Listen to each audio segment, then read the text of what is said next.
And we are live. We are live. I'm going to wait to see if I can hear myself. Okay, I'm very loud.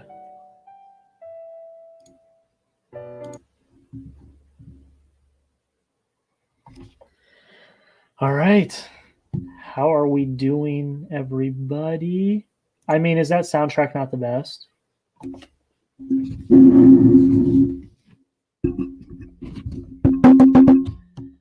me make sure.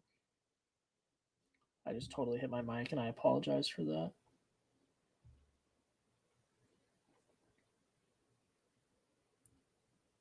How's everybody doing? Here we are. We got, I mean, of course, we got Phil, we got Trevor. What is up, my guy?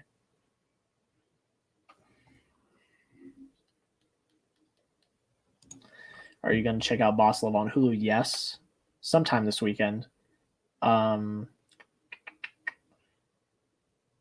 It just depends. I'm trying to get a bunch of reviews and stuff done this weekend because I'm actually going up to Phoenix next week to work. So I have to get a bunch of videos done in advance.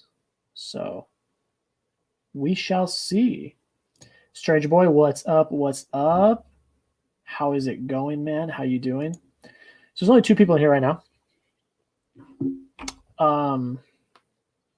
Basically what we're doing here today is just wasting time until WandaVision. That's kind of why we're here. I know Chris from Filmstock is actually watching Raya and the Last Dragon right now. But he and obviously his girlfriend Cam will be doing a watch party for that. And this is I would say the pre-show. I mean, we're still hours away, but I would consider this maybe the pre-show for that. And I didn't have anyone reach out to me to be a guest. I put it on Twitter and stuff. Didn't have anyone reach out, so I was like, why don't we do like an edit with me /Q&A? So basically what we're doing is I'm I have a review I need to edit. And I thought, if people want to see the workflow, if you're interested in stuff like that, we can chill out. You guys can ask me questions. I'll hang out while I'm editing my video. It's not going up tomorrow. It's going to go up on Saturday because tomorrow's a WandaVision review. But I got to see Chaos Walking early. I literally watched it this afternoon. And I'm posting a review on Saturday. So yeah. If you guys are in here, hello. Welcome. Everyone say hello. I'd love to see who's in here. Welcome to the WandaVision Let's Waste Time Before WandaVision show. Q&A/edit with me if you guys are just joining. I'll be editing one of my YouTube videos. I thought, maybe that's something you guys might want to see. And yeah, so leave any questions you guys have down below. I'm happy to answer them. I was on Chris's live stream last night. I love that stuff. I love doing that stuff. And we'll get going. So my screen, I'm sharing my screen. You guys can see my mouse. My sister made me this wallpaper, which is really dope. And we're going to get into it. So I use Adobe Premiere. This is what I use. I'm going to change this and do that.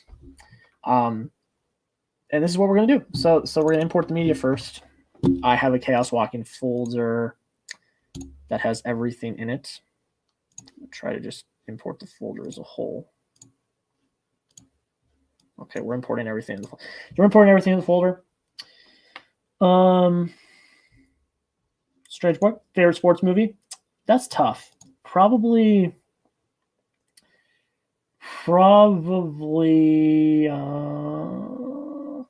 Invincible. I don't know if you guys ever heard of that movie. It's an older Disney movie.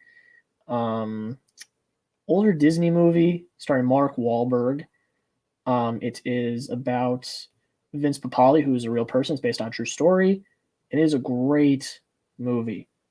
Great movie. Old school Disney. Absolutely fantastic. If you haven't seen it, check it out. I also like I like the classic Sandlot. I like Moneyball's a fantastic movie. And I love The Way Back, which just came out this past year, is fantastic.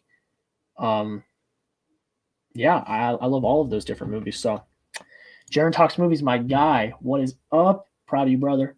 Cool to see you getting stuff early now. Just wait. Eventually you get so many, it'll be overwhelming, especially around war season, but it's fun. Hey man, yeah, yes and no. I mean, I love the opportunity.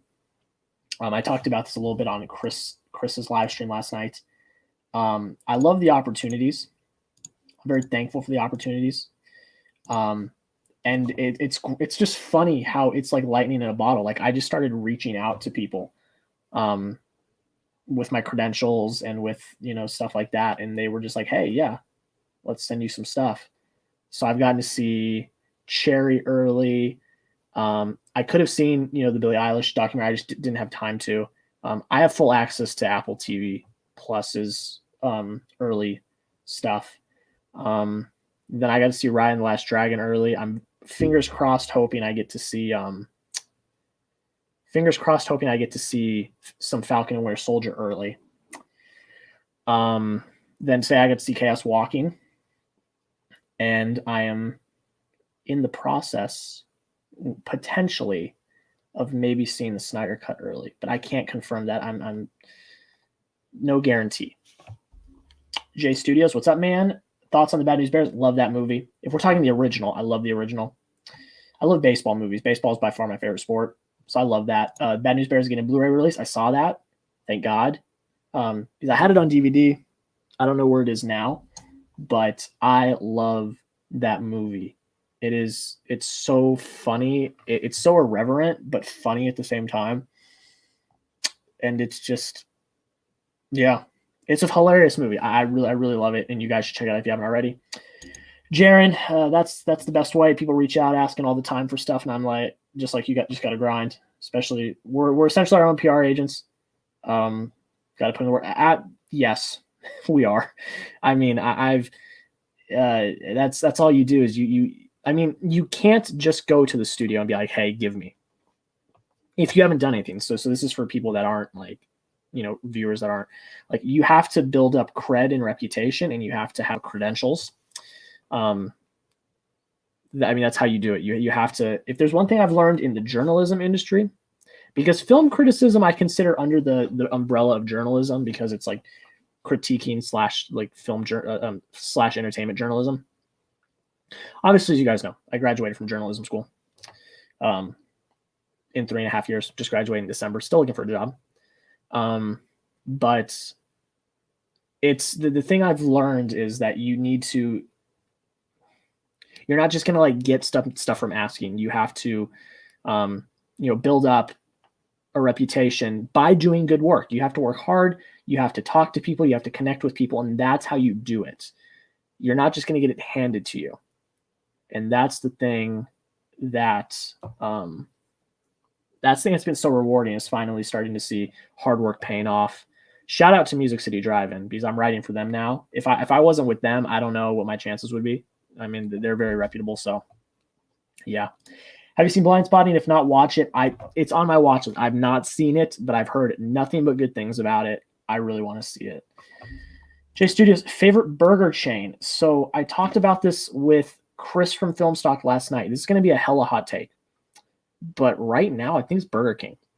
And if you were in Chris's live stream last night, I went on a whole rant about it. I'm not going to do that today, but Burger King, just in general, Burger King is just by far superior than any other chain I know. I would say Whataburger is a close second, but besides that, it's Burger King. Have you seen the Bad News Bears sequels and remake? I've seen part of the one where they go to Japan. I have not seen the full thing. I saw part of it, and I have seen the remake. It doesn't capture the same magic that the first one did. The first one was lightning in a bottle, and it was absolutely amazing. Eddie S, what's up? What's up, man? Hey, thank you. I got to reply to your comments, but thank you for commenting on all my stuff. I'm going to reply to comments probably tomorrow. Jaron, I'm actually planning on attending school for film journalism, so any tips you have and suggestions, please share. I mean, I'll do this for everyone. I'll do this for everyone with journalism, because one of the things I got to do that was one of my favorite things I got to do while I was there was mentor like freshmen, like when I was a senior, mentor freshmen, younger sophomores and stuff like that. It's really just the thing I will say that it's not really a warning, but it's just like this is the reality. It's a grind. That industry is a grind. And especially I did sports, so it's kind of different. But like for sports, you're working nights and weekends without a doubt. And you are working tight deadlines. It's very demanding. And you have to hold a lot of different hats. Now that I don't know if that's the same for film journalism, because I didn't do anything with film journalism. I strictly did regular and sports. But like the one thing you need to know, because like if you get into film journalism and like you're working for a station or something like that, it's very demanding. It's very time consuming, and just be prepared to work. And Jaron, I already know you're a hard worker, so I don't have any no doubt in my mind you're gonna be fine.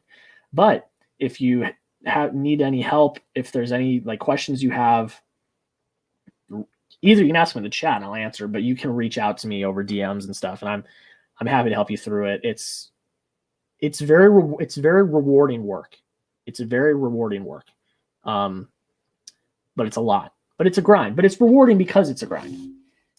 Movie and Train Studios. Hey Jack, what's up, man? How is it going? Strange Boy, do you play video? Oh yeah. Mm-hmm. Yes, I do. If you guys follow me on Twitter, you know I was in a whole. Since September, I've been in this quest to get a PS5, and we all know these next gen consoles are hard to find. I finally got one. Finally, it was. I got it like about a week ago. Finally, yes, I play video games. Call of Duty is my main game. I'm a big esports guy. I love esports. Like the Call of Duty League is my favorite league that I follow. Optic Gaming's my org. I love Optic Gaming. But yeah, I mean, I play a lot of solo stuff. So I'm playing through Red Dead Redemption 2 right now. I played through the Spider-Man game. I've played about half of the Miles Morales game. I love sports games, especially the show, MLB The Show. I actually pre-ordered that the other day, the new one. And Call of Duty's my game. I play Call of Duty more than anything. I put more hours into Call of Duty than anything. But yeah, keep firing them in, guys. I'll keep answering. We got 3 more. Okay, Jaron, it's already my life. That's what pushed me, so I'm ready for the work. I didn't even know I was a good writer until I just took the leap and started writing pieces. It's so fun to work. Yeah, man. I mean, it is your life, and I know that, man. You are so good at what you do. It's absolutely crazy. Much props to you. You'll be fine. And it's not all about the writing. The great thing about it is there's things called editors, so you can make mistakes. If the editor doesn't catch it, then you're in trouble. But you want to try to be as accurate as possible. But like, it's okay. Like, if you make a mistake every now and then, it's okay. Like, it's okay. You're not gonna it's not gonna be the end of the world. And yeah, I mean, I did the same thing because like in journalism school, at least where I went to the Walter Cronkite School, which has been regarded as one of the best journalism schools in the country. So I was very blessed to have the opportunity to go there. The thing, like, so you had to take writing classes, just at part of the curriculum. And then as you got like older and into like your upperclassmen years, you could kind of specialize. And I knew halfway through my sophomore year that like writing was just not my thing. That's just not what I wanted to do. So I did the video route. I did, that's what I did. I went down the video route, packages, sports highlights packages, feature pieces, stuff like that. But I kind of always knew video was the route I wanted to go down. I've said a lot. I've done YouTube for over 6 years now. So I knew that was the route I wanted to go down. But that doesn't mean writing is not important, because writing is half of video. Writing scripts and stuff like that is storytelling. That's all part of it. But the point I'm trying to get to is I had kind of written off writing, pun, but I'd kind of written off writing. Until recently, when I started wanting to really get into the film criticism, because I realized how important it was to have not just video, but written reviews. Because the thing that matters with studios and stuff is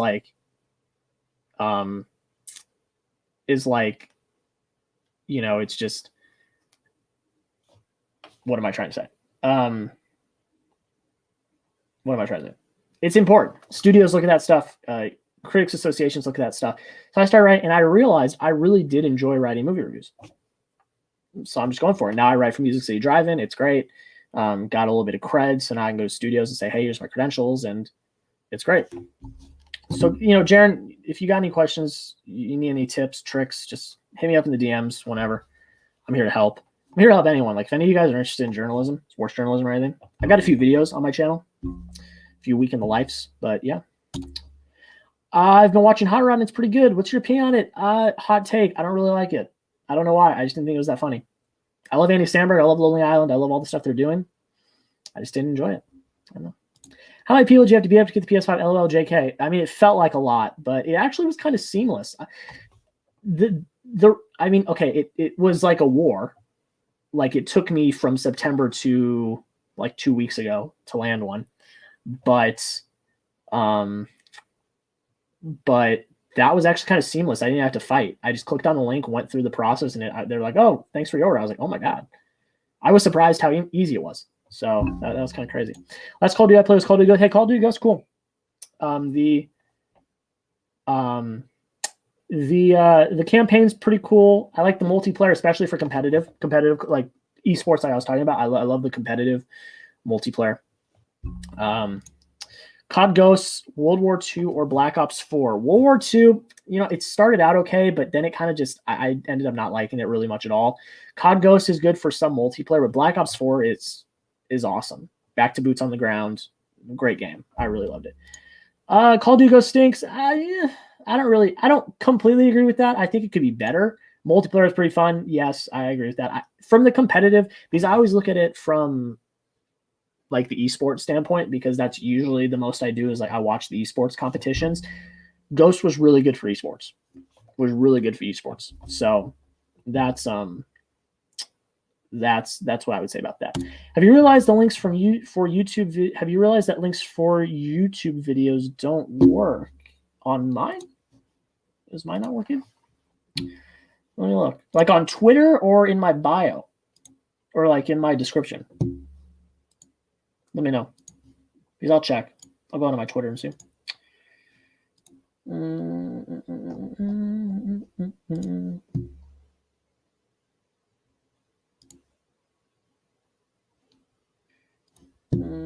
That's not what I want. Leave a comment what you mean, and I can check into it and look into it. The one on Twitter works. I just checked the one on Twitter. Is it the stuff in my description? Let me know. Is it the stuff in my description? Because I can give that a look. I feel bad, Russ. So many questions you haven't been able to. Hey, it's fine. This video goes up on Saturday, so I've got time. So feel free. Don't feel bad. Like keep firing stuff in. Keep firing stuff in. I want to answer your question. That's the majority of why I'm here, is to answer your guys' question and talk to you guys. Best esport game in your opinion. Also, have you played Overwatch? I played Overwatch for a time. It's fun. I mean, the best esport in my opinion is Call of Duty, because that's the esport I love to play and love to watch. It's probably one of the more watchable esports, and probably one of the easier esports to understand, besides maybe like CSGO. Because like the thing about other games is, one, they're either really hard to understand what's going on, and like people have special powers and special abilities and stuff. And like for me, I can understand that. Like I understand Overwatch, I understand Valorant, stuff like that. But let me answer it this way. In terms of someone who's never watched before, I'd say Call of Duty or CSGO are probably the best for that, for like a user-friendly experience. But I don't know. I'm kind of biased because I love Call of Duty so much. So I'm kind of biased in that place. Do you remember Pokemon Go? Yeah, I played it for a little bit. I'm not that into Pokemon, although I did get a few Pokemon packs recently just because. Actually, I got a pretty cool pull. I don't know if it's cool or not, but I'll get it and show you guys. I bought like 2 packs like at Walmart because they had them, and I was like, I'll do it. And then I pulled this kind of cool card. I don't know if it's cool or not, but let me. No, that's not what I want. I want that. I don't know if, I mean, it's cool. It's a V something. Shiny. I don't know if that's cool or not. I mean, I know it's cool. I know it's rare and cool, but like, I don't know if it's worth a lot or not. But I mean, Pokemon's like cool. I didn't really ever get into it when I was younger. I collected baseball cards. I'm gonna head out. Sorry I couldn't stay when I had. That's all right, man. That's okay. You can stay. You stay. You can't. We all got lives. We all got stuff to do. I totally understand. All right. Until we get some more questions, let's get into this. Okay. So, like I said, I use Premiere. That's what I use. I am proficient in 3 different editing softwares: Premiere, Sony Vegas, and Final Cut Pro. Ooh, that's a pretty good one. It's worth about $4. Nice. Nice. I'm going to keep it, but that's cool. Thank you, man. Thanks for coming. Have a good night. Enjoy WandaVision. Okay. So like I said, I'm proficient in 3 different editing softwares, but Premiere is the one I use the most. That's the one that we used at the Cronkite. That's what I use to edit all my stuff now. So we'll get into it. So the first thing I do is I always right-click the thing I'm going to do, and new sequence from clip. Creates the sequence down here. There we go. There's, oh, look at that. Beautiful, beautiful screenshot. Okay. So then I'm going to, so the first thing I do, because I now record with a microphone, I record my audio with a microphone. So I got 2 audio feeds. So this spike right here is me clapping. And it's so if you guys are into film and stuff, that's what that is replacing, like the clapper, like the take for clap.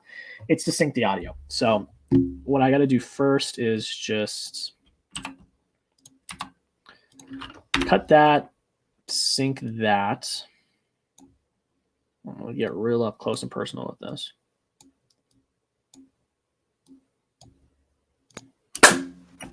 How does that look? too shabby, I would say. I think that's the best option. But make sure you guys still send in questions because I like to answer questions. So if you're in here, or just say hey, and I'll say what's up. So here we go. So I'm going to cut here. This is where I start talking. This is a movie review as well, because I know I do different videos. This is a movie review for the new movie Chaos Walking that just is coming out. 2 Unlikely Companions. Okay. Sounds pretty good. We're going to mute these two so I can just hear what it sounds like with just the mic audio. 2 Unlikely Companions embark on a... Looks pretty good, doesn't it? Am I right? Looks pretty good. All right. So then I'm going to do this. I'm going to lock this one so it doesn't delete, and I'm going to delete that because I don't need that anymore, and then I'm going to put that there. And I'm going to do that. What's your height? I'm a short king. I am 5'9". Short kings for life.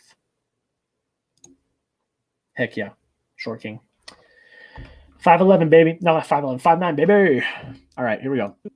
So I'm going to... 2 unlikely companions embark on a perilous adventure through the badlands of an unexplored planet as they try to... Okay. This is the intro you guys know I do now. Now I intro the videos with the synopsis of the movie. By everyone. So I'm going to cut here. I'm going to create some space. Here comes the intro. You guys know and love, which is not here. That is on my desktop. Desktop, Fanatic Film Reviews intro, open. And here we go. Place it in. Going to change the scale to 300. There we go. And there we go. We got our intro. I dig the background music. I did those glitch effects myself. They look really bad, but that's okay. And there we go. So what we're going to do is we're going to trim that. We're going to trim that fat. We're going to trim this gap because it doesn't want to just. I don't want like a second of me just like staring at the camera. How's it going, everybody? Welcome back into another Fanatic Film Review, and today. All right. The next thing I'm going to do is I'm going to. The next thing I have to do is I have to get the point when the poster comes on, and I have to get the point where I start the actual review, so that's when I start putting in the clip, like the trailer clips is when I actually start the review. So that is a beautiful shot to be stopped on. Hey, if you guys are just joining, welcome. Welcome to the WandaVision pre-show. That's another great one. There's no such thing as a good stopping point. Welcome to another, this is like the WandaVision pre-show. If you're in here, I'm editing, but it's also a Q&A, so you ask me anything you want, any questions about life, journalism, sports, movies, TV, what I'm editing, tips, tricks, film criticism, ask me anything. Anything. Food, we talked about Burger King a little bit ago, video games. Or if you're just coming in, say, hey. I'll be like, hey, what's up? What's good? And you'll get put up here like, what's your height? I'm 5'11". I'm not 5'11". I'm 5'9". God, I'm 5'9". But yeah, so yeah, leave a comment, leave a question, and let's do it. So, and if I keep looking over at this monitor, I'm looking at the StreamYard, and I'm also checking my emails because I'm hoping to get a very special email sometime this evening, hopefully. I don't know. And also looking at Twitter as well, which it looks like, I don't know if you guys saw, but a lot of movie news happened today, but another one just dropped. Quiet Place Part 2 is premiering on Memorial Day. We got a date. There you go. That's fun. Let me know what you think. Are you guys excited for A Quiet Place 2? I still haven't seen the first A Quiet Place. I have to. But Memorial Day. I love John Krasinski. I think he's great.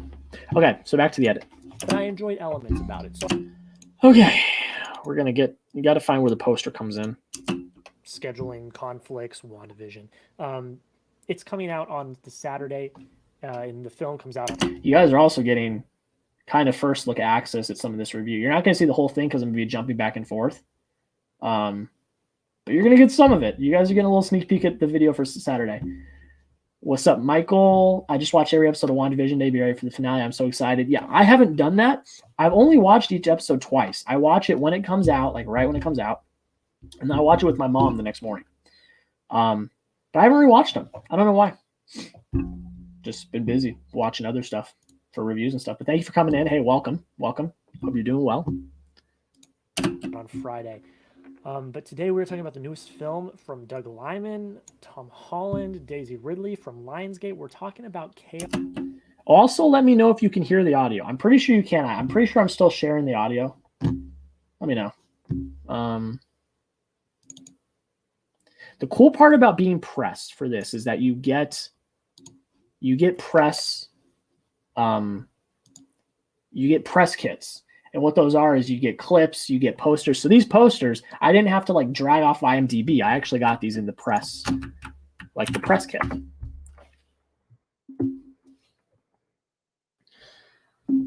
So I got this nice high quality poster I can use. So I'm going to do that. Do this. This is a science. It's really like trying to make sure that we line it up nice. Basically, where I am, what I'm doing right now is I'm in the effect controls. You can affect the position, the scale, and then if you want to do more different stuff like, you can just do all the different effects and stuff. So, okay. So then I'm going to do an effect over here, video transitions, dissolve, and then a cross dissolve right there. And that gives it this effect. Chaos Walking. Now, this film has... Pretty simple. Pretty standard. Just drag that out just for posterity. I forgot to say watch each episode the first time, and we can hear. Thank you for telling me you can hear it. Awesome. Hey, what do you think? Tell me what you think. What are you thinking so far? What are you thinking? What did you think of your first experience? And also tell me, did you hear spoilers, or if you did not, how did you not? Because it's very hard. Do you like tacos? I love tacos. I'm from Arizona, the Southwest, about 60 miles from the Mexican border, U.S.-Mexico border. And we get some of the best, most authentic Mexican food in the country, I would say. And it's absolutely fantastic. It's chef's kiss. I love it. A Quiet Place was a well-made film, just a little forgettable for me. Hey, okay. I mean, I've heard it's really good. I've heard it's really, really good. And I'm excited to watch it. I just haven't, I just haven't gotten to it. It's on my shelf. If you guys can see down here, you guys see the movies down here. They're not part of up here because I haven't seen them. So I've got like big stacks of movies down here that I haven't seen that I got to get to. But Michael, let me know though. I'll put out this. Let me know. Have you seen spoilers? And if not, how have you avoided spoilers? Did you just mute it on Twitter? Or like, how did you do it? And also let me know what you think. What do you think of the episodes? All right. So we're gonna pull out. Nope. Pull out. Okay. So the next thing I'm gonna do is find. Well, I'm gonna do the music first because that's just the thing I used to at the end. I just don't want to do now at the end. So this is the same music you hear. I always go -40 because that's just planet. If they try to escape a dangerous and disorienting reality, sounds where all inner thoughts good, are seen, I think, and heard. -40 again. I'm just gonna do that. So what this music is so Logic, the rapper Logic is my favorite artist of all time. But so he's also a producer. So he makes his own beats and stuff. So he made a beat pack, which had like 6 beats in it. And for free, you could download it. So this is one of the beats that he made. It's great. I love it. And so I use it for all my videos. And it's great because it's free. So it's not copyrighted. So I don't get copyright claims for it. When I would use instrumentals from music and stuff, like from actual songs, I would always get copyrighted. So I don't get copyrighted, and I get to use music for my favorite artist. So we're gonna lay it all down here, and we are going to get to the end. So also what I need to do. So I'm gonna just -40 for all of these.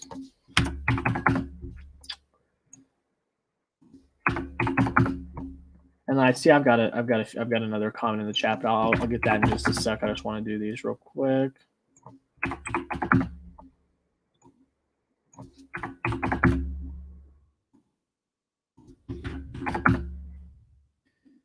Okay, I'm gonna do that, and then I'm gonna hit the cutoff.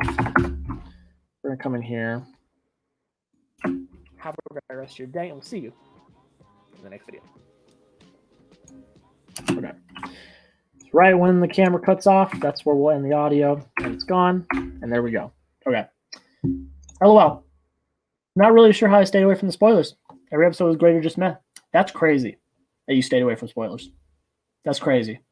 Because it was, for me too, I mean, maybe it's just because I'm so in film Twitter and like TV Twitter and Marvel Twitter, like maybe it's just because of that I was spoiled. There was one episode that I did not watch when it came out. And I went because I was like, I'm going to bed, whatever.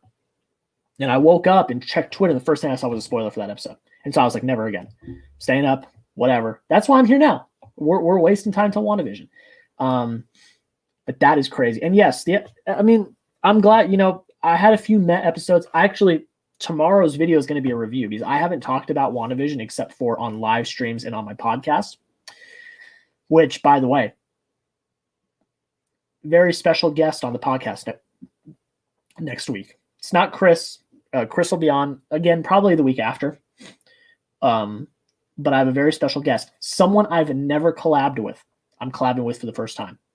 So it's going to be fun. So be excited for that on Wednesday next week. New podcast episode. But yeah, so I'm doing my actual full review. But I can say that Falcon and Winter Soldier, I'm doing weekly reactions.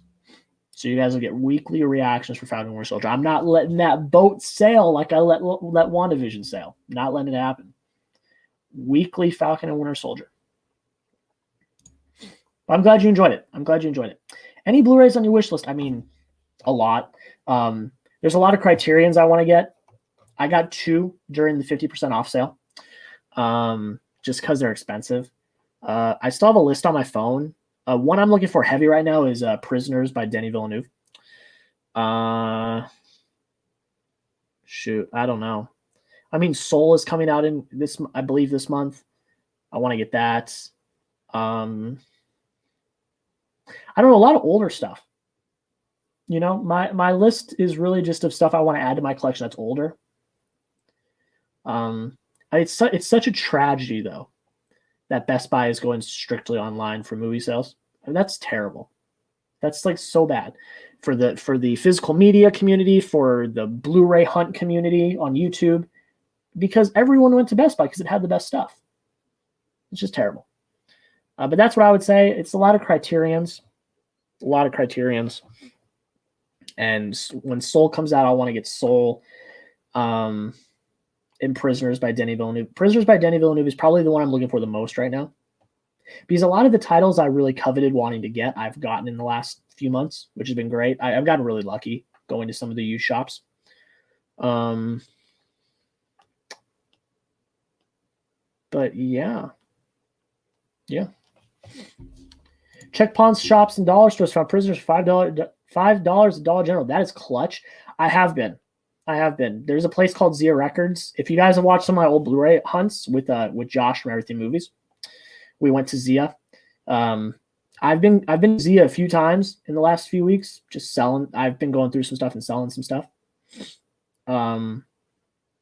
So just haven't been as lucky. My social media for everything is movie related, but whenever I see the word WandaVision, I scroll as fast as I could. That's the way. Hey, you know what? That's the way to do it. I give you credit. That's the way to do it. Good for you, man. That's awesome. I'm glad you didn't get spoiled because it's like everywhere. Everyone, let me know down below as well. What do we think of Paul Bettany right now and how much he just completely baited everyone? Like, let me know because I'm pissed about it. I'm hoping he kind of just baited us this morning because he mentioned Benedict Cumberbatch's name and said, oh, that would be so cool, but it's not happening. So that means Doctor Strange isn't coming. I'm almost positive Doctor Strange is going to show up tonight. So let me know down below what you think. You think he's kind of still baiting us to kind of get us off the scent, or do you think he's being for real? Let me know. I picked up 7 today for at my dollar store for $1. Blu-ray or DVD? Let me know. That's clutch though. I got some really great finds at the dollar store for the Black Friday restock. I got some really good finds. I got to reach it.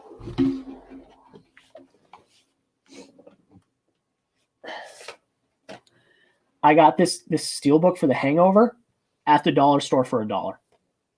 This is steelbook. It's in great condition too for The Hangover for $1 at the dollar store. Just crazy.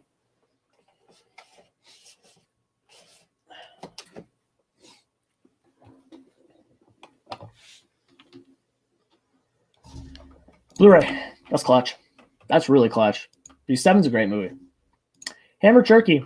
For sandwiches, ham. For like holidays, probably turkey. Probably. Okay.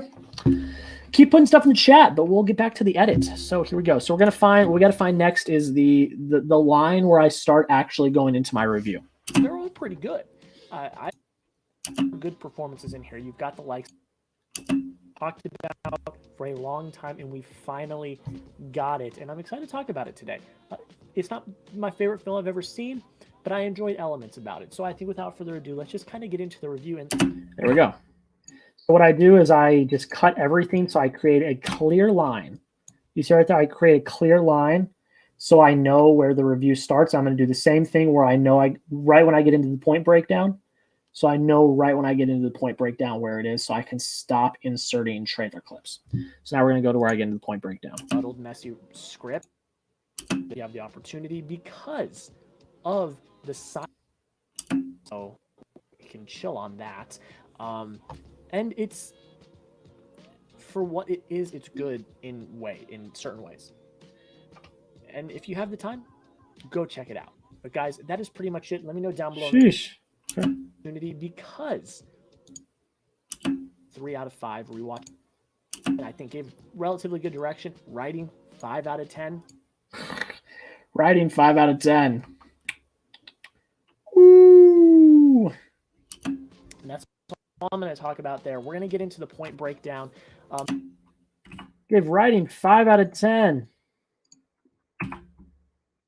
Yeah, the writing's a little rough in this film. It's just kind of muddled and messy. It's not bad. It's just kind of exhausting. On both Letterboxd and Twitter. Okay. Next thing I'm going to do is I'm then going to get to the point where we fade out. So that's after I give my final thoughts, and then I get into my whole spiel about like, comment, subscribe, all that stuff. For what it is, it's good in certain ways. And if you have the time, go check it out. But guys, and there that is. So what we're going to do is we're going to go back into our effects, get a cross dissolve, and fade out. I need to find where I give the rating. Emotion 8 out of 10. It elicited the right emotions at the right time, and I really like that. Cinematography 7 out of 10. Pacing 3 out of 5. Rewatchability 3 out of 5, and an automatic 5 out of 5 points. If you did the math, I gave Chaos Walking a 70. You guys ready? You guys ready for the score? I gave Chaos Walking. You ready? You ready? Hype it up. Let's hype it up. You ready? I gave Chaos Walking a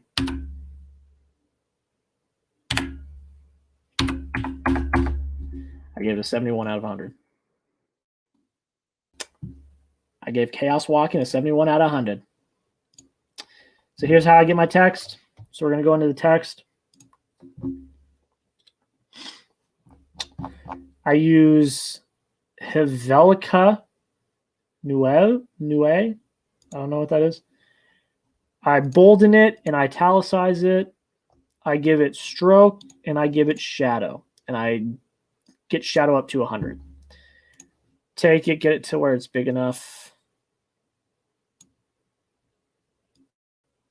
And there we go. And that's how you do it. So what I'm going to do is I'm going to get this all the way out to here. And I'm going to add a cross dissolve to the front of it. Add one to the back of it. And I'm going to answer some chat. Now that you've been watching films both past and present, do you feel that movies are getting better or worse as a whole? You know, I want to say better. I want to say better because for a few reasons. One, technology is leaps and bounds better than it was. Now, don't get me wrong. There are some fantastic films from back in the day. I love Casablanca. It's a fantastic film. I think Citizen Kane's highly overrated. I feel like there's just more opportunity. There's more creatives. And very creative young people coming in with also the veterans. I think you add that with, you add that on top of, all of the great technology, all of the great genres. I know Scorsese says that comic book movies are, roller coaster or whatever, but it's still a genre of film. May not be cinema, but it's a genre of film. They're events. Films are events now.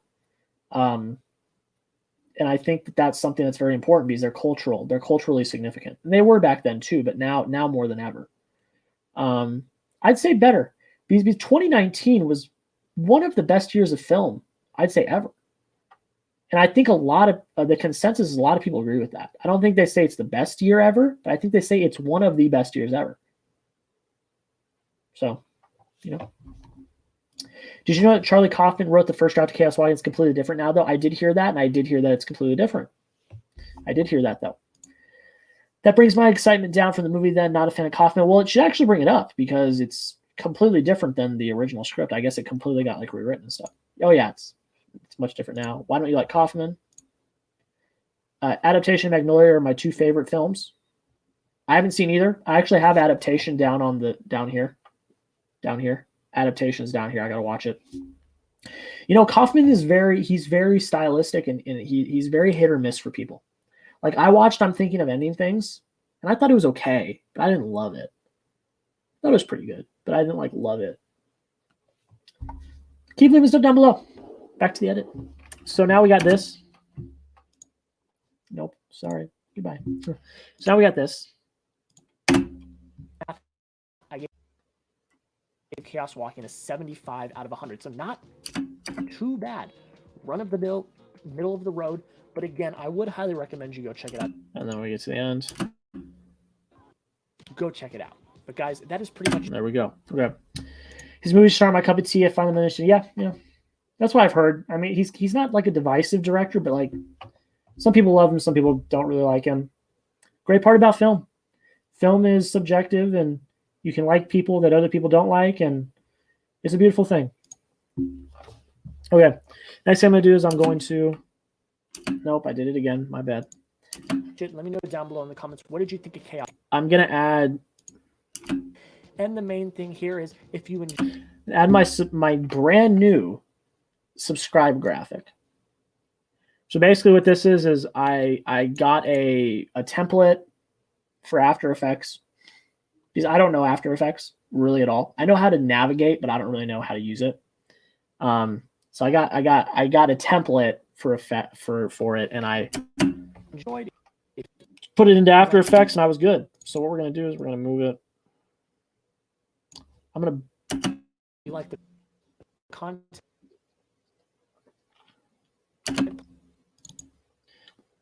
It's lagging because it's not rendered, so we'll render it after. So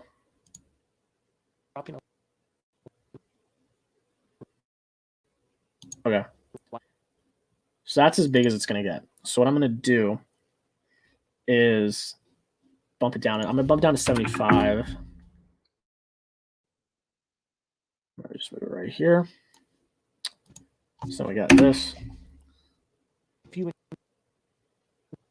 God, lagging is so bad.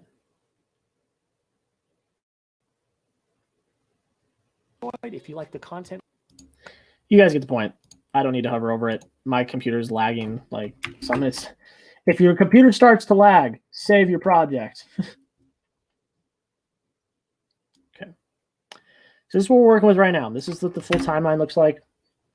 Next thing I'm gonna do is add my lower third, which I already know I'm gonna bump down to 50.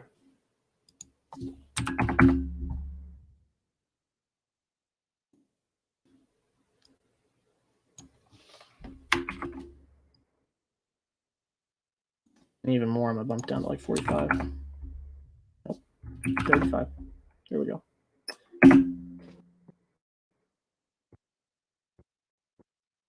And then for this one, it doesn't go away. So I'm going to add a cross dissolve.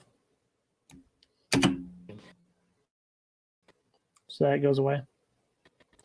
That lag is so awful. Okay. So we've done most of the work here. Most of the work is done. All we got to do now is just add the trailer footage. But let's look at some comments.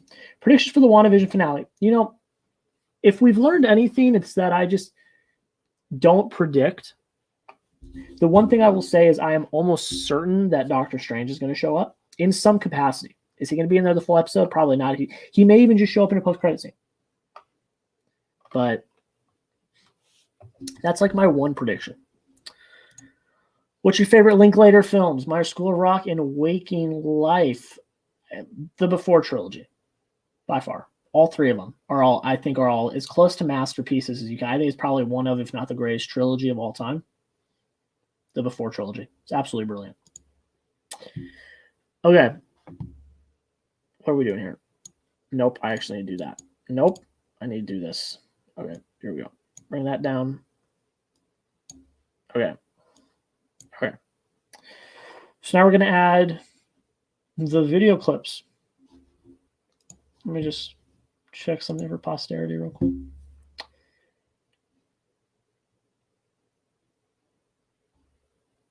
Okay. So what I'm going to do is, sorry, just checking something real quick. Okay. So I'm going to do, first thing I'm going to do is add the picture. Is this the picture I chose? That is too big.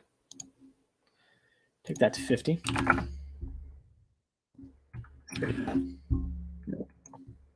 40. 42, just because. Okay, nice picture. Daisy Ridley, Tom Holland running. What are they running from? You guys got to watch the movie to find out. Well, they're running from a horse, obviously. It's obvious there, but got to watch the movie to find out why they're running. I'm going to fill this to the entirety of both lines that we made earlier. And then I'm going to add what is called a Gaussian blur. Right here. Gaussian blur. Put that on top. Go into the effects controls again. And right here, now we've got a Gaussian blur option. Crank that puppy up. 54 looks good. Now it's all blurry. That's how you get the blurry effect. So what I'm going to do next, take the trailer, plop it right here on top, get rid of the audio. That would be tragic if the audio is in there as well. And then we are going to bump it up. I usually do to 250.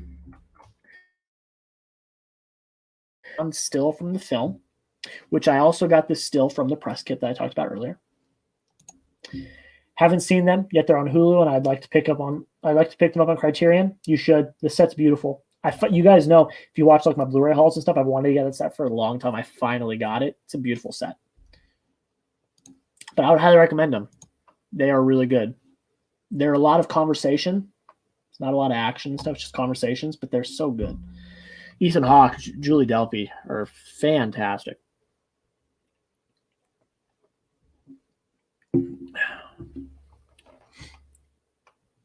How do I? I want to add a.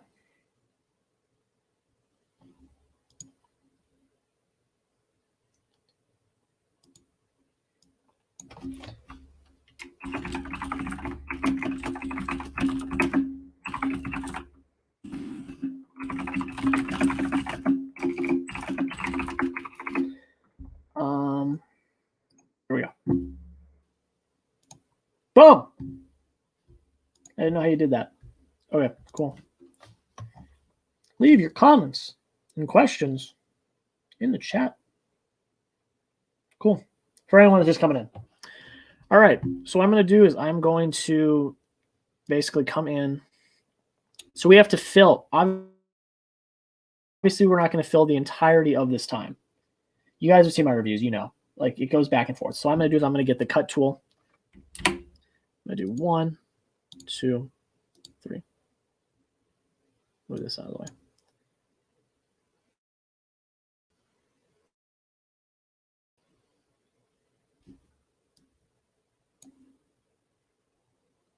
Four, 5, 6, 7, 8, 9, 10, 11, 14, 15. What I'm going to do is I always take out the last one, take out the first one, because who knows if they're end things and stuff like that. So I'm just going to watch. I just want to. Okay.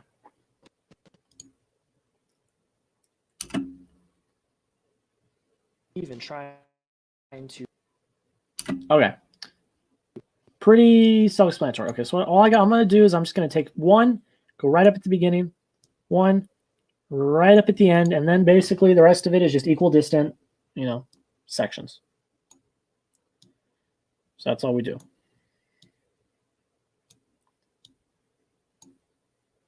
And then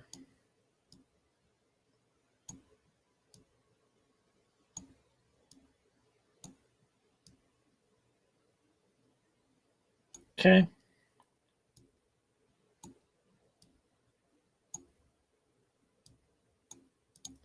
Okay, I'm going to do that there, that there, that there, there. Do that, that, that, that, and that, and that. And we're kind of equal distant, if you guys know what I'm saying. So I'm going to do this. And basically what I'm doing is I'm just cutting the image so that the image only shows up when there is a clip playing. When there's a clip playing.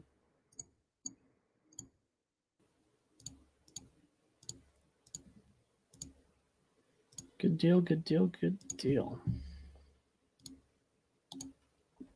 Okay.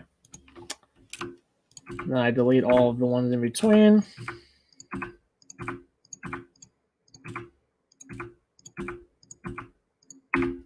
And there we go. That is a completed video, ladies and gentlemen. That's what the timeline looks like. So now comes the boring part, and this is where I really want you guys to pump in questions because it's going to be boring. We're going to copy this entire thing, go up to sequence, render selection. Now we are. So ask me questions. Now we just wait. We wait till the video is done rendering, and then we have to export. So then we have to wait even longer. So ask me questions. Give me things to talk about. Definitely watching them tomorrow. I'm a huge Ethan Hawke fan. First Reform is top 10, one of my top 10 favorite films. I've not seen First Reform. I've heard it's very good, though, and I want to watch it. It's definitely on my watch list. Brandon, what is up, man? What are some of your favorite theaters in your area and why? It's tough because I don't have a lot in my area. I was a huge AMC guy when I was up in Phoenix because I lived literally right across the street from an AMC. So I had AMC A-list, went to see movies all the time. But yeah, so we have a theater called Galaxy Theaters. It's like it's a nicer upscale kind of theater where like you can order food and stuff, which is kind of cool, but it's expensive. So we don't usually go to that one. We have like a Cinemark, like a standard Cinemark. a few miles away. The only AMC in town is all the way across town, so I canceled my AMC A-list subscription. So that's probably what I would say is probably. I mean, I love the Galaxy; it's just really expensive, so probably Cinemark is the one I go to the most. But I haven't gone to a theater in Tucson in probably over a year, because I was up in Phoenix for pretty much the entirety of last year, and just went to see movies up there. So yeah. I'm getting some Mexican food tomorrow morning. Lucky I had Mexican food for lunch today. It was absolutely awesome. Breakfast burritos are some of the best, like one of the best creations ever. Is breakfast burritos are just beautiful. Any art house or nonprofit theaters around? There is one. It's called the Loft Cinema, but it is all the way across town by the university. Tucson's where the University of Arizona is. If you guys know the University of Arizona, they're in the Pac-12, football and stuff like that. I live on the complete other side of town from the University of Arizona, and the Loft is closer to the university. I've actually never been there before. But they were playing some Sundance movies. They did Sundance, they did the virtual, but then they had some like satellite remote screenings, and the Loft was doing them. I was thinking about getting a ticket to one of them, but it just, with COVID and stuff. And they played Nomadland. They played some pretty good movies I saw on the billboard. Great way to make friends in the community. Yeah, I've heard, there are some people, like, if you guys watch the Schmodown, like Late to the Party is in Tucson. Chance Ellison goes to the University of Arizona, is in Tucson. And then I had someone comment on a video, I think a few months ago, saying they're from Tucson. But I've never met anyone in Tucson from the film community, like in person. I know there's some people in Phoenix. Like my friend Zach Pope is in Phoenix. And my friend Josh, Everything Movies, he goes to school at ASU where I went. But yeah, I mean, those things are great. But if you guys are here, leave some stuff down below in the comments. Love to talk to you guys. We are exporting my video that's going up on Saturday right now, so I want to talk to you guys. I live in Pennsylvania. My favorite theater is the Allen Theater in Annville, Pennsylvania. It's a local run theater, and it's incredible. Because of the 30th or 35th anniversary of Goodfellas, they played it. That's awesome. Goodfellas it's not my favorite movie, but it's a good movie. And that's great. That's the thing that AMC was doing really good right now because of the pandemic. They're trying to make some money back because they're playing all the old movies and stuff. Great. Ever been to Texas? I have. I don't want to say a decade ago, maybe 7 or 8 years ago, I was in Texas. Actually, I'll tell you guys this. I'm in the interview process for a job right now. And it might be in that area. I haven't gotten the job, it's all process and stuff. And I'm not going to say what the job is or anything. I'm not going to divulge any of that information. But Texas is cool. And I, might be around that area eventually. Maybe.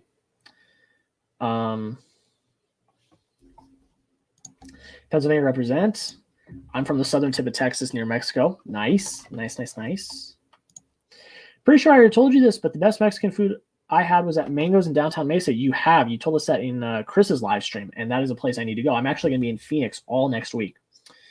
I may actually hit that up because I'm going there to work. Like I still work, not in film. I do sports stuff.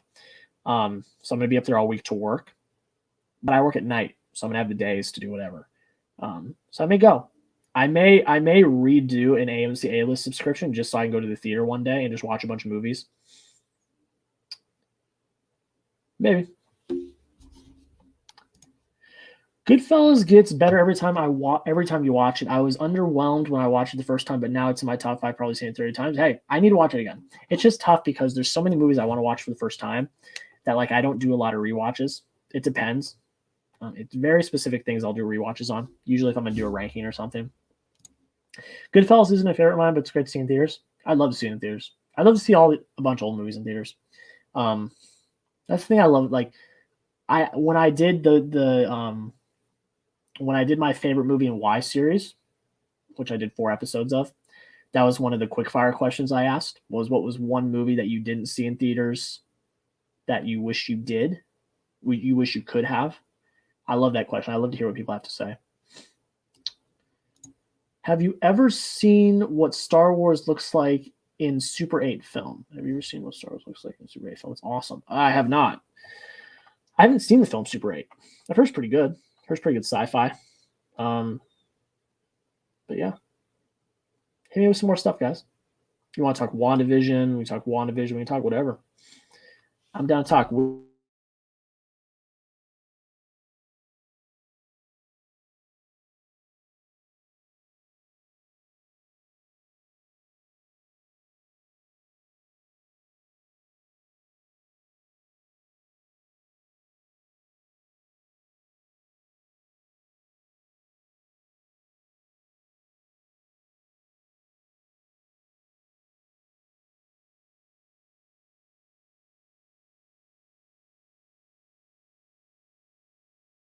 We are waiting.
Okay, I think I'm good. Am I good? Let me know if you got sound. Am I good? Let me know.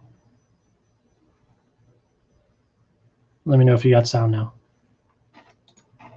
Let me know.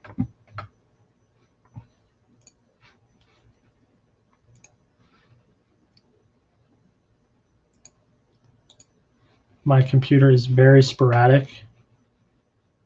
All good. Okay, thank you. My computer is so my PC, I have a PC, and that's what I'm on right now.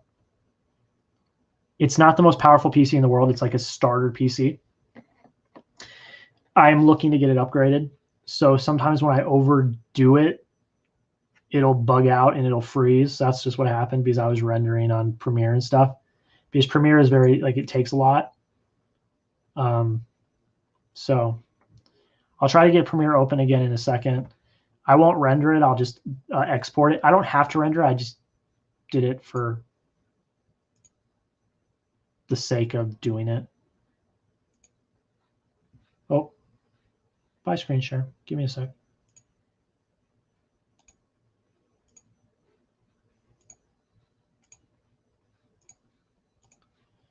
Okay, there we go.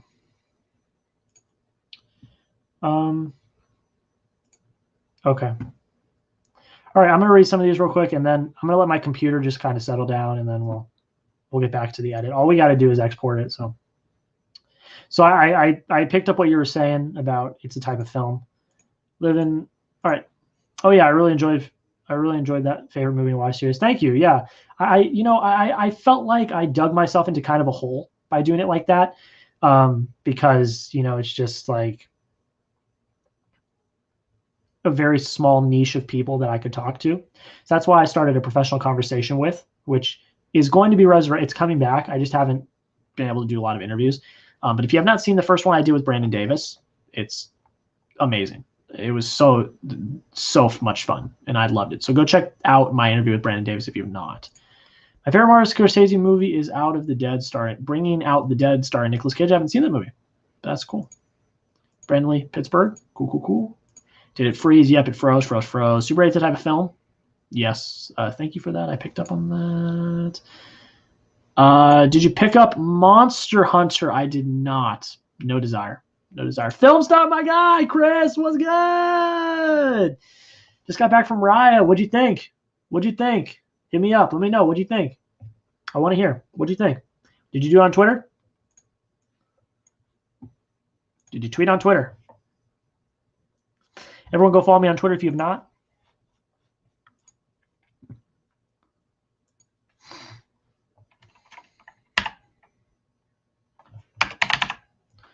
Chris Bowie. Did you tweet? You did not. Okay. Well, let me know what you thought. Everyone go follow me on Twitter.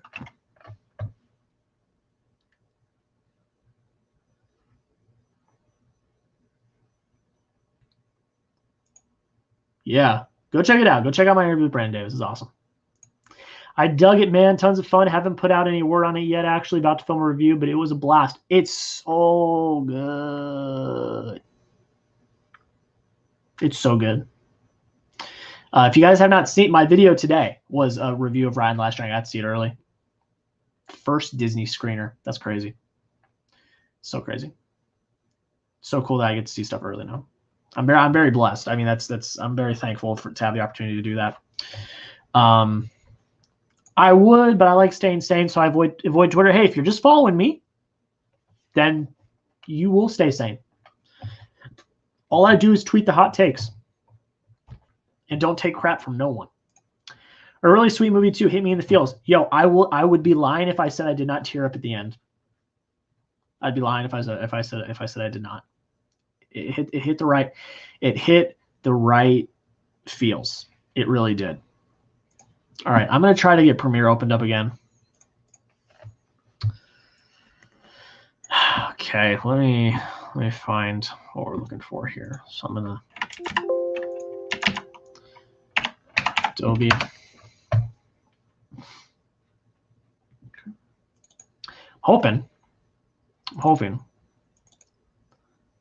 I am hoping. And that what just happened to my computer and all that is an example of why you save your stuff. 834 with okay. Hit that. And then Premiere should be opening up. Hit me with some more stuff, guys. I want to hear it. I want to hear what you got to say. Okay. We're gonna try it. We're gonna try to just export. I'm not going to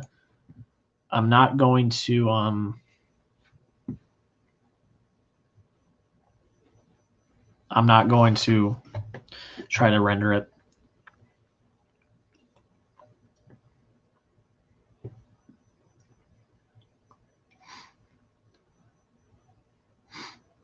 Okay.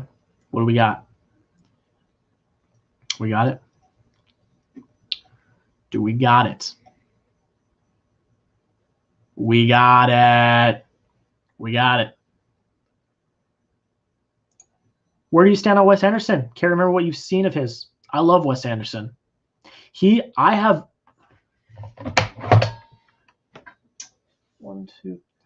4 of his films on Criterion. Fantastic Mr. Fox, Grand Budapest Hotel, Rushmore, and Bottle Rocket. He's one of my favorite directors. I love his style.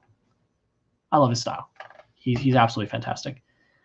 Film stock, just watch that because of you, Chris. 4.5 out of 5. What did you watch? Did you watch Raya? Raya's really good. Brief thoughts on Chaos Walking. There you go. It's my score. But in all seriousness, it's got some good performances. It's got some nice standout performances. It's a nice fresh take on sci-fi, which I kind of dug.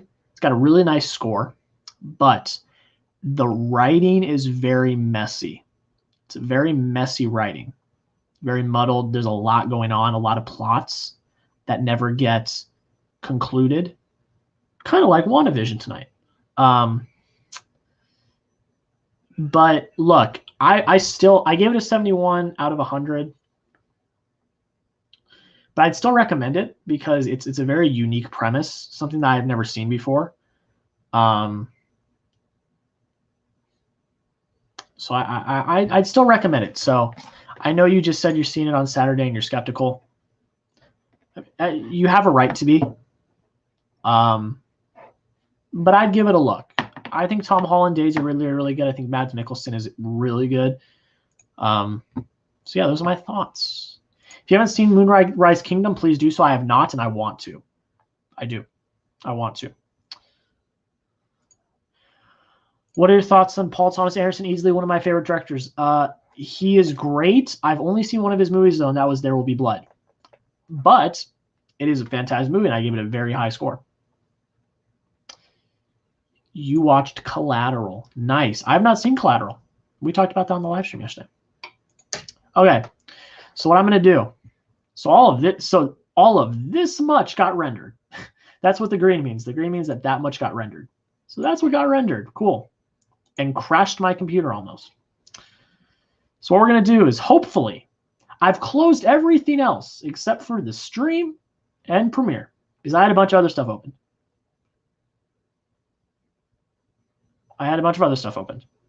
So hopefully this does not crash my computer in the stream again. So I'm going to Control M. We're going to export. So I have the format is H.264, match source, high bit rate, output name.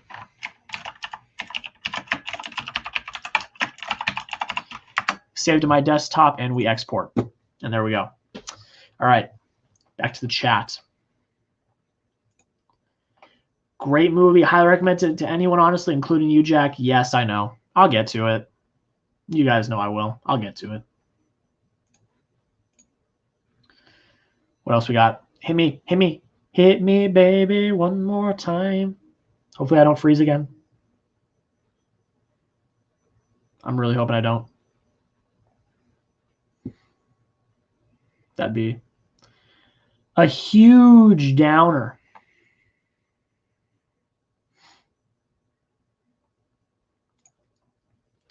You should write this down. Watch paid research study on Jeff Borislow's channel. It's about 5 videos of these hilarious skits. I'll be sure to check it out. I'll be sure to take a look. I love stuff like that. I love SNL. Stuff like that. Key and Peele is hilarious. I heard you say you got some Pokemon cards. I did. I showed one. I bought like 2 packs that I saw at like Walmart just because I wanted to be part of the craze. I'm not into Pokemon as much. When I was a kid, I collected baseball cards instead of Pokemon cards. But I got this cool one. I don't know if it's worth anything. What someone earlier said it was worth like $4. But it's kind of cool. It's I mean, there we go. Nice shiny cool one. Someone told me it was worth like $4. Kind of cool. I got this one too. It's like a holographic type one. I don't know if it's worth anything. Like holographic. Those are kind of the biggest ones I'd say that I got, and I just got a bunch of like regular ones. But you know, I mean, it's the craze right now. It's the craze. Pokemon is the craze. And it's fun. It's fun to be part of trends and stuff. I don't usually, but like for something like this, like opening cards and stuff, that's fun. Marvel Fan 45. Hello, how are you doing? Hello.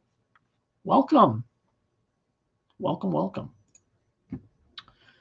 So now we are just waiting for this to export.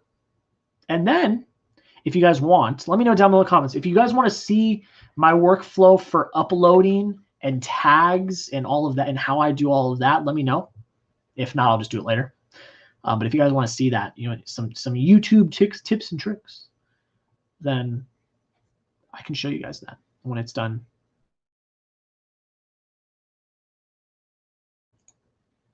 Doing that. Do you like David Lynch? Second favorite filmmaker right behind PTA. I do not. Don't really like the style. I know it's a hot take, but I don't really like his style. I don't want to say I don't like anyone. I'm just not a fan. He's very quirky, but not in a way like Wes Anderson. I don't know. I never figured it out.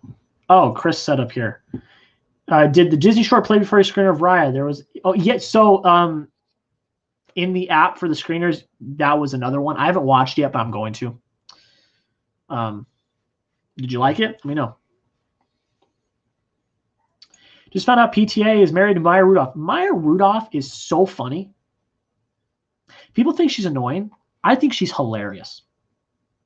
Absolutely hilarious. Good taste. Yep.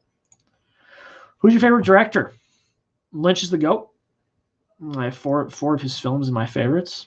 Hey, if you like Lynch, you like Lynch. That's the thing I love about film is it's all subjective. It's all subjective. My favorite director is Nolan. I'm a Nolan fanboy. I love him. Check out his older stuff. Mulholland Drive and Blue Velvet. I will. I'm not just like not going to watch his stuff because I don't like some of his other stuff, but I will. Stuff I want to check out. She's hit or miss me. Yeah, at times. But like she did that commercial where it's like 4 little ones of her on horses. I thought that was hilarious. I don't know. It just hit me. I thought it was so funny. It was cute. But all the pre-Disney Pixar shorts I never care for too much. I just want the movie. I'm impatient. Yeah. I understand that. I'm going to watch it on its own. Because it wasn't like together. It was you could watch one or the other. So I'm going to watch it. I'll watch it on its own and give it my look. But yeah. Continue him with some comments and questions. We got a little while until this is done. And I'm here. I ain't going nowhere. I'm going to be here. Focus. There we go. I'm going to be here. I may be here until Chris and Cam go live for theirs. So headed out to film a review, but I'll be right back, of course. Go do your thing, man. It's the grind. That's what we do. Best Disney Pixar short is Piper. Which one is that? I do not want to. I actually haven't seen that one. Which one did that play in front of?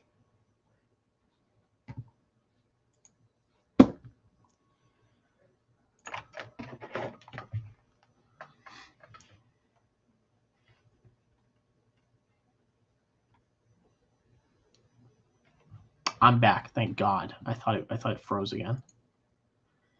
Have you seen Miami Vice? My second favorite Michael Mann film. I have not. I've only seen one Michael Mann film, I believe, and it's Heat. He was pretty good.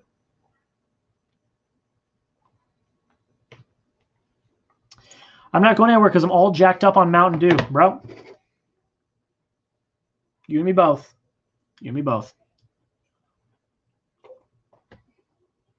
And the can is still pretty much full. I will say, though, thank you all for coming in, hanging out. I'm just kind of, trying to kill time before WandaVision.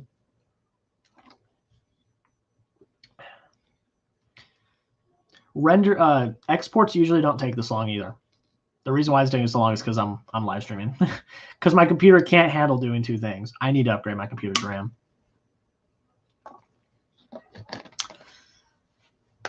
So we will continue.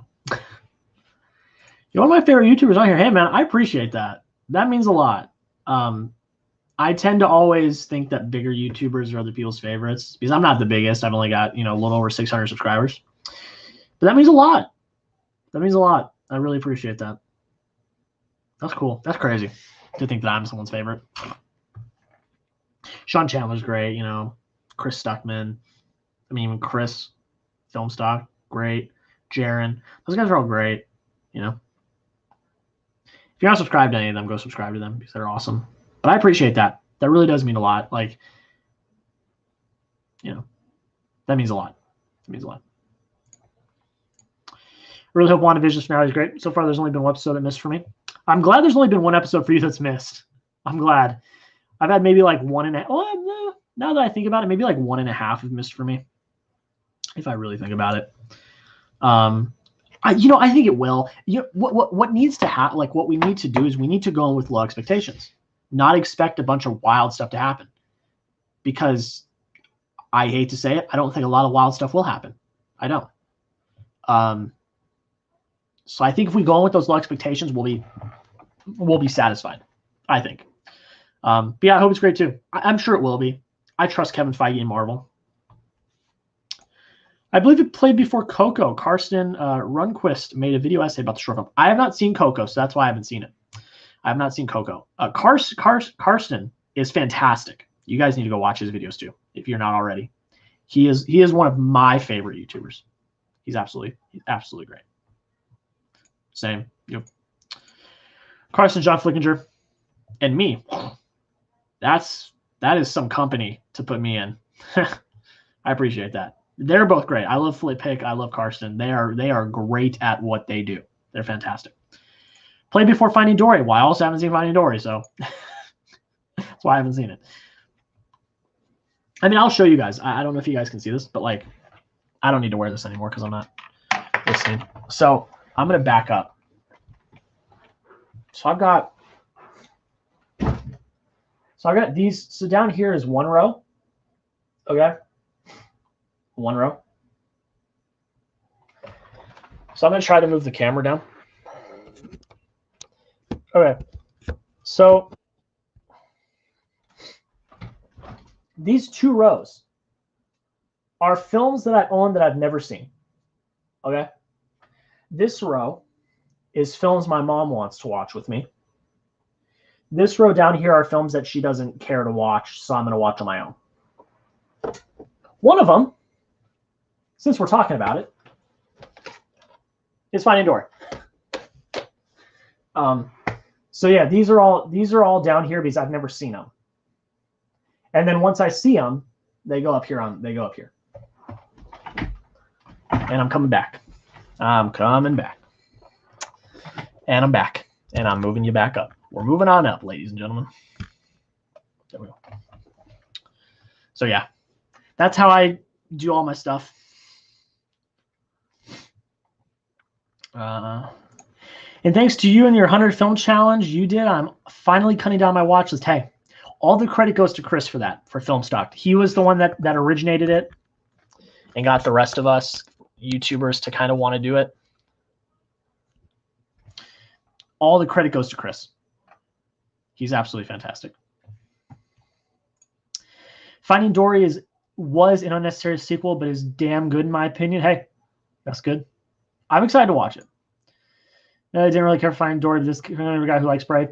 I don't really have a problem with Brave. I think it's okay. I didn't really have that big of a problem with it.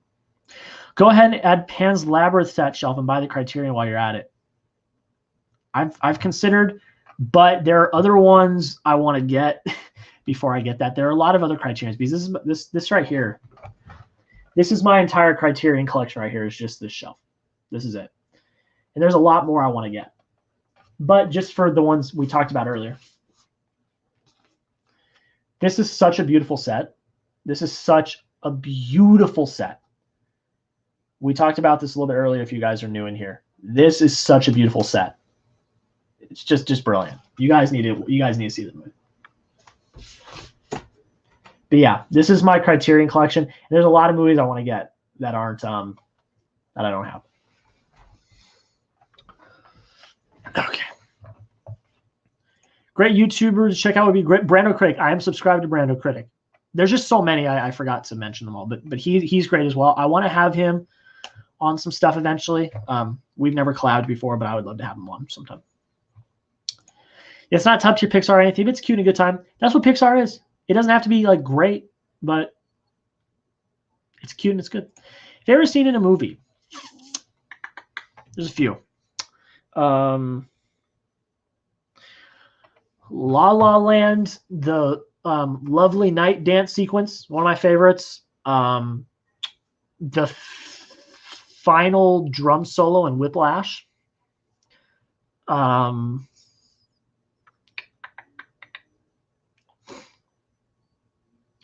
mean, if I want to name some MCU ones, you've got Thor arriving in Wakanda, Cap wielding Mjolnir, and of course the portal scene. The portal scene is probably my favorite, obviously. But there's so many. I mean, movies are great because there's just so many great moments. Love the Before trilogy right there with Planet of the Apes for me. I said it earlier. I think the Before trilogy is probably in contention for the greatest trilogy of all time. I gave each one of the films at least a 95 out of 100. So, Pan's Labyrinth 4K wasn't that good. That sucks. Sometimes 4Ks are hit and miss. That's why I don't buy all 4Ks. From all the films you've watched over the past years, what are some of the stand-up performances that come to mind? First one that pops into my head is Jake Gyllenhaal in Nightcrawler. Snubbed for an Oscar. Let me go into my Letterboxd and just see what I see. I don't want to do that because I don't want to freeze my computer. I'll go into my Letterboxd on my phone. Hold up my phone. I mean, Gyllenhaal in Nightcrawler is just something different. It's special. That's special. Daniel Day-Lewis in There Will Be Blood is fantastic. Let me think. Tom Holland and Sherry, very good. Let me think.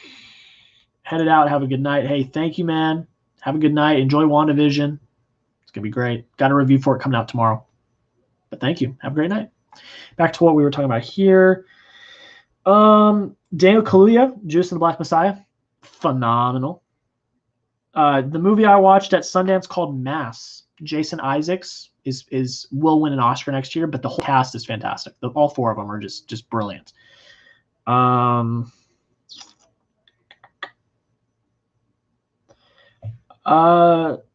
Keaton in Birdman's really good as well. Really good. I'm trying to go through what I've seen. Ethan Hawke and Julie Delpy in the Before trilogy are brilliant. I'm just trying to think. Vanessa Kirby in Pieces of a Woman.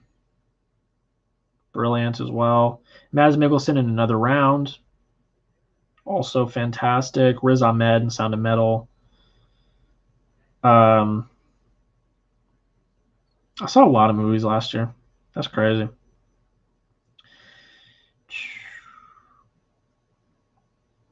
That's just to name a few. I could go on, but those are some of the biggest ones. I mean, I love like Ryan Gosling and Emma Stone in La La Land are great. I think they have great chemistry. You know, Joaquin in Joker, Adam Driver, and Scarlett Johansson in Marriage Story. Fantastic. Favorite movie scenes, The Interrogation Scene for The Master. I have not seen The Master. It's on my watch list, though. Joaquin Phoenix, Seymour Hoffman are all-time greats. They both are. I would agree with that. He said God, yes, for that scene, but yes, I would agree with that. Rip Philip Seymour Hoffman, a legend. He was a Moneyball. He was pretty good in Moneyball, too. Hit me up with some more stuff. We have an hour for this export. It doesn't usually take that long. It takes maybe 10 minutes at the most. That just shows how slow it is compared to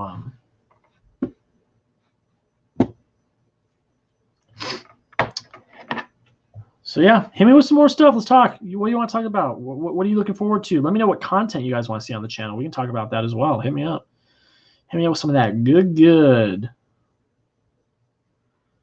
I'm also going to check my emails real quick, just for kicks and giggles.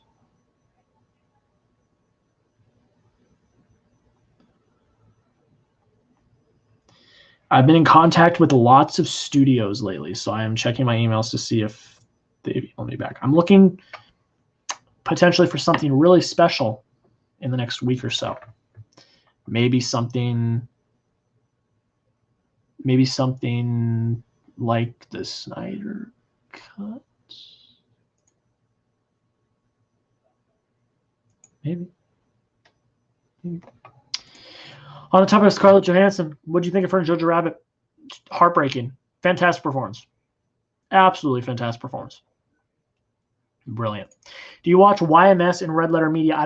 Tell me what YMS is, and I can answer that question for you. Red Letter Media, I've seen some videos, but I'm not subscribed to them, I don't think. When was the moment you realized the extent of the art form? That they weren't just movies? What was the particular moment that clicked for you?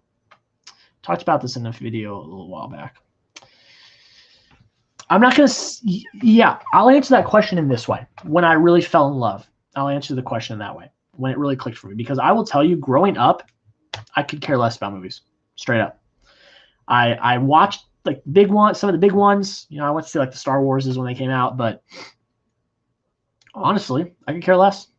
Which is crazy considering now. But I really could care less when I was a kid and stuff. I played sports. I sang in the boys' chorus. I'd watch TV, play video games. But that was kind of it. I wasn't really into movies. But then I went to see Infinity War. My first review I ever did on my channel was of The Last Jedi. And then I did one of The Post because I got to see that early because of part of school. But the first moment that really clicked for me was Infinity War. That was an experience. Being in the packed theater, not knowing everything that was going on, but still just in awe of what was going on. And then the cliffhanger. I was just like, this is brilliant. And that's funny and ironic because Scorsese doesn't think that comic book movies are cinema. I wouldn't say they're cinema, but they are movies. That was the moment that I fell in love. Absolutely. That's when movie reviews really started. That's when it all began.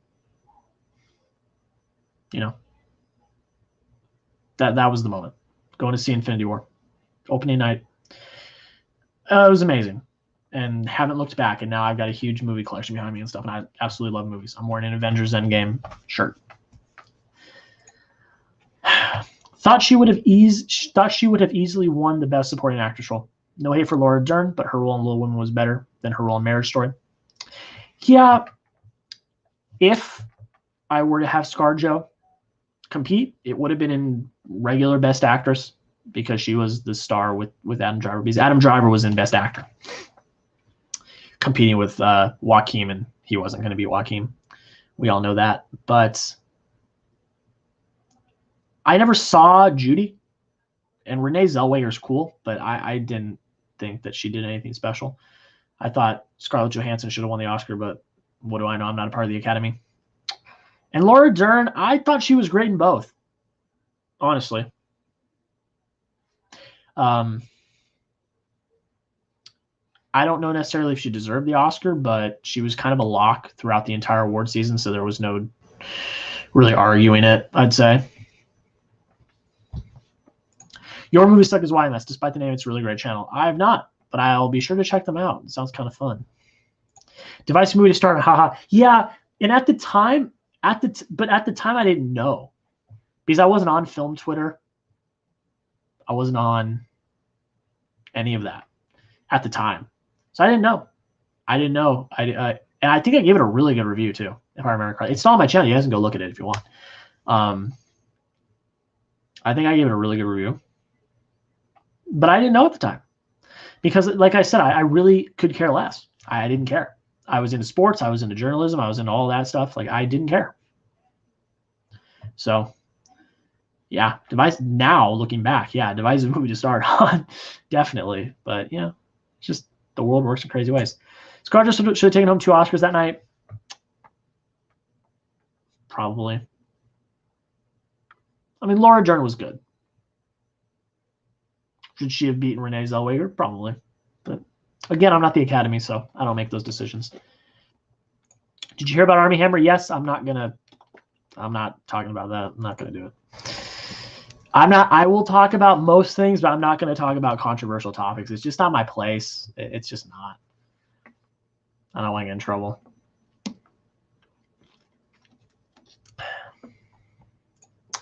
Jojo Rabbit snuck up becoming my favorite movie of 2019 between that and Parasite anyways. Two great movies. I would still say Endgame's my favorite. I love 1917, Ford v Ferrari. Great movies. Great. 2019, it's like I said earlier. 2019 was. I was actually answering your question, Brandon. 2019 was one of the best years of movies just ever, I think. So, Journal was certainly good, but I don't really think of that performance often. It wasn't all that memorable. Yeah, it's true. That's true. But I don't always think that when it comes to that, I don't think that it being memorable always matters. Sometimes it does, but I don't think that's make or break. It doesn't have to be a memorable performance to be like a really good performance. Like, example number one, Renee Zellweger. Most people didn't even see Judy. And she won for Best Actress. So it's just how it goes.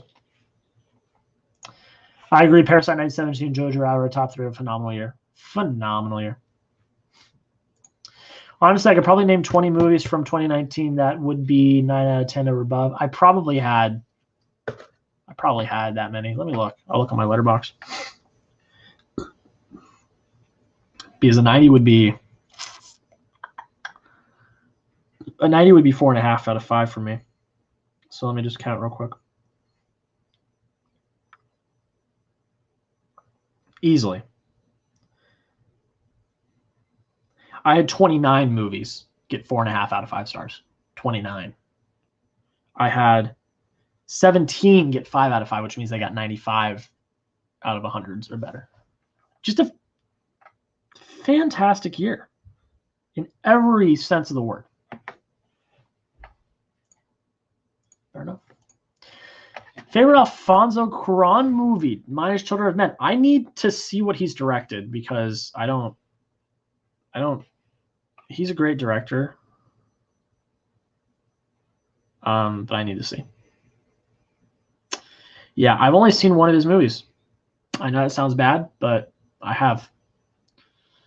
And it's Gravity. So that'll be the one I say because that's the only one I've seen. Crazy to think JoJo has a score of the 50s on Metacritic, most of which from reviewers not understanding the purpose of the movie. It's really surprising considering how digestible the movie is. I don't understand that. Yeah. Why? It was pretty critically acclaimed as well. It won screenplay at the Oscar. Taika is an Academy Award winner. It won screenplay at the Oscars, so I don't understand that. Gravity, Roma, Children of Men, Harry Potter. Oh, then Prisoners of Azkaban. I didn't see that on Letterboxd. That's weird. Prisoners of Azkaban would be my favorite. Then Gravity. But yeah, that doesn't make any sense. JoJo won screenplay. That doesn't make. What? Why is that a 50 on Metacritic? That's crazy.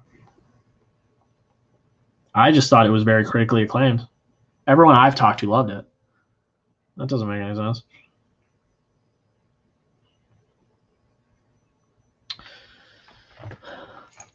What do you use to edit? This is Adobe Premiere. Adobe Premiere. I'm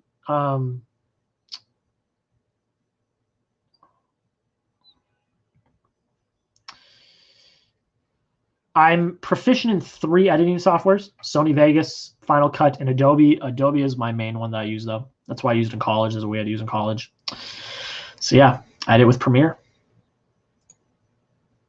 It's all because of the subject matter. Again, it's total misunderstanding of the message, not judging on merit.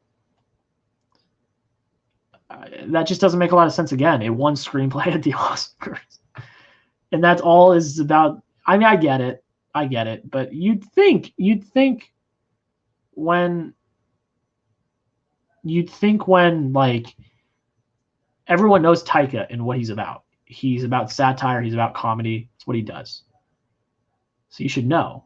And then that's just how that's the tone of the movie is like comedic and satire. And so I don't get that. That doesn't make any sense. It's a fantastic movie. Fantastic. Yeah. See, same. It doesn't make any sense. It makes no sense at all.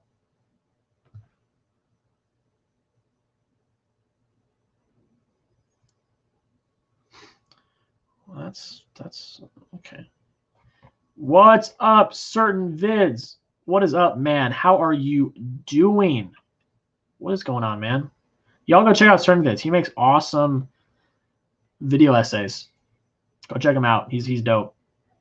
How you doing, man? You excited for WandaVision? I know you've been enjoying WandaVision. And we're less than 4 hours away from the finale, everyone. Very exciting. Very, very exciting. I was surprised how well Taika pulled off JoJo. I was afraid the humor would overshadow the tense moments like in Thor Ragnarok. Excited for next goal wins. Yeah. I think it was the perfect balance. I think it was the perfect balance. He balanced it very well. You know, I was worried, obviously, going in because of the subject matter and stuff. But he handled it very well. And yes, I'm excited for next goal wins. The premise sounds great. And I trust Taika. Academy Award winning screenwriter, Taika Waititi. E2 Mama Tambien is a great Quran film too. I did see that on Letterboxd. I have not seen that one yet. I should be checking it out though soon. Doing good, man. You know I'm hyped. I know you're hyped. I already know. You've loved pretty much every episode so far. You've loved pretty much every episode, I believe, if what I've seen on Twitter is correct. Tips for starting a YouTube review channel. Read other people's reviews. Watch other people's reviews. Learn the terminology. Learn the basics of film. And the reason why I say that is because it's very easy for people to just kind of say, I liked this, I liked that, I liked this, I liked that, or I didn't like that, or I didn't like that. It's very easy to do that. But people there's not a lot of credibility there because it's just you're giving your opinion.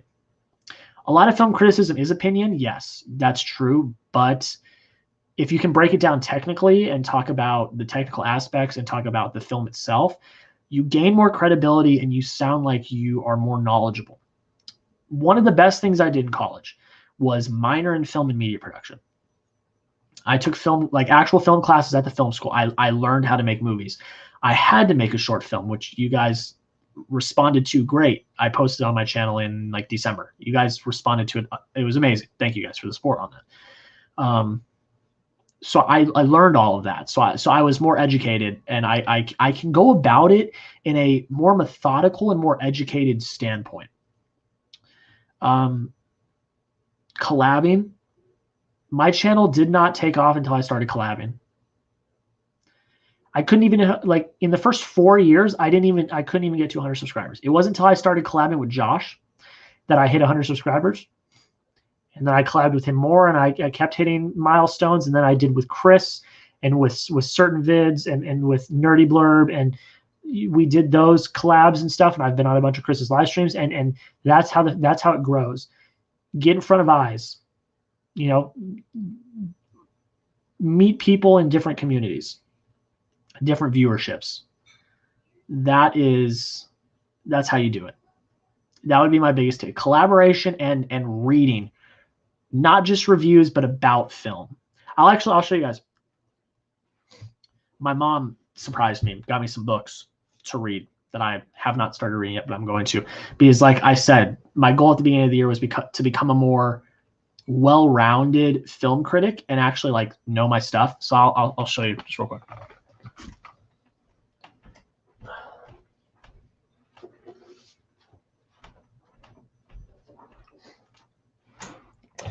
So I got this stack of books. So one of them is YouTube, based for YouTube. It's called YouTube Secrets. It's about growing your following and stuff like that. Oh, and real quick, I'm going to head off. Have a good one. Thanks, man. Thanks for coming in. Have a good night. Enjoy WandaVision. And then I got movie books about movies. So it's 5 stars. How to become a film critic. World's greatest job. How to watch a movie. Talking Pictures, another one. How to watch movies. And then this is one that I really want to read. It's called Reading the Silver Screen, a film lover's guide to decoding the art of film. It's just reading from people that are more educated than yourself. That's all it is. Learning the terminology, learning how to dissect a film, learning the small things, learning about screenwriting and stuff like that. I feel like I am more prepared now than I was a year ago because I took those classes in college. And it's also reviewing as many movies as you can. As many as you can. I've been pumping out reviews like they're nothing. I used to do it just for fun. And then I stopped and I started doing other content. But then this year I was like, no, I'm not doing it for fun. I want to do it because I want to try to be an actual film critic. Pumping them out like no one's business now. I'm literally, we just edited a new one for Saturday. So it's being consistent. It's doing a lot. It'll feel like a grind. It'll feel like a chore. But as you gain steam, it'll be more worth it when you know, and also write too. Write film reviews. That's another thing. I would not be getting the opportunities I am now with studios and getting screeners and getting to watch movies early if it wasn't for starting to write. Writing for Music City Drive-In, which I'm so blessed that they gave me the opportunity to write for them. That's one of the best things I could have done this year. Because that gives me a platform, that gives me credibility, that gives me the credentials to go to studios and say, hey, I'm writing for this publication. I would love to screen your movie and write a review. You know? Those are the biggest tips. Write, read, learn, and put out as many videos as you can. Those are the tips. And when this finishes exporting, we'll go. I'll take you guys through my upload process. How I upload, what I do with tags, how I get it in front of more eyes. If you guys are still here in 46 minutes, I'll still be here. I'm not going anywhere. I'm going to be here until Chris starts his. Probably. Maybe, maybe not. We'll see. Okay. Letterboxd. Everyone go follow him. You're not the greatest. Hey, that's fine. But learn. If you're not the greatest, like I said earlier, writing's not my strong suit. Video is my thing. That's what I do. It's just practice, getting better, having people edit it for you. Don't just edit it yourself. Have other people look at it and edit it for you. It's the biggest thing. Thanks. Great advice. Hey, of course. Of course. If you guys have other questions, leave them down below. Any comments? Talk about food. I love talking about food. I love talking about food.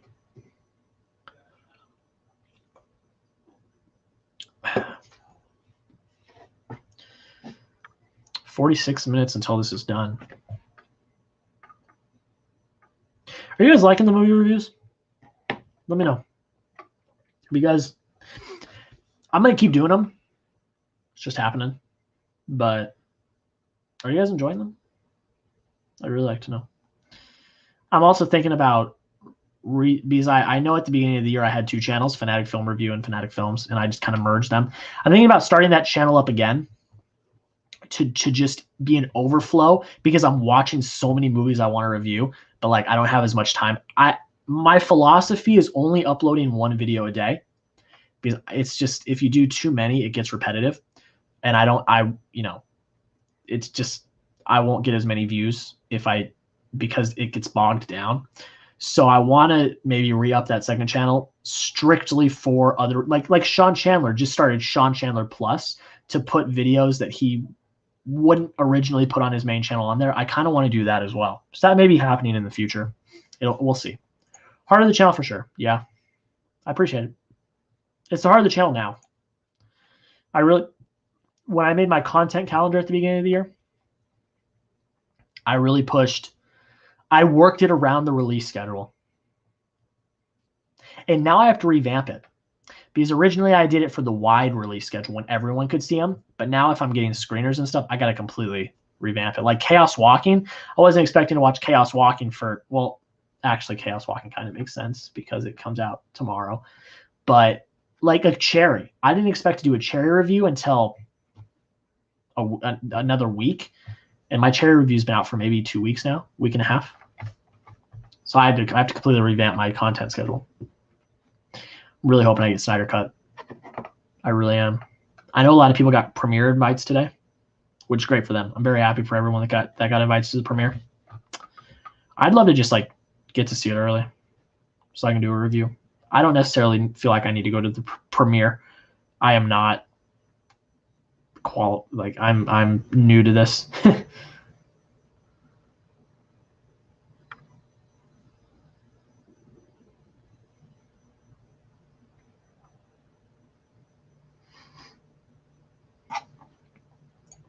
Can I get some sleep? Take it easy. Hey, thank you for coming in, man. Appreciate you. Enjoy WandaVision. Have a good night. Huh. According to comicbook.com, Tom Holland says the cast of Spider-Man No Way Home is pestering Marvel for a Black Widow screening. We want to watch it. We all want to watch it, Tom Holland. We all do. So excited for Justice League. I'm cautiously optimistic. Talked about it. I am looking forward to seeing what's different. Looking forward to seeing. I'm very happy Zack Snyder gets to kind of see his vision. Focus, please. Focus. I'm happy that Zack Snyder gets to see his vision come to life.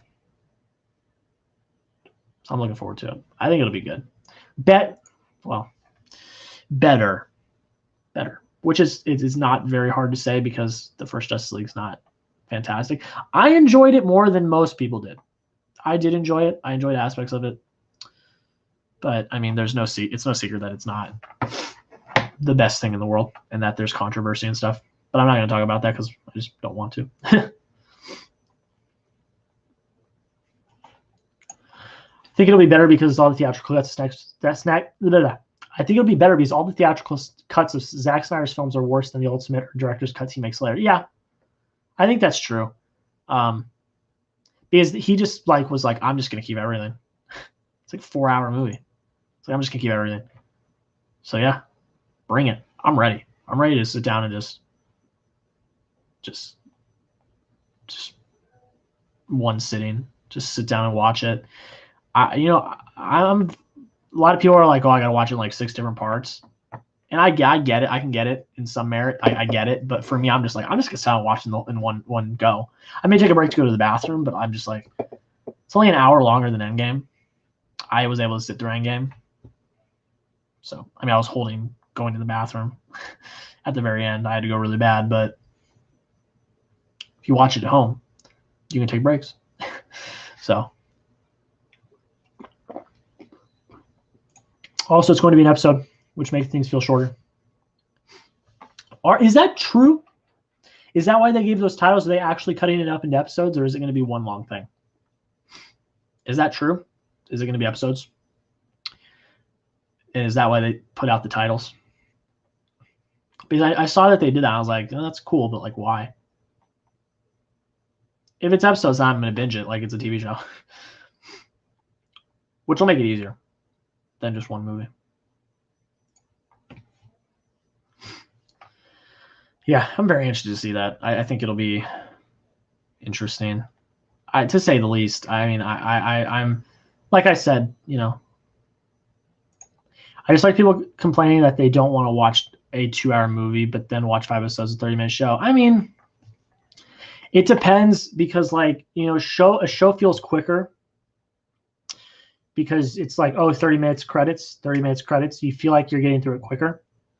Whereas a movie is just action the entire time, which I obviously I love movies. But there are times where I'm like, I don't really want to get into a full story in a movie, and I kind of just want to put on the TV in the background. Like, I'm like that sometimes. Sometimes I'll be in a rut where, if I watched a lot of movies, then I'll be like, I want to take a break from movies for a few days.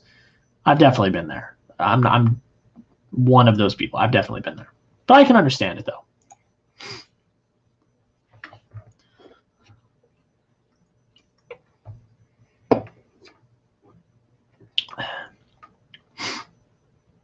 I mean, I'm just going to watch the whole thing, however it's presented. you know, however it's presented, I'll watch it. But it's just, you know, that's how it goes. Keep leaving stuff, guys. We're gonna be here for a while. Halfway through the export, which is good. But let me know any questions you guys got. I want to talk about everything. Everything. Let me know. Thank you all for coming in and checking out too. It means the world.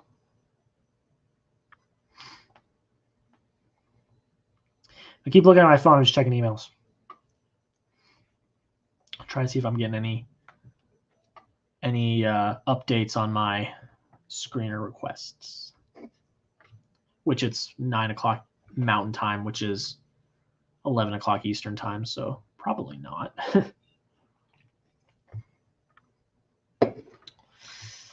We're about 3.5 hours away from WandaVision episode 9, the finale. Who's excited? Let's hear it in the chat. Let's hear it in the chat, ladies and gentlemen.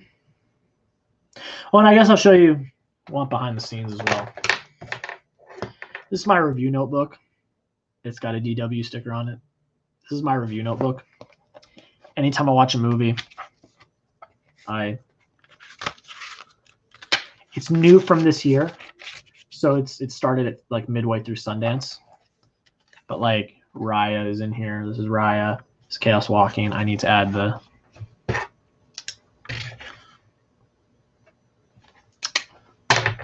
so this is, you know, I always write stuff and I like to write stuff.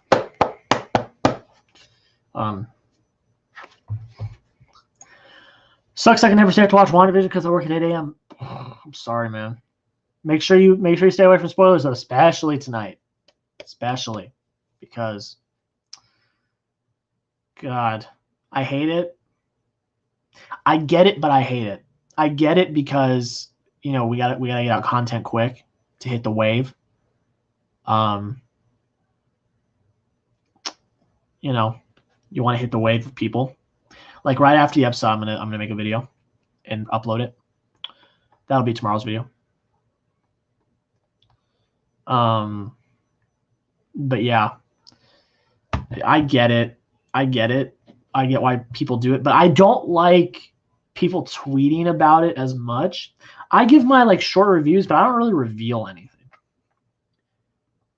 But people put spoilers in their thumbnails and stuff. I'm like, what are you doing? You know, it's just like, why? What's a movie that you think could be improved by having a different director? I think The Founder directed by Oliver Stone would have been good. I've not seen The Founder. I want to. I don't actually know. That's a good question. I think any superhero movie that's not great, you put Nolan in, and it would be really good. You put him in like for Thor: The Dark World, I think it'd probably be a pretty good movie. I mean, what Nolan did with the Dark Knight trilogy is just great. It's just fantastic. Fun to watch on Friday nights, but yeah, I have to avoid spoilers all day. It's rough. Some people tweet about the episode immediately with huge spoilers. I know. I don't do that because I don't want to spoil it for other people. I give like my general review, but I don't like when Evan Peters came, I didn't tweet that. I just said what Marvel's trying to do is like groundbreaking, but I didn't tweet like anything about that. I'm pumped. I am too. Very pumped. There's got to be something big. Something big has to happen. Not like, you know, Magneto or Professor X showing up, but like at least like Doctor Strange showing up or something. Something big's got to happen. It's gotta. There's no way. You're teasing all this big stuff. This show cannot just be a bridge to other projects. It can't. It's too good. We have gotten a lot of great character development for Wanda. I will say that. But besides that, it cannot be a bridge to other you know, projects. It can't. It's too good of a show. There's no way. So something big has got to happen tonight. Has to. I'm just really hoping something happens. I don't have the expectation that something's going to happen. Like, I'm going in with low expectations, but still, I'm very hopeful, though. I'm very hopeful because it's like I said, it cannot be a bridge to other projects. The show is too good. If you end it disappointingly, then I won't be disappointed because I have low expectations, but it'll suck because there was so much potential. Evan Peters is the biggest. Like, we got to find out what's up with Evan Peters. We got to. Please the one thing I'll say to the Marvel gods, please let him be the Fox X-Men Quicksilver, please.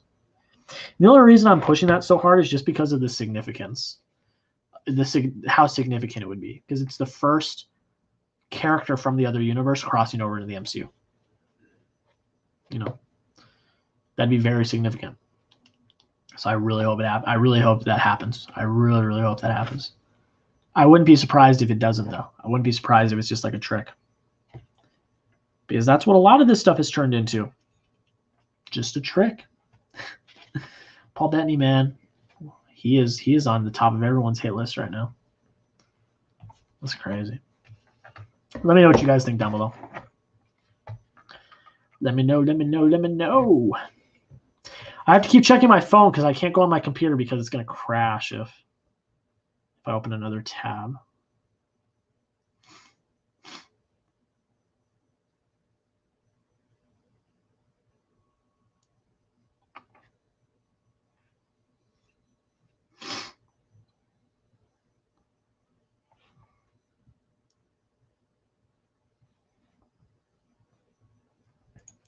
My most anticipated movie is Doctor Strange Multiverse of Madness.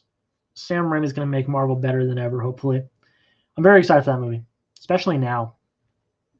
Especially now. I don't like to theorize like crazy. Mephisto, Mr. Fantastic, showing up, etc. In my opinion, just sit back and enjoy the show for what it is. At least we're getting some Marvel content. Completely agree. Completely agree. I didn't really do a lot of theorizing. Like the Mephisto, I was like, nah. The only thing I had ever thought really was Evan Peters being the Fox Quicksilver. That's the only thing I've really like fought for.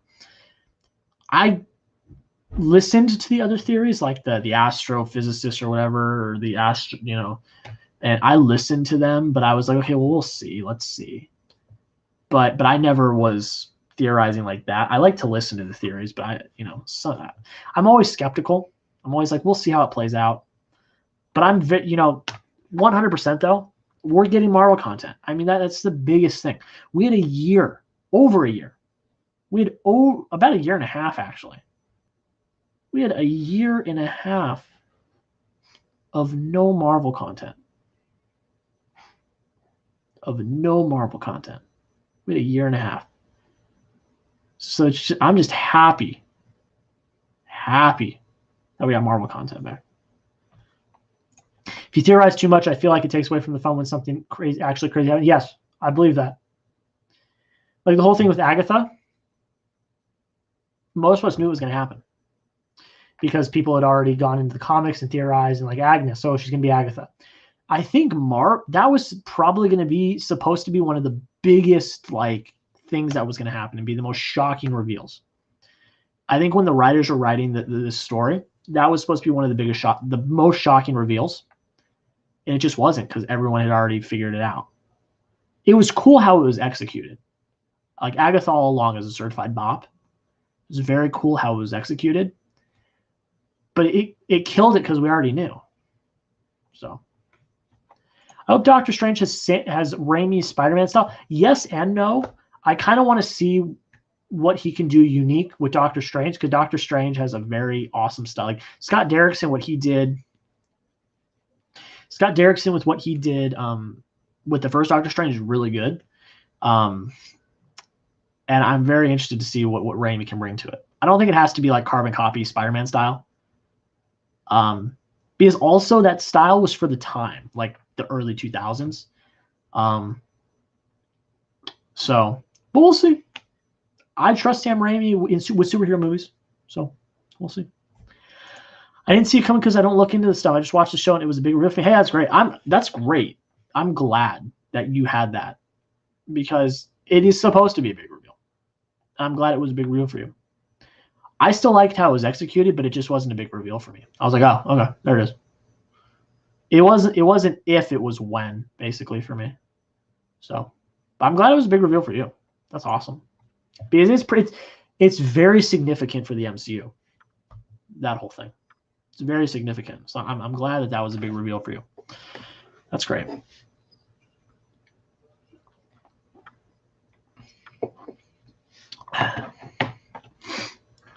All turned up on Mountain Dew.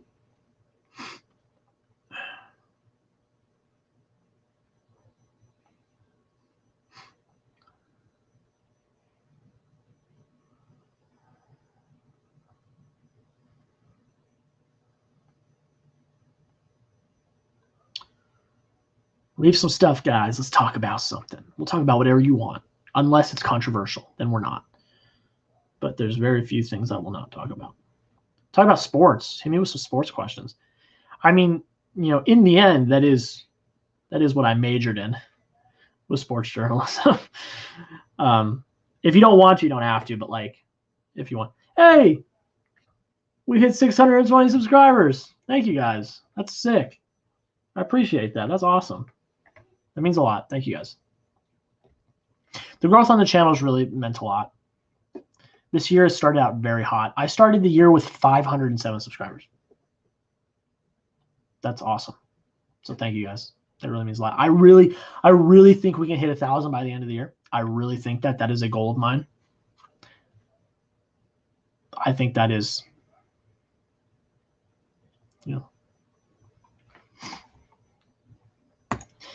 I have an answer to your question you asked a little while ago. My favorite movie scene is when Peter quits being Spider-Man and walks away and the rain keeps falling on his head song. I hate that scene. I think it's tacky. I don't. I hate the arc of that he loses his powers because he gets sad. I don't like that arc. That's a cool scene, though. Have you met any famous athletes?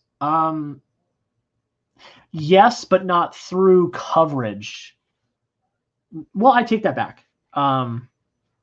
So I live in Arizona, as you guys know. So we've had 2 Super Bowls here. So they have these things called the NFL Experience. So you can go meet people. So I met Patrick Peterson, got his autograph. I met Antonio Brown, got his autograph. I met Reggie Wayne, got his autograph. Alex Smith, I met and got his autograph, which is now one of the best comeback stories in sports. Baseball, I haven't met people. I've gotten autographs from some baseball players and stuff. I mean, if you want to talk about maybe not famous athlete, but my dad got drafted by the Astros out of high school. He never made it to the bigs, but he played in the minors for the Astros. And he knows people. I don't know if you guys have ever heard of the athlete Rodney Peete. He's like a USC football legend, and he played in the NFL. My dad played high school baseball with him. And my dad it's funny, my dad posted a post on Facebook when I graduated, and Rodney Peete liked my dad's post of when I graduated, which is cool. But through coverage, I've been in my junior year. I was in every Herm Edwards press conference because he did Monday morning press conferences after each game. I was in every one of those my junior year because I covered ASU football. So I've been, in the realm of, Brandon Ayuk, who plays for the 49ers now. I covered him.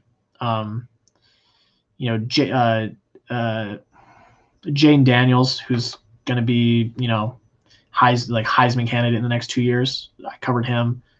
Eno Benjamin, who plays for the Cardinals, covered him. I met Rob Gronkowski. That was one I forgot when I was very young, but he autographed football for me, which is dope. And probably my favorite one is Spencer Torkelson. And if you guys don't, and Hunter Bishop, those two. If you don't know who they are, they both played for ASU baseball. Bishop was taken 10th in the MLB draft in 2019. And Torkelson was the number 1 overall pick in the MLB draft this past summer. And I got to cover both of them. Be up close with them, within 10 feet. shooting them on a video camera. Like, and when Bishop got drafted, I was watching the MLB Network. You know, and they did like a sizzle, excuse me, a sizzle reel, some highlights. MLB Network used some of my footage that I shot. Never got credit, but still pretty cool. Met Martellus Bennett, played basketball with George Hill. That's dope. That's cool. Met a famous actor, met Kevin Bacon. That's cool. That's cool. It's cool to run into famous people because they're famous and they're cool. I mean, if I met famous people, I don't know if you guys know the artist John Bellion. I met him. I did a VIP thing. I got to meet him. He signed a poster. I have it framed and hung up in my room. But yeah, it's cool. I got to cover a lot of cool people at ASU. I was very fortunate to cover some really cool people. Got to sit in on a lot of really cool press conferences. I got to sit in when Torkelson got drafted #1 overall. I got to sit in on his introductory press conference with the Detroit Tigers. So it was him, the president of the Detroit Tigers, the GM, and Alan Trammell, like legend, Hall of Famer Alan Trammell. And I was actually in the Zoom room with them for the press conference because I was covering it for school, which was really cool. That was a cool moment. Hit me with some more questions, guys. Let's talk. We still got 29 minutes left on this export. We're at 66% though. And we're almost less than 3 hours away till the finale of WandaVision. We are getting there. And thank you guys for 620 subscribers. I appreciate it. If you have not already, hit that sub button. It means the absolute world. Go check out my Raya and the Last Dragon review. Came out today. Got some cool stuff coming this week. We got we got WandaVision tomorrow, WandaVision review. Chaos Walking review on Saturday. I'm taking Sunday off because I got to make some videos. Monday, MCU Ranked with WandaVision. Tuesday, my reaction to the Critics' Choice Awards. Wednesday, a FinaticFilms podcast with a special guest, someone I've never collabed with, but I'm very excited to collab with. Thursday, we have a review of Coming to America. Friday, I'm doing a preview of South by Southwest because it's that next week. And that is next week. Pretty awesome week coming up. So make sure if you have not already, consider subscribing because got some cool content. That Nerdbot Diaz, what's up, man? What's up? What's the most controversial opinion you have on film? Mine is I like Transformers 2 a lot. That's great. I love Iron Man 3. That's the one I always say. But that's becoming not as much of a controversial opinion. But I love Iron Man 3. Ooh, I think Citizen Kane is one of the most overrated movies of all time. That would probably be it. I think Citizen Kane, which a lot of people say is the greatest movie of all time, I think it is highly overrated. That would be it. That would be the hot take. Thank you for coming in. I appreciate it. If you got any more questions, feel free to ask them.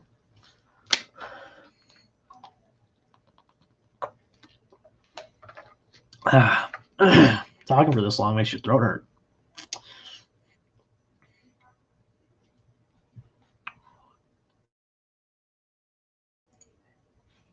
What else you guys got for me? Hit me with it. You guys have been great. This has been great. You guys have been keeping me company. Started at 7:30. We're already almost up to 10. Been fun. And we're going. We're going until Chris and Cam start theirs. And then I'll get off. I'm doing it. Screw it. I'm doing it. Till 12:30. I think I can do that. Can I do that? Can we do that until 12:30? Maybe not. It's almost 10 though. Something on the East Coast, no way. But that's fine.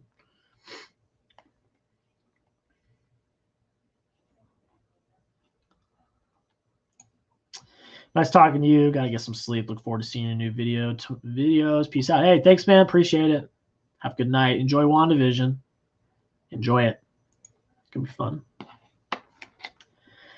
It's going to be fun. Ugh. I need to stay up. Ugh.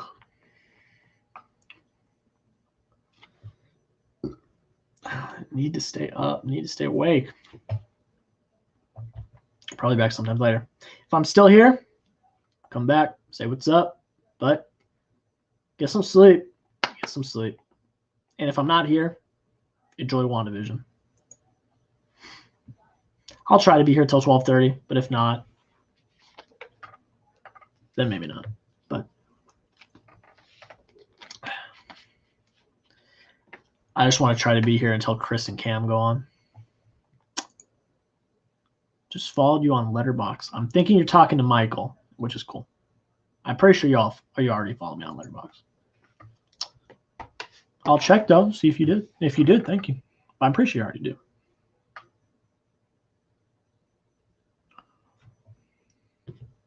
No, you followed me on Letterboxd. Sick. Just followed you back. Thank you. Letterboxd is like the best app ever. Talking to you, actually. Yep, just saw it. Thank you. Letterboxd is the best app. It's great. I love that app so much. And to think I used to just chronicle all of my films on the Notes app on my phone before I knew what Letterboxd was. I just did it on my Notes app. Letterboxd is one of my favorite apps ever. One of my favorite apps.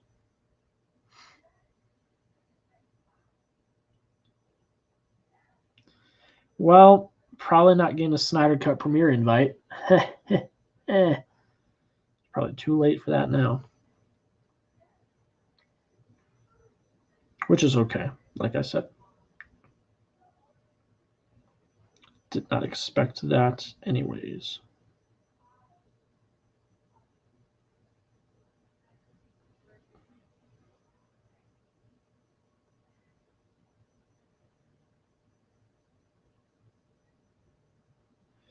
Hit me with some more stuff in the comments, yo.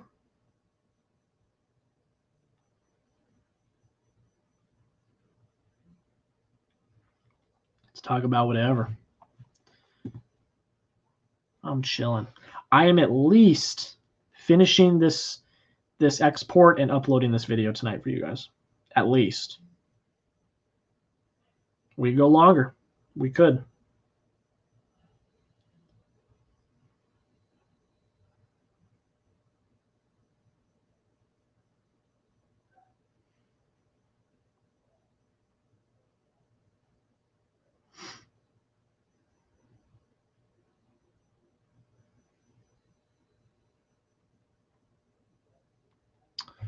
Appreciate y'all subscribing, though, checking it out, hanging out.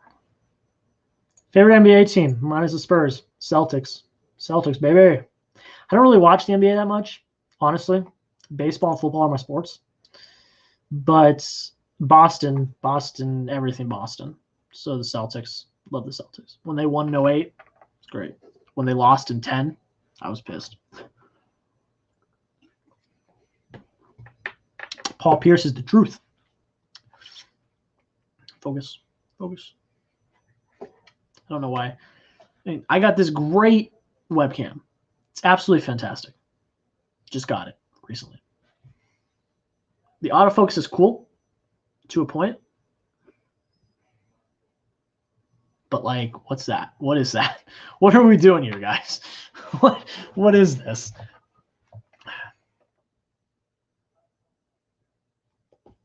It's like my vision. You guys are looking at me like my vision without glasses. This is what my vision is without glasses. I want you to see the cells on my fingers. Come on. Come on. There we go. Tatum is a beast. Yes, he is. Yes, he is. Did you see LeBron and Team KD's rosters for the All-Star game? I did. The fact that Devin Booker was not on the reserves without having to be added on is ridiculous.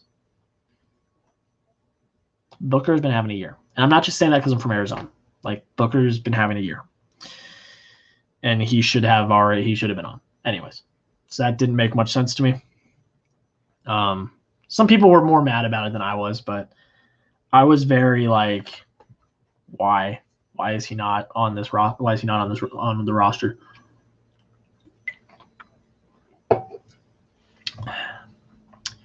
Yeah. I mean, they look good.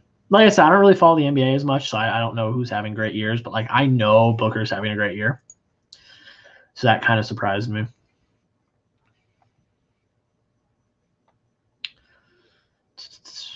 Coming up on the 3-hour till WandaVision mark. Very excited. Very, very, very excited. Hey, thank you all for coming in. I see there's 4 of y'all in here.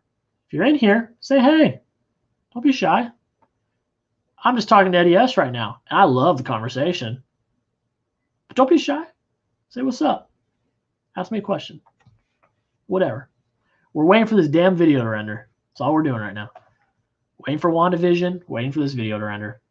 And you guys can see a little sneak peek to my Chaos Walking review. Right there. 71 out of 100. That's what I gave it. That review is going up on Saturday. Tomorrow is WandaVision Day. Finally giving a review of WandaVision.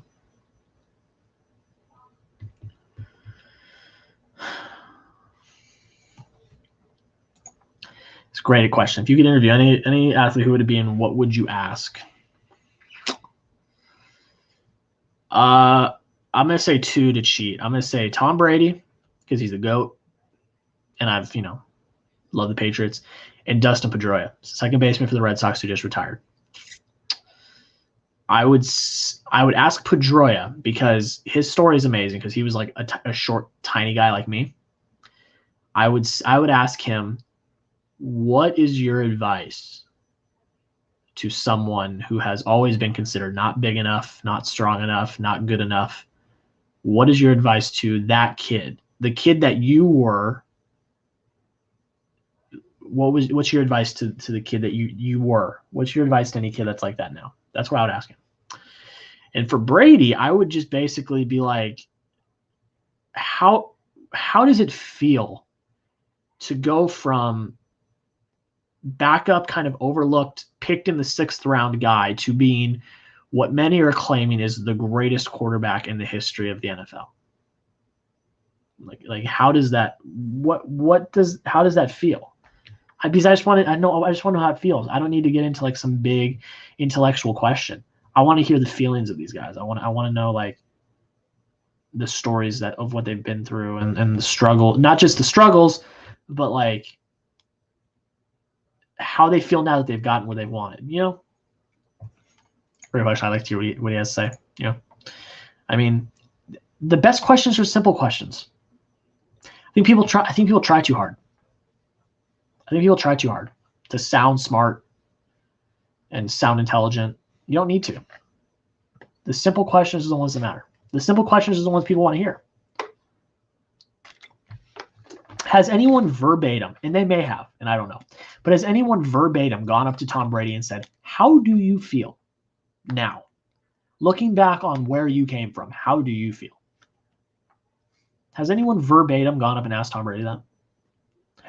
I've never seen anyone do that. Now, I haven't seen every interview Tom Brady's had, but has anyone ever asked him that before? I'd love to know. I don't know.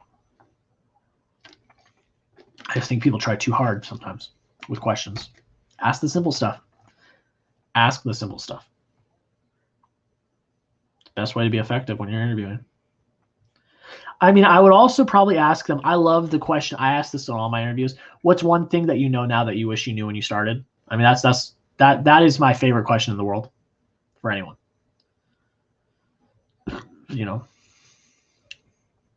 Like what's one thing you know now that you wish you knew when you started?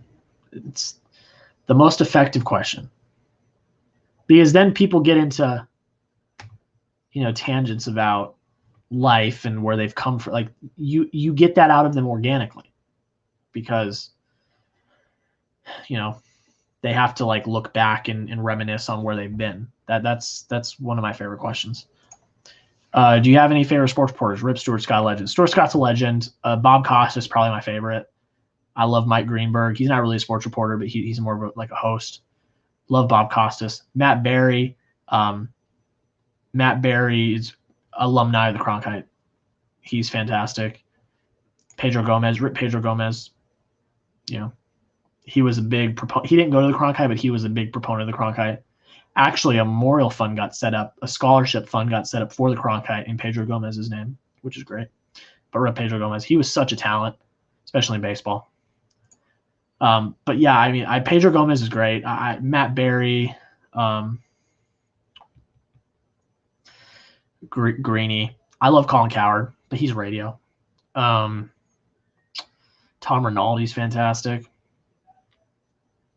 Bob Costas, like I said, is a legend. One other guy. He does all the college stuff. What's his name? He's really good. I'm trying to think off the top of my head what this guy's name is. There's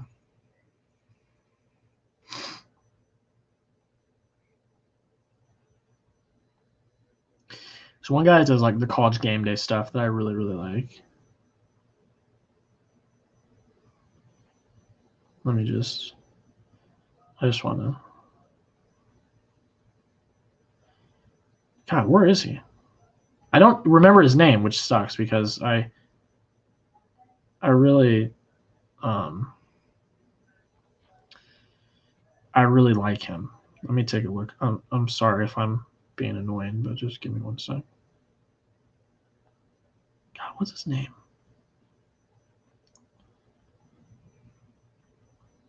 I don't know.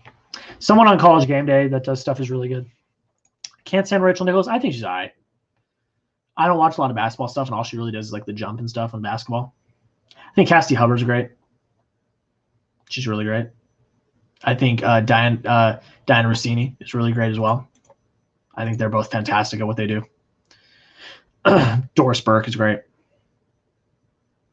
You know, Erin Andrews. Erin Andrews is the queen of football one-on-ones. She's fantastic. They all do a really good job when it comes to like interviewing and stuff. Those three women, the women in sports are undefeated. Like they're fantastic. Give me Stephen A. all day. I hate Stephen A. Smith. I hate him. Cannot stand that man. Can't. All he's good for me is funny sound bites for Twitter. That's it. That's it. But the one I dislike more is Max Kellerman because he's trying to be Stephen A. I think. I can take Stephen A. to a point, but I like Max Kellerman's radio show, but Max Kellerman on First Take, no. He's trying to out-be Stephen A. Smith, which he can't do.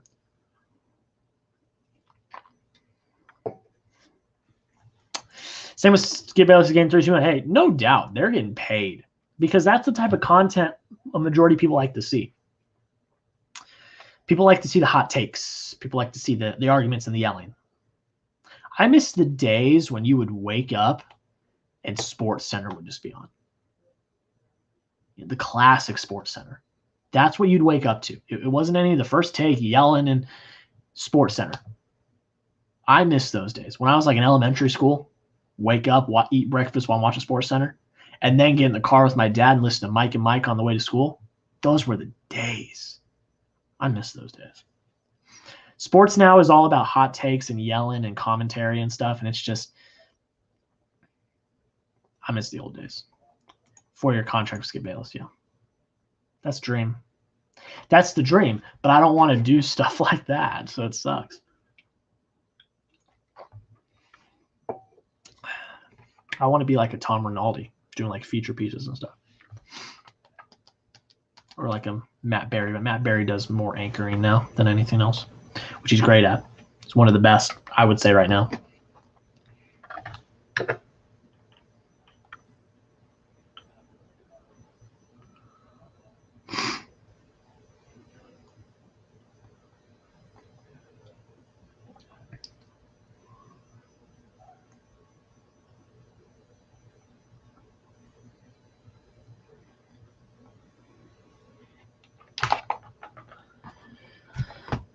We are officially less than 3 hours away from WandaVision.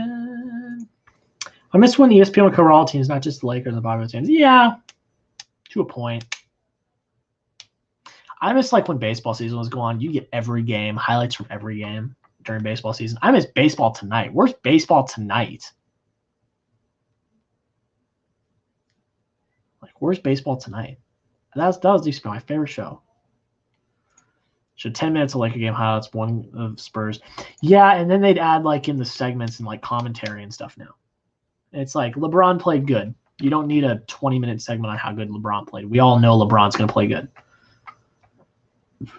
LeBron tears his ACL? Yeah. You can get a big segment for that because that's huge news. You don't need a huge segment on LeBron's really good. Everyone already knows that. Those are the type of things I don't like. We don't need a 20-minute segment on how good the Lakers are. We all know that already. That's one thing I would do if I was at ESPN. Change the way that they stack their shows. You don't need the obvious stuff. Cover some stuff you need to have some of that for ratings and stuff, obviously, but like at the same time, it's like I said, you don't need a 20-minute segment on LeBron James being really good. Everyone already knows that. You don't need it. It's not necessary. So, what's going on, everybody? Saw a few more people jumped in. We're talking, we're chilling, getting ready for WandaVision. Less than 3 hours away from the finale of WandaVision. Hit me with some of your comments. Ask some questions. We're having a great discussion right now about ESPN and sports and stuff. Hit me with some of your questions. Love to talk to you guys. Try and get this export done. Almost. Less than 10 minutes away. And it's starting to export a little bit quicker now too, which is nice. Then we'll upload that. And then if after the upload, if no one else is here, then we'll call it a night and get ready for Chris and Cam to do their thing, and then we'll watch the finale. But if you guys want me to stay, then I'll stay. Because I ain't doing nothing. I'm chilling. Usually, in this time, I would be filming my video for the next day, editing it and uploading it. Can't do that right now, though, because my video for tomorrow is my WandaVision review. But, so, instead of that, we are doing my Chaos Walking review for Saturday. It's always good to plan ahead. Why is my camera keep going out of focus? How do I keep it in focus? Is there a manual focus on a webcam?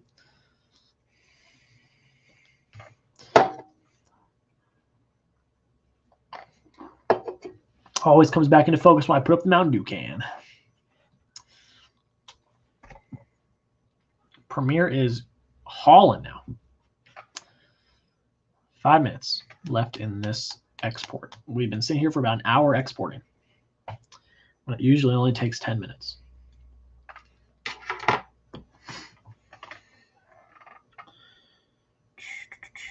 WandaVision. Very excited for the finale tonight. It'll be so good. It'll be so hype. Even if like a bunch of stuff doesn't happen, it's still gonna be really good.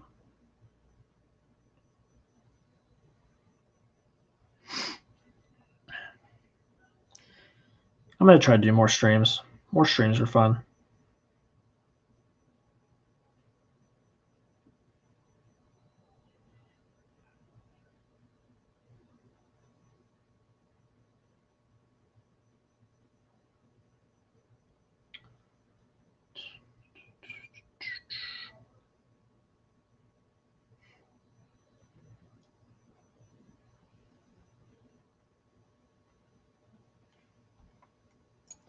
What made you start collecting physical media? I don't really know. I think it was just the fascination of movies and wanting to own like movies I liked. Because originally I just set out to just collect all the Marvel movies after Infinity War. I just wanted to collect all the Marvel movies. And then that just spurred into collecting more movies that I liked. And then I got into like the watching the channels and all of that stuff. And then I learned about the Criterion Collection and all of that. And yeah. Oh, great news. The export's done. I'm Xing out of that so that my computer will not freeze now. Goodbye. All right. I'm going to show y'all, or just Eddie S, because I think he's the only one in here right now. I'm going to show you all how I upload a video, what I do with tags, how I do all of that stuff. So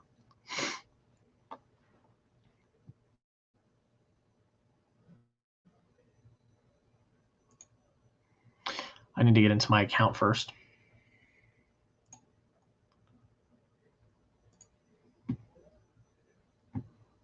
Okay, here we go.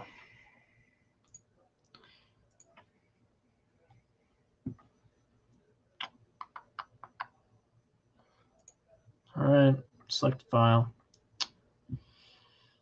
Chaos Walking review. And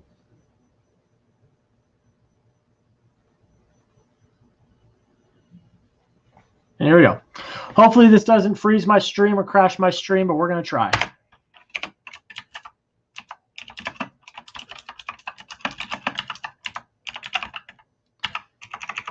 Chaos Walking is chaotic.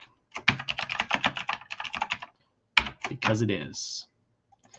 So I've got this thing called vidIQ. So if you go into YouTube, I've got this bar right here. This bar when it pops up. I got this bar. And this bar gives me analytics. Shows me, you know, watch time and views and all of that jazz. So it's basically like a plugin or add-on you can add to like Chrome, and it gives you analytics, and it also helps you with tagging and stuff like that. So that's what vidIQ does. It helps you with tagging and showing you your analytics and all of that jazz. Yeah, it's pretty good. 4,000 minutes watched in the last 7 days. You guys are lit. You guys are lighting my stuff up. All right. So that's what that is. So then when you upload a video right here, this is also vidIQ. vidIQ helps you with tags and stuff like that. So keyword, Chaos Walking review. And then that'll rank down here. So the playlist, you gotta add it to at least one playlist. I have 2. I have every movie review ever and 2021 movie reviews. I always say no for the is it made for kids, because usually they are, but it's like, you know, just in case a clip shows violence or something, I don't want to get in trouble. So we do the tags. The tags are the most important thing. The most important thing, because they are what you put into the algorithm. Helps your video get recommended to people and get on recommendeds. And like when you watch a video and you have the recommendeds next to it, that's what gets the video on there. So you get people to watch your video, you get eyes on your video. The tags are the most important thing. So they give you recommended tabs, which are rated high. And what you're looking at is you're looking at this up here. Actionable SEO score. Basically, the higher the score out of 50, the more likely it is to get in front of more people's eyes. It gives you a full report on, you know, tag count and stuff like that. So you just want to get that as high as possible, closest to 50 as possible by adding tags. So I'll refresh the tags again. They'll give me more. And they don't have to be based completely on the movie. Like I just put Tom Holland Spider-Man, Tom Holland funny, Tom Holland interview. Tom Holland stands are going to come see this. They're going to watch the video. It's talking about Tom Holland. That makes sense. And then you add some on your own. Chaos Walking review. Movie review. Film review. Anything that someone could type in their search bar, you want to put in here if it involves that movie. They also give you recommendations. Chaos Walking trailer.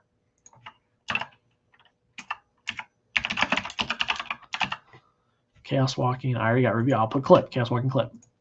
Refresh the tags, nothing else. It's Lionsgate, so Walking clip. Lionsgate. Lionsgate review. Lionsgate movie. Stuff like that. And we got to add the description. So basically what I do is it's pretty easy. I go to my channel and I go into whatever my last video is. So Raya happens to be my last video. Copy it. Hey, there you are, Eddie. I'll reply to that soon. And I will paste. Then I'll just change out some wording. So this is a review of Chaos Walking. All that's fine. Then we'll do Chaos Walking. I usually do the movie, I do the studio, and then I keep moving review. Lionsgate. Thumbnail, I'll get back to in a second. So the SEO score now, 46.2 out of 50. Not too shabby. All we're worried about now is tag count. So we just added some more tags. And then also you add tags like, I can add tag, like I'll add like FinaticFilms. You add channel names. FinaticFilms, Fanatic Film Reviews, Fanatic Film Review. I'll add Film Stocked, Sean Chandler.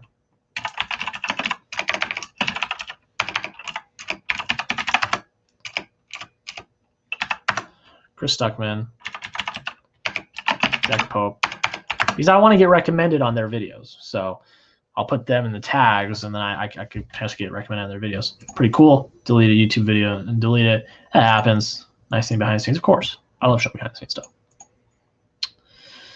So that's kind of that. Everything's pretty much done. I got to change the category to film and animation because it just stays on gaming, because gaming is what I used to do on my channel. Last thing to do is the thumbnail. So I make the thumbnails on my phone. So I'll just make it real quick. Just real quick. It's usually the same thing. It's the same thumbnail that you guys always see. I just look up a movie still. I'm making this thing called Adobe Spark, so it's another Adobe app, but it's on the phone.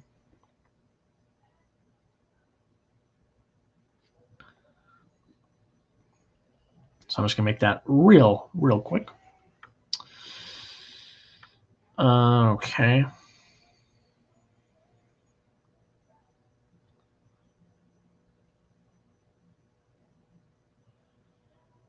Stand by as I replace. Okay. So then I usually airdrop it because I usually do it on my Mac, but I'm doing it on my PC. So I'm going to email the photo to myself.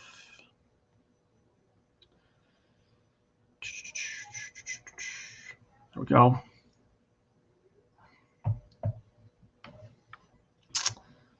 Okay. Email it to myself.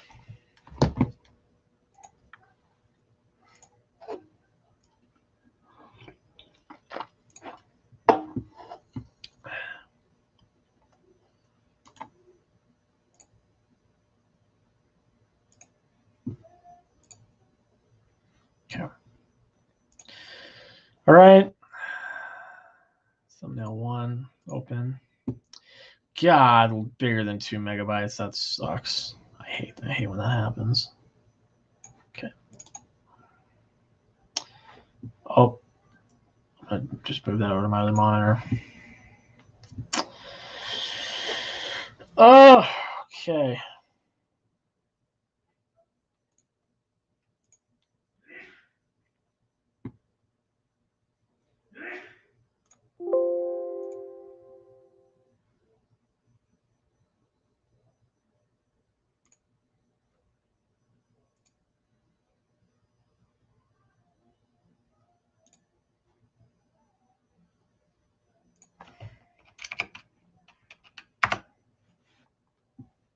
Okay, I think that should work. Sometimes I just gotta save it differently. Still the same size. Why? God, I hate that. I hate that so much. I don't want to open Photoshop. I'm gonna have to. That sucks. Sometimes if it's too big, I gotta go into Photoshop and screw with it for a sec.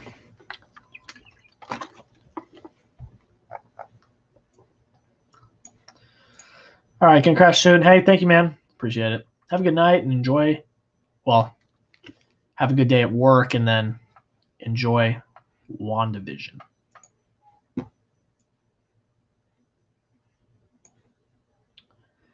I'm the only one in this stream right now. But if you're watching on the replay, I'm going to finish this out for you guys so you guys can see the process. And then I'll probably end the broadcast unless someone else comes in.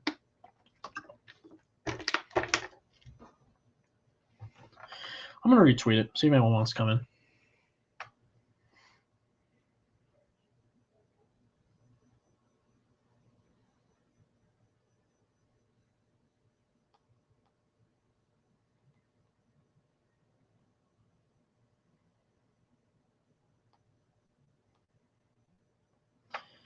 Right.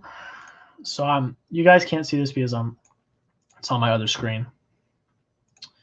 But I'm in Photoshop. I'm just putting the photo in Photoshop real quick because it'll come out smaller.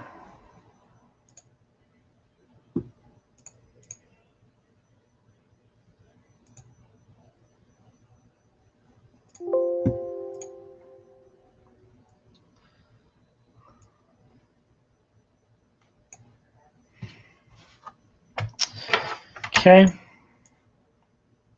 I don't know where that went.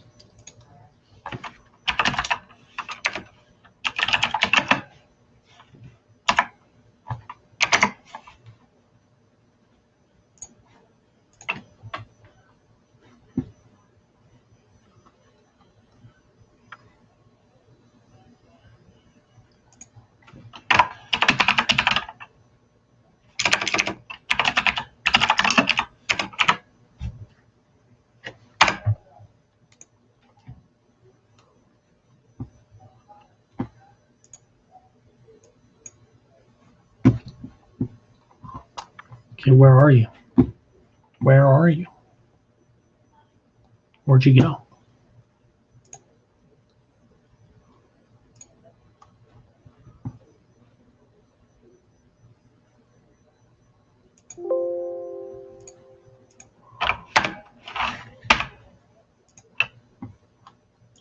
Okay.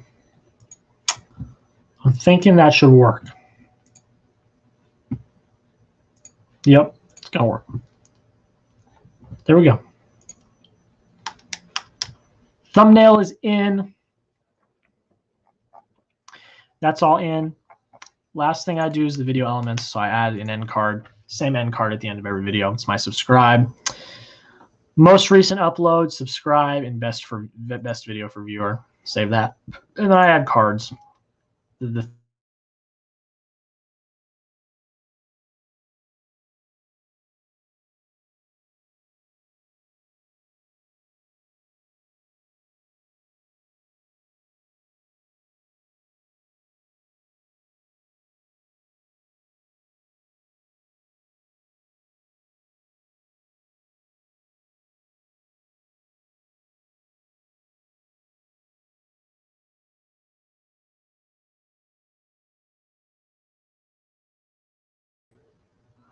I'm back. Okay. I crashed for a sec, but I'm back now. Okay. So let's add some cards. Hopefully it works and doesn't crash this time.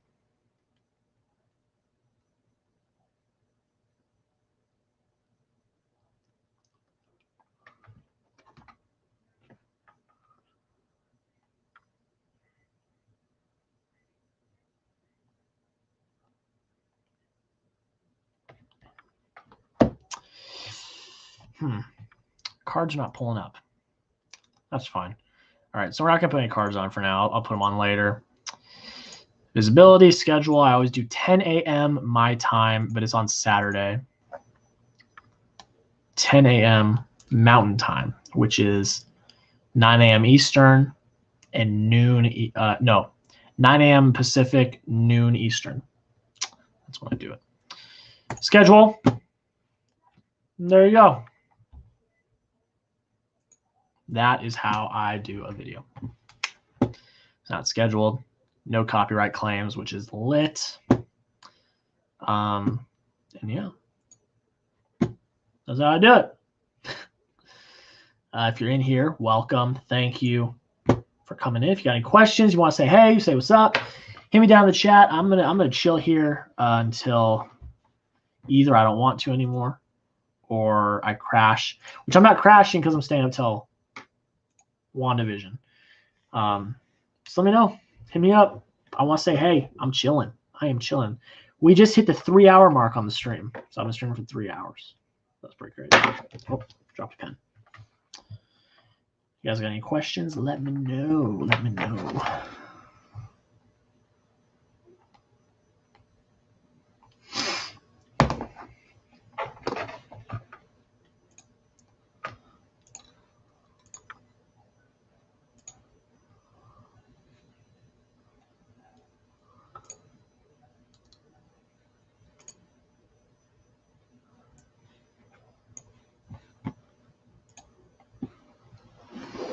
Don't mind the mess behind me. Unless you want to look at my Twitter feed, but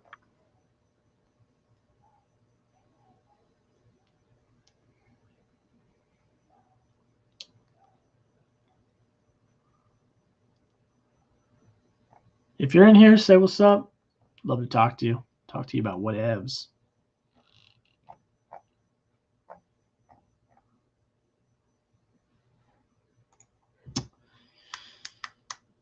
Patrick S., what's up, my man? What do you think of the Captain Marvel movie? I think it's all right. It's okay. No problems with it. I think it's run-of-the-mill, average, middle-of-the-road MCU. Got no problem with it. I think Captain Marvel 2 is going to be lit because I think Monica Rambeau is a sick character. I think there's going to be a lot in that movie, and I'm very excited for it.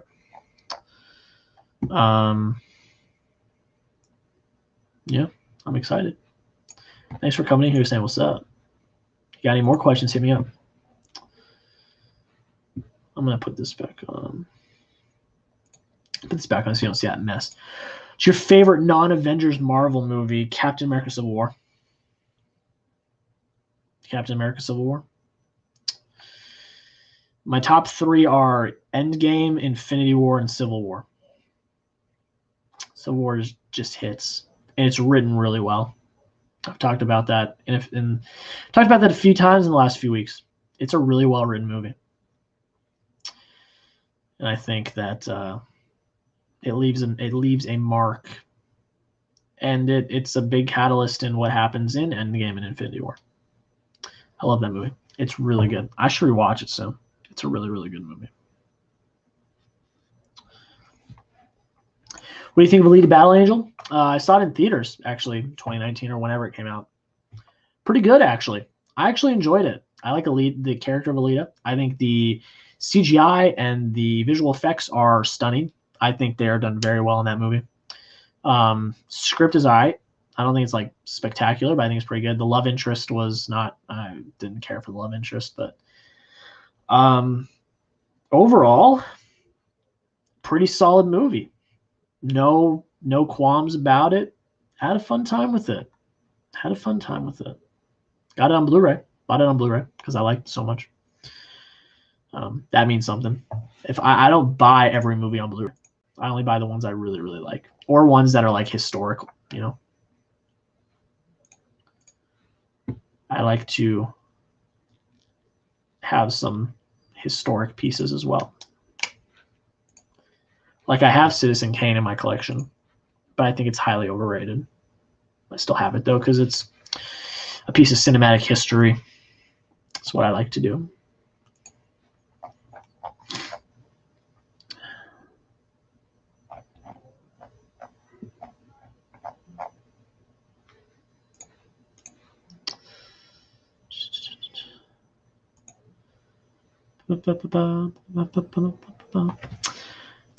WandaVision's coming soon. I am excited.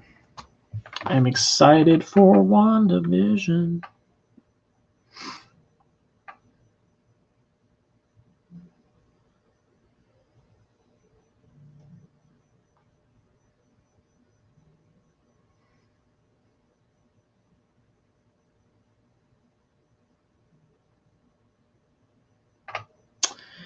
I think I'm gonna give it 5 more minutes, and if no one else comes in, then I'm gonna call it. Patrick is in here. What do you do in your free time? YouTube and watch movies. That's what I do. I play video. I play video games. I play some video games. I watch a lot of sports. I got a degree in sports journalism, so sports is my real passion. I watch a lot of sports. Watch a lot of baseball, football. But my biggest hobby is YouTube. I'm trying to make it a career, potentially. Make film criticism a career. But for now, that's what I do in my free time. I watch movies and talk about them. And I wouldn't have it any other way. I love it. I absolutely love it.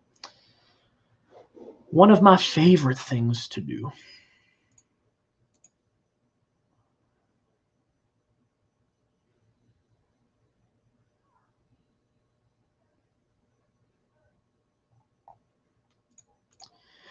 Like I said, I'm going to give 5 more minutes, and if no one's in here, I'm going to call it.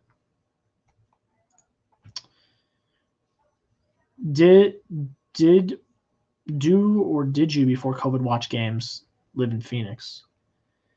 I'm sure you're probably asking before COVID, did I watch game? Did I or did I not go to see games in Phoenix? I saw a few as a fan. Let me phrase it. I saw a few as a fan because I covered a lot in school because I went to journalism school. I covered a lot of ASU athletics, ASU baseball, ASU men's and women's basketball, and ASU football. So I was at a lot of games. I wasn't there as a fan, but I was there like as a reporter. But I saw a few D-back games. I went to the wild card game that they played in against the Rockies in it was either 2017 or 2018. That was fun. I went to opening day, one of the years. I went to one Cardinals game. I went to one Coyotes game. And I went to one Suns game. And I went to a handful of D-backs games. And I think I went to like 2 spring training games, which sucks because because I don't live in Phoenix anymore because I graduated. So I moved out. I don't live in Phoenix anymore. The thing that sucks is like when I went to Phoenix, when I was there, I was like, I'm going to see all these spring training. I'm going to do all, and I went to like 2 in my entire time just because I was so busy. I was just so busy. So busy. But yeah, I saw some. It's a great sports town. Phoenix is a great sports town. It is a hub, one of the biggest hubs for sports in the United States because you got all 4 major sports. You've got a major Power 5 university. You got NASCAR. You've got a PGA. It's a PGA Tour stop. I mean, it's a sports hub. Absolutely crazy.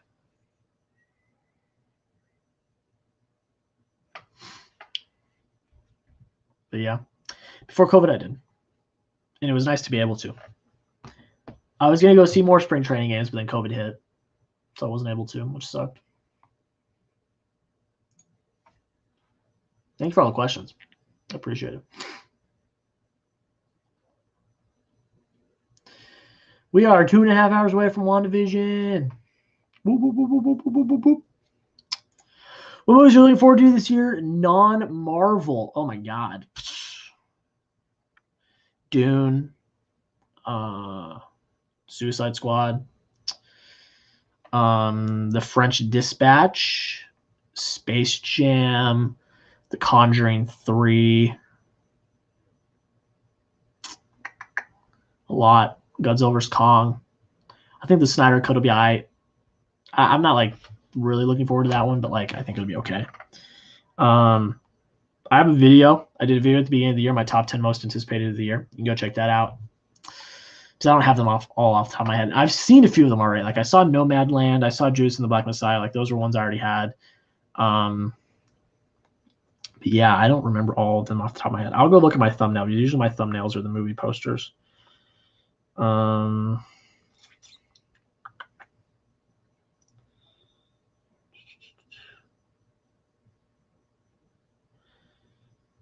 Yeah. Oh, No Time to Die. Mission Impossible 7. Fast 9. Those are some big ones. I'm really looking forward to Mission Impossible 7 and Fast 9. Those are 2 franchises I really like. But Dune is probably my most anticipated. That's non-Marvel. My most anticipated movie of the year is Spider-Man 3, but that's Marvel. Did you watch Kajillionaire? I did not. I have it though. I have it, and I'm going to soon. I'm going to very soon. It's on my stack over by my 4K player, which are my next watches. It's on my stack. I want to watch all those. Yeah, I think the potential for this year is huge.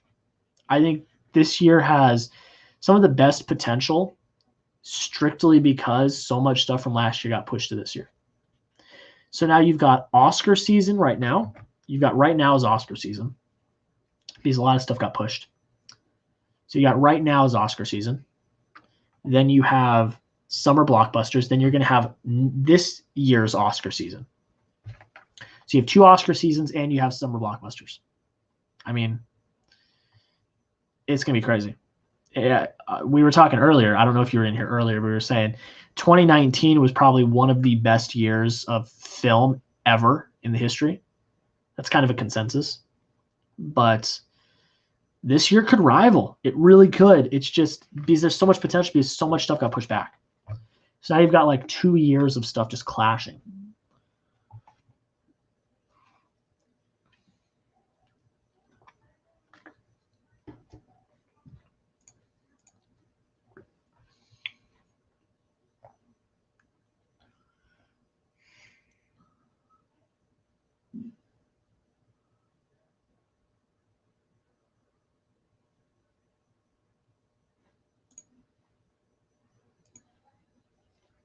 Appreciate the comments, man. Appreciate it. That is some good stuff. Good stuff. Good stuff. Good stuff.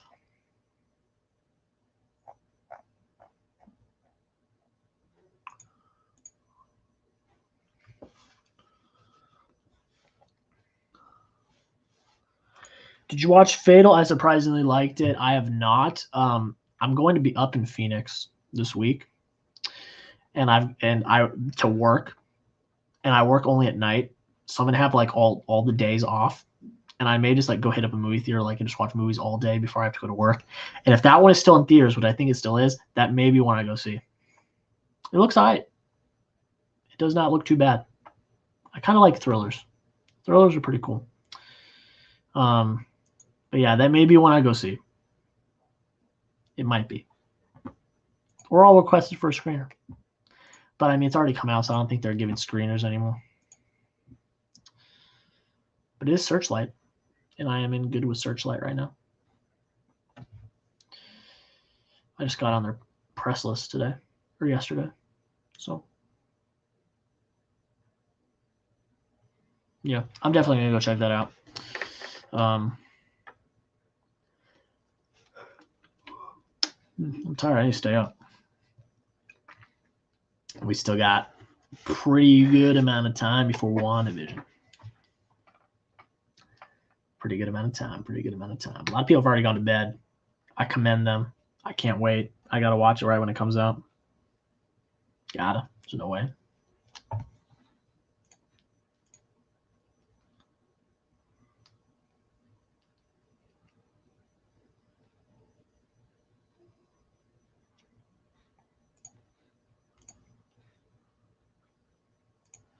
Will you watch Wrong Turn? It was okay, not the best. I don't know what Wrong Turn is. Let me look it up on Letterboxd. Pull up Letterboxd. Let's do it together. Here's my Letterboxd if you guys want to go follow me on Letterboxd. Wrong Turn. This one. Probably not. Because it's horror. I don't love horror. Very few things in horror that I'll watch. Very few. Not a horror guy. Just not. But I will go to my profile. Very few horror things that I'll really watch. I think that one debuted at Sundance. I think.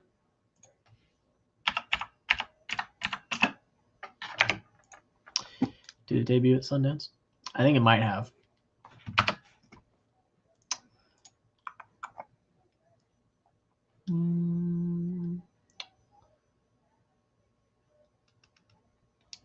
Maybe not. Because there was something to this vein that debuted at Sundance that I didn't watch. But I'm not sure. Thoughts on Jupiter Ascending? LOL, so bad. I have not seen Jupiter Ascending. Is that also a film? This one? I have not seen it.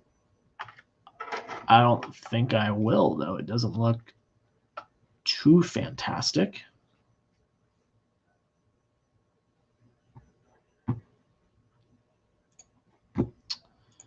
Thoughts on Tenet? Liked it a lot. Was confused a bit. Didn't have audio issues.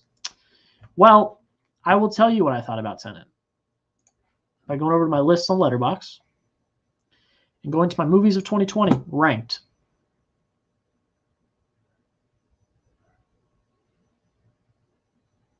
It's my favorite movie of 2020. I love that movie.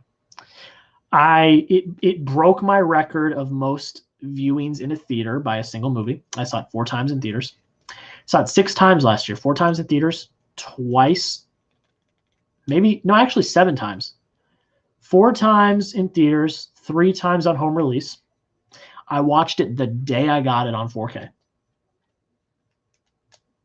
I really liked it. I think it's one of Nolan's best. I really do. It's his best made movie by far. By far. Yeah, I saw it in the theater, so I can get the audio issues, but it made me feel immersed, you know? It was very immersive, and I liked that. Because the first time I saw it in IMAX in a legit theater, like a legit IMAX Dolby, the way Nolan really intended it. And I dug it. I really did. I think John David Washington's fantastic. I think Elizabeth Debicki is great. Kenneth Branagh is a really scary villain. And, of course, the man, Robert Pattinson, I think he's fantastic in this movie as Neil. It's great. I really, really enjoyed this movie. I really did.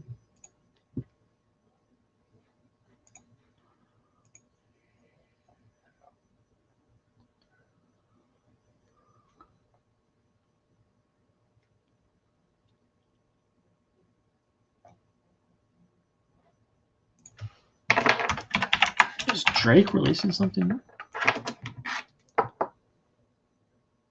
Huh. Oh, wow.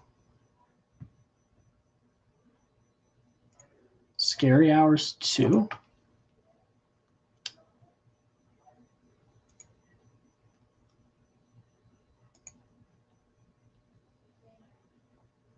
Wow, he released three new tracks. Cool.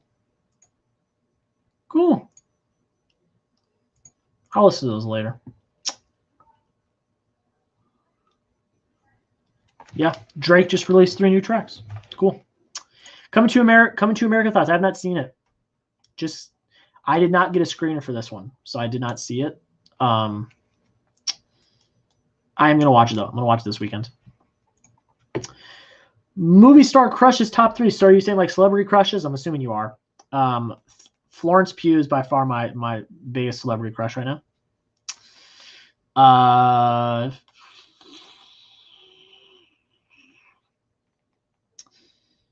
By far, Florence Pugh. Chloe Grace Moretz, probably.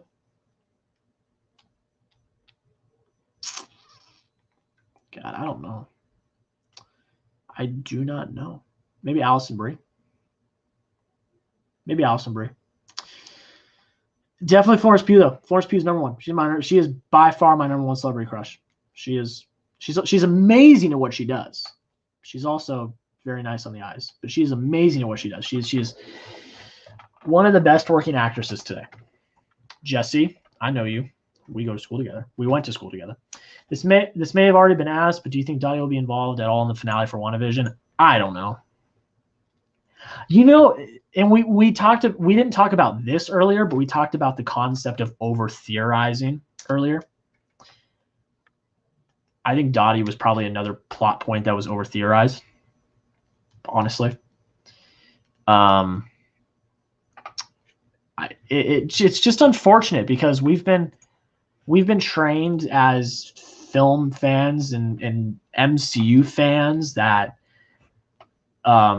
every little detail is significant. That's how we've been trained. When in reality, it's just not. It's at least in WandaVision, it's not. So I don't know. She might be. There's theories that she's also magical. But again, it's the over theorizing. I don't know. I would love for her to be, because that'd be cool to have like three magic. And then if Doctor Strange shows up, that's the one prediction I think will actually happen, is that Doctor Strange shows up. It's like the one prediction I have. But the more I think about it, it may just be in a post-credit scene, which will suck, but whatever. But I am going into this episode with low expectations, hoping, cautiously optimistic that I'll be surprised. I'm just going to enjoy it for what it is. We talked about this a little bit earlier. It's just like, it's just enjoy that we get Marvel content, because we had a 1.5 year gap of Marvel content. So people are taking it for granted, thinking that we're supposed to get some wild, crazy thing. But it's Marvel content. I just enjoy it for being Marvel content. That's what I'll say. I don't know. I'm hopeful something happens, but we'll see. I have no idea. I'm going to try to add those cards to my video. Hopefully my computer doesn't crash.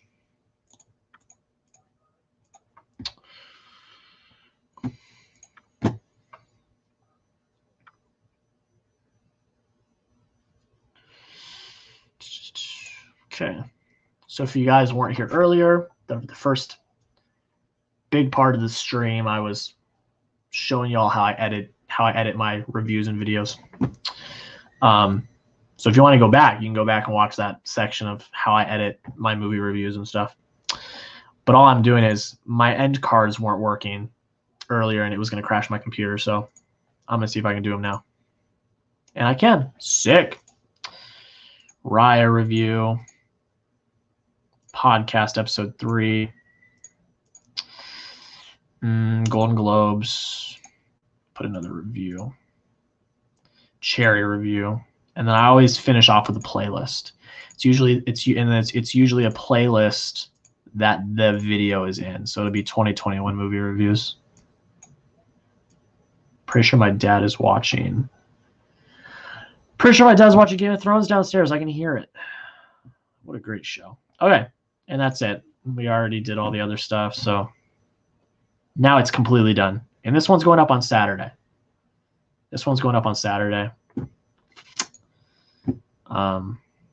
Yeah. There you go.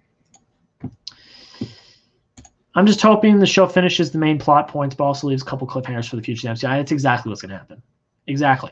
It is a bridge to other projects. Spider-Man, Doctor Strange. It's exactly what it is.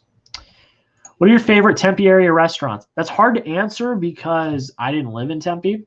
I lived in Metro Phoenix. In Metro Phoenix, there is a spot called Taco Boys, which does Mexican food. And it's one of the best places I've ever eaten Mexican food-wise. So that would probably be my favorite. Tempe, I didn't really eat a lot like down Mill or anything. Usually when I was there, I was covering games and I'd get fast food after. So I'll say the Canes in Tempe. The Canes in Tempe slaps. That's what I would say. It was really refreshing to have a Marvel show that isn't just about superheroes, but rather the normal sitcom elements in the MCU sprinkled in. Yes. I loved that it was focused more on character and not on superpowers and action. We really, really got great character development for Wanda. I think episode 8 is fantastic. A lot of people hate it because they feel like it's just filler and flashback, which is true, but we got to see a lot of Wanda's life that we had heard about but never got to see from her perspective. And I feel like that's great because that's just character development. Seeing the grief that she had to go through, and like the scene where she creates the hex, where she just is on her knees, like that's so emotive. It's such great acting. If Olsen doesn't win an Emmy next year, there's a problem. Doghouse, pretty good in downtown as well. I never went to Doghouse. I heard it's pretty good though. I heard it's pretty good.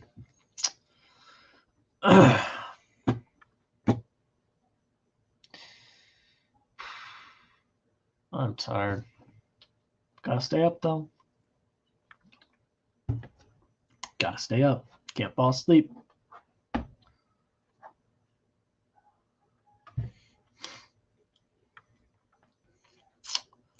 What do you think about the prediction about Wanda being Captain Marvel's mother? That seems a little far off. I haven't heard that theory.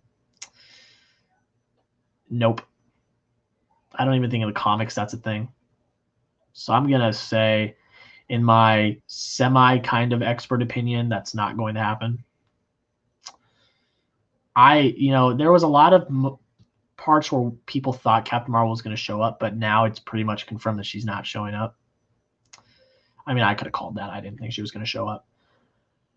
But that seems a little far off, I would say.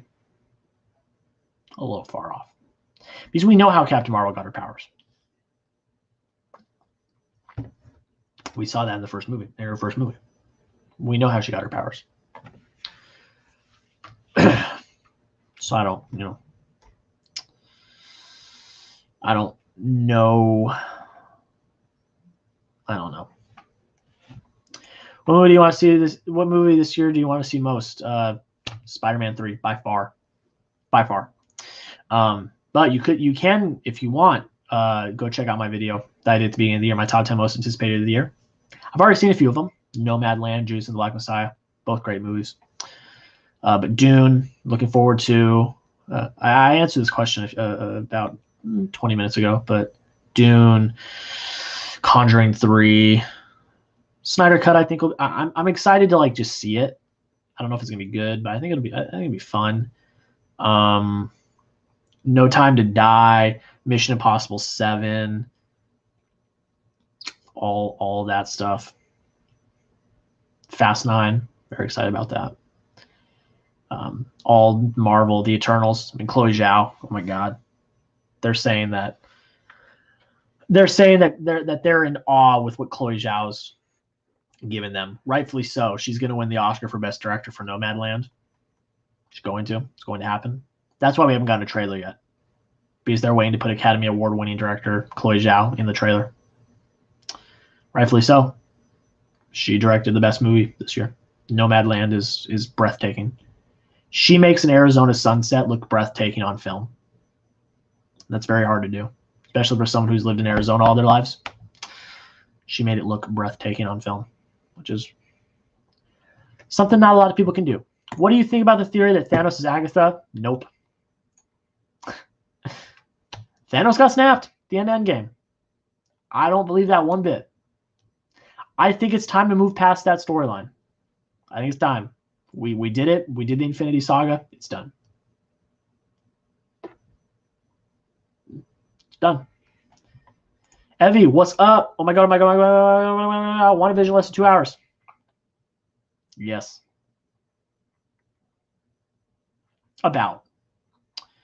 In about 2 hours. It's almost 11, 12 to 1.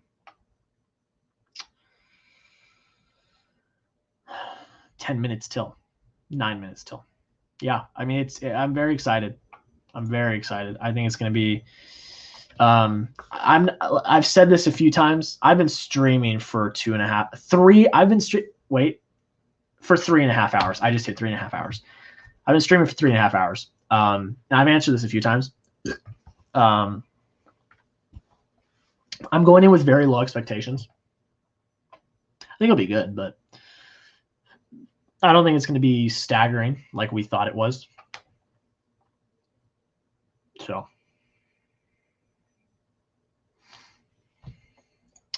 what do you think about the theory that Ultron will become good in fight with Spider-Man and the Green Goblin? Are we talking in WandaVision? Because that's not happening in WandaVision. Spider-Man is not showing up in WandaVision. He's not.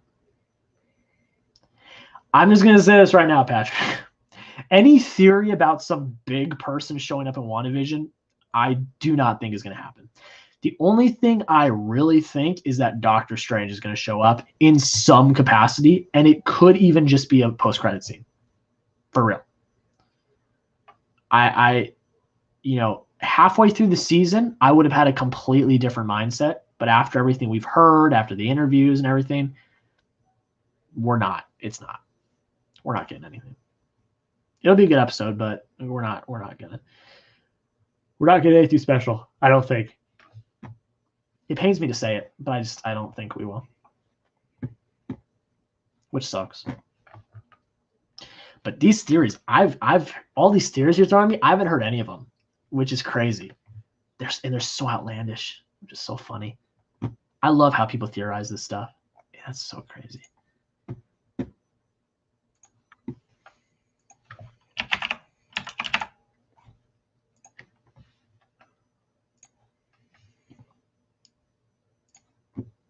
Do you think Jurassic World will be good? And will we get a 4 or 5? Well, I haven't seen a single one of the Jurassic Park movies. I'm just gonna say that up front. I will obviously when this comes out. I'll do a ranking, but I'm sure it'll be okay. Will we get a 4 and 5? I don't know. It depends. It depends on the direction they want to take it, for real. Because it'll make money in the box office. There's no doubt about that. It's just the direction they want to take it. If the twins survive leaving the Hex, which I think they will because they were born naturally in the Hex, do you think the chances of Young Avengers increases dramatically? Well, I think we're already going to get Young Avengers. I think we will. I personally do not believe that the twins will survive. Personally. I think when the Hex is gone, they will be gone. Because Vision, that form of Vision, as we saw in the last episode, was also born naturally in the Hex. And I hate to say it, but that Vision is not surviving this episode. And I don't think the twins will either. I mean, we've had actors say that it's a very emotional finale. And obviously, we've been baited and lied to multiple times now by the actors, Paul Bettany. But who knows? I think we're going to get Young Avengers. They're setting it up with all these young characters and TV shows and stuff. So I don't think that would increase the chances dramatically. Because I think it's already going to happen. I just think it'll happen a little bit later down the line. Like, I don't think we're getting an Avengers movie until at least Phase 5. And even then, it may be even past into Phase 6. Honestly. I think there's too many stories they want to tell, too many things they need to set up before they can do another Avengers movie. Honestly. Which is fine. We don't need to have an Avengers movie every year. We got a very amazing, fantastic ending to the Infinity Saga. Now it's time to move on to the next thing, which is cool. So, we'll see.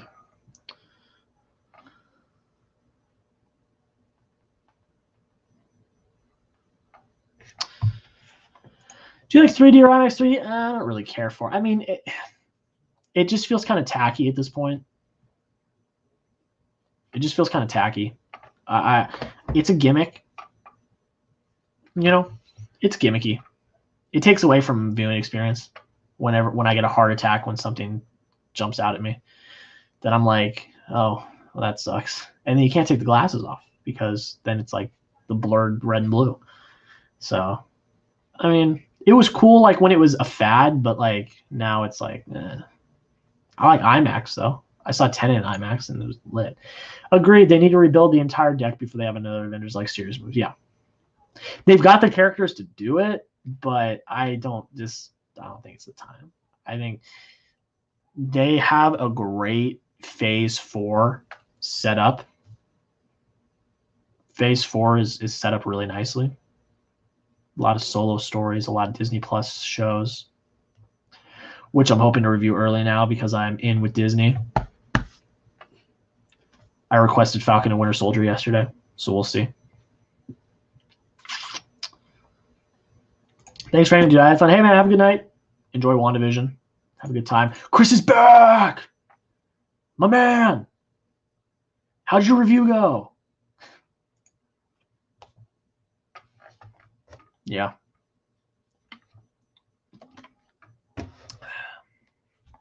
Almost 2 hours. We're almost there. We're almost there. We are almost there. Tell WandaVision. Yes, thank you. Thank you for the clarification.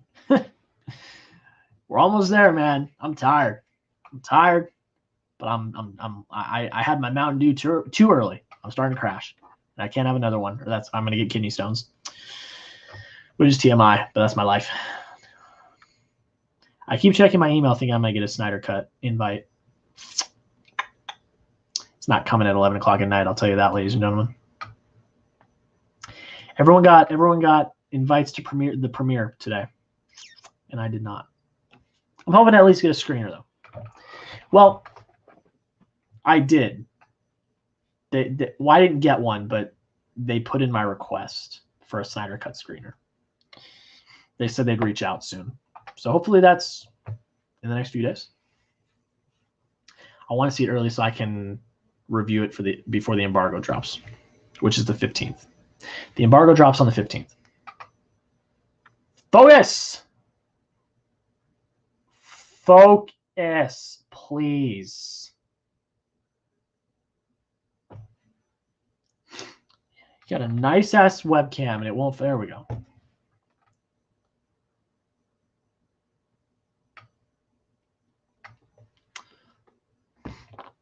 What MCU show you're looking forward to most after WandaVision ends? Well, I'm looking forward to Falcon and Winter Soldier. That was like my most anticipated. Moon Knight, Ethan Hawke, Oscar Isaac. Oh my God, what a duo. Loki, Hawkeye. Looking forward. 1 a.m. here. I'm feeling the tired wave. I get a second win around 2. Hey, you want to jump in the live stream and get the wave now? I'll send you the link. Let me know. I'm trying to go until your guys' pre-show. I'm trying. I got about an hour and a half left, and I've already been streaming for 3.5 hours. Let me know if you want the link. I'll send you the link, brother. I'll send you the link.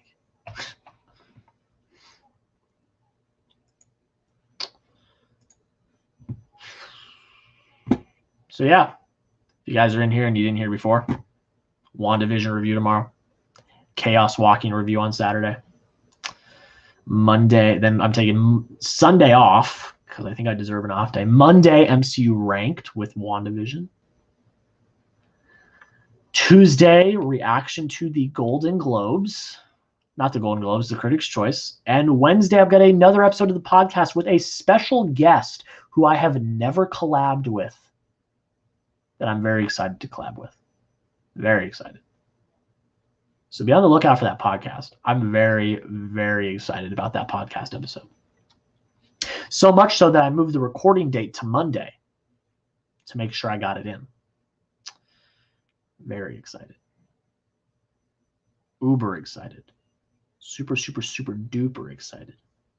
The most excited. I'm collabing with someone that I've never collabed with, and I'm very excited to. So that's exciting.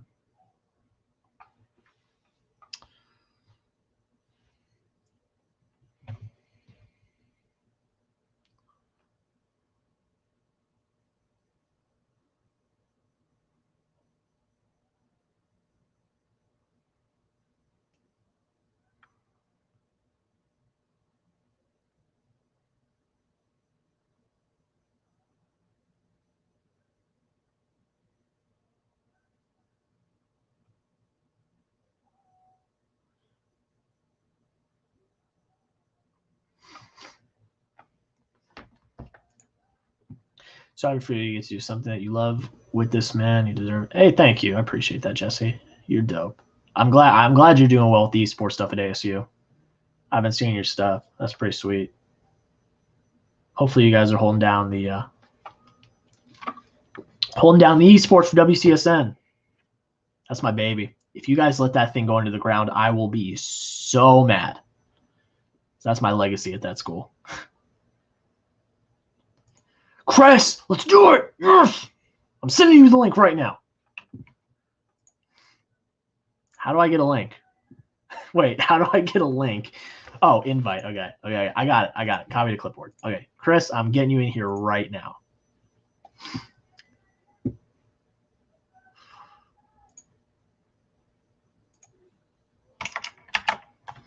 Link is in your Twitter DMs, my guy. Jaren is in here. What the hell? You're still live. That's dope. Yes, I am 3 hours and 41 minutes into this. Yeah. Ooh. Almost cursed. Tyler and I will never let it die. If you let that damn coverage team die, I will come up there myself and I will do something. Jaren, ooh, Chris is joining. Time to leave. Hey, you want to join? I'll send you the link too.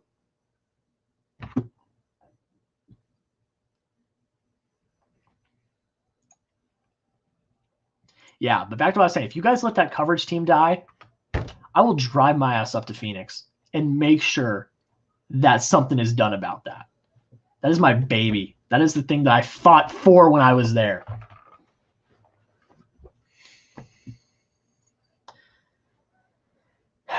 Chris, the link is in your Twitter DMs. Jaren, if you want it, I'm serious. I'll send it to you too.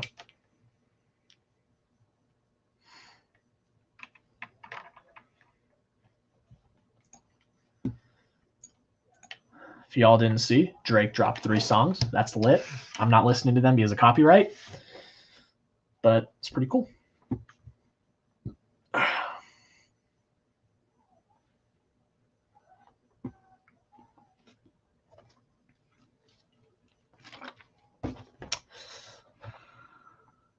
Give me a few minutes. I'm gonna crash through the episode. Come on next time though. Hey, you're good, man. I'm just messing with you. Go crash. Enjoy WandaVision. It's gonna be a good one.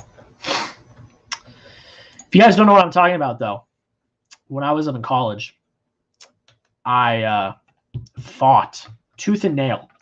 I was in a club, the Walter Cronkite Sports Network, and I fought tooth and nail to get an esports coverage team in our club. Finally, they gave in, and I got an esports coverage team. And now I'm gone, so I'm not there to do it anymore. So Jesse is one of the members, and Tyler is the coverage director. I was the coverage director, and then I gave it to Tyler, and now Jesse is there as well. Recently, we watched Infinity War and Endgame. Totally forgot the part in Infinity War where Wanda's feeling Vision's head. Yeah, people don't talk about that. Like in this last episode, that hit for me. Because I remember that. Like, I remember that part. And then when she said, "I can't feel you anymore," I died inside. Because in Infinity War, she says, I just feel you. And then there, she's like, "I can't feel you anymore." And I'm like, knife to the heart. Just absolutely tragic. Great writing, though. Brilliant writing. I've been highly critical of the writing team for this show for some reasons, but that is brilliant writing. That is brilliant.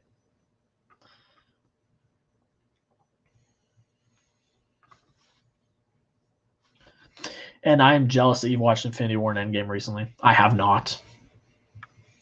I probably should.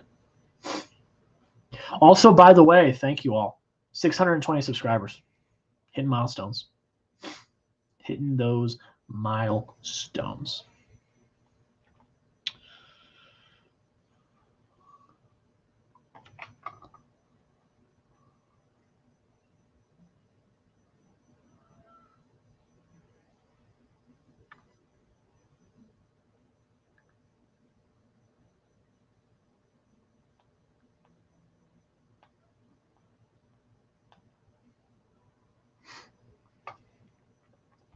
We are 3 hours and 45 minutes into this Mamma Jamma.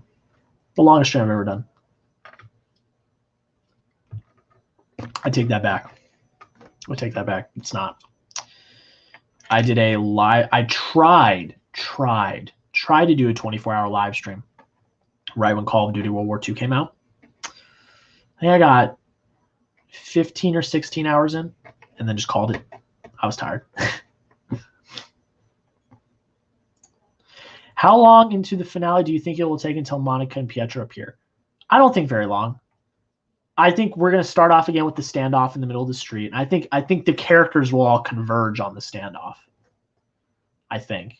It's at least what I think. I have no idea, though. Who knows? I have no idea. Interesting question, though.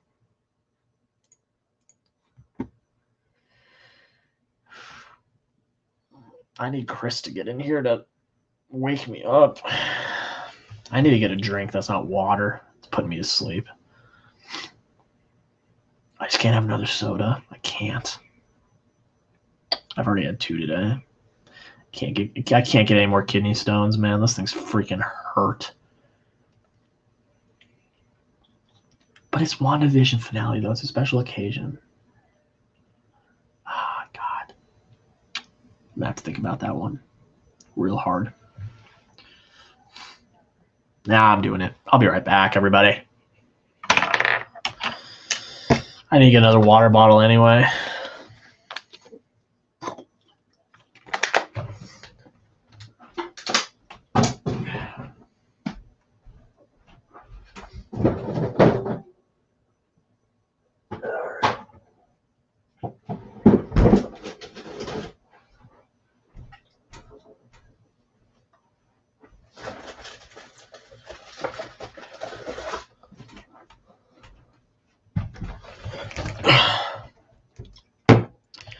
And I got a Reese's egg, which is by far the best seasonal Reese's thing is the egg.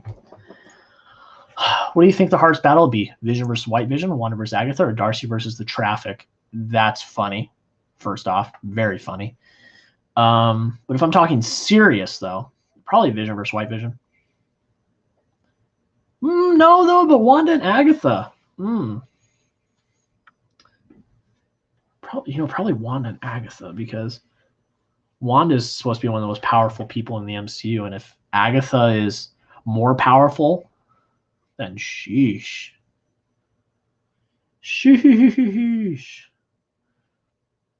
I'm looking forward to seeing that, though. I am really looking forward to seeing that. I need my Reese's egg right now. Easter's coming, folks. Easter's coming.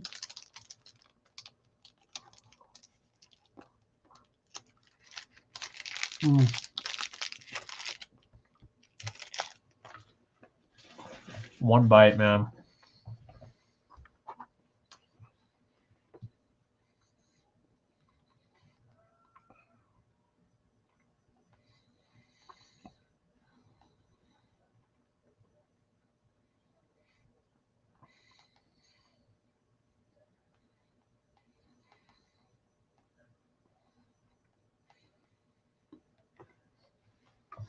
Those eggs are so good. I mean, how? How are they that good? Sugar, that's why.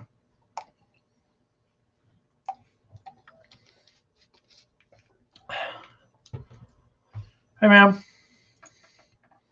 I'm sorry. I don't know what that says. But how's it going? Thank you for coming in.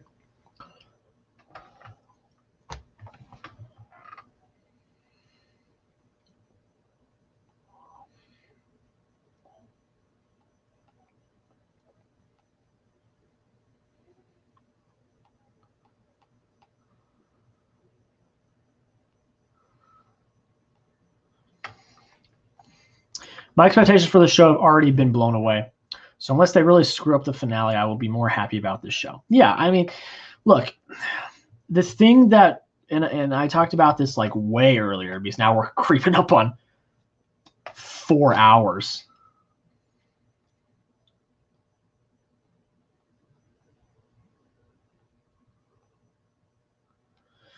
I talked about this way earlier.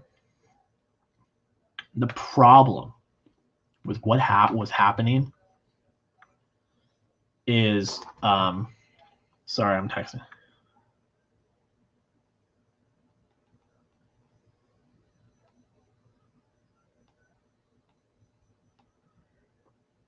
Sorry, I'm texting. The problem with what was happening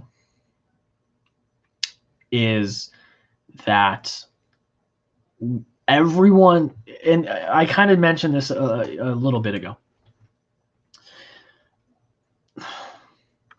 we have been taught and we have been trained through the MCU that every small, tiny detail means something important in the future.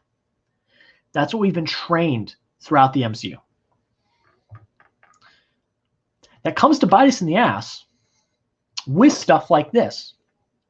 Because now that we're out of the Infinity Saga, because in the Infinity Saga it did, because everything was connected to something.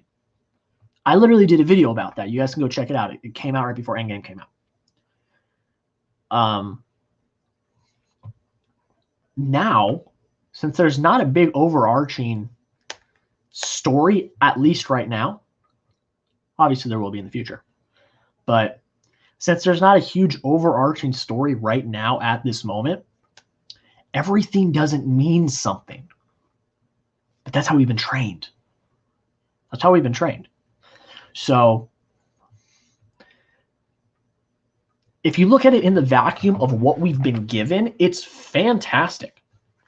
A lot of people are just really, really disappointed because all of these huge theories and huge expectations were brought on because of these wild theories that have now been debunked, that have, Paul Bettany has now debunked his lies that he said on interviews.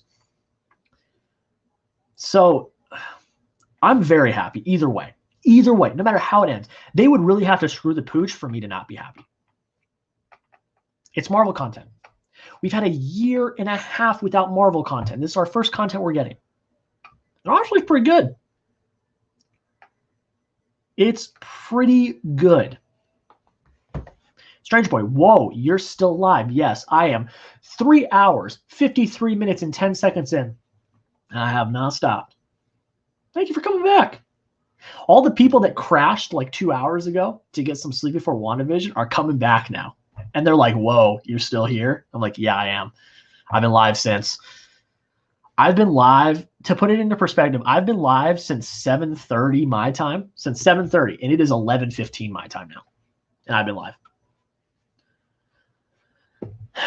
So, it's pretty crazy.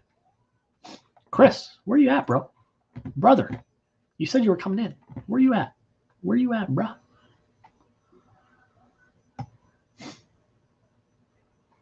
We all want Chris in here. I want to talk to Chris. Chris, my bud. I think I've talked to him the last like 3 days straight, or like 2 days straight. I did a podcast with him. Go check out that episode. What's today? Today Thursday? Yes. This would be the 3rd day straight I talked to him, because I was in his live stream yesterday. We filmed the podcast on Tuesday, which was a great conversation if you guys have not gone and checked it out.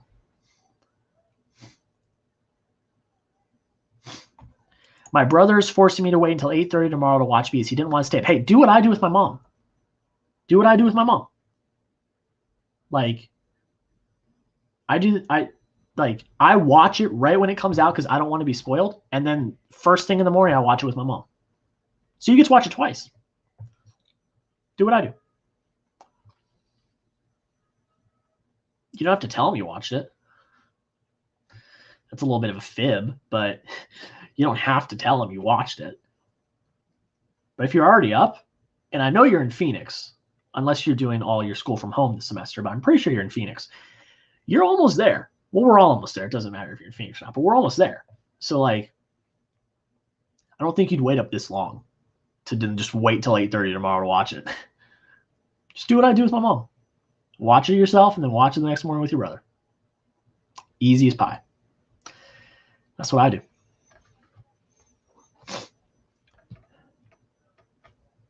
Chris is coming. He just sent me a text. Says Wi-Fi stopped working, but he's coming.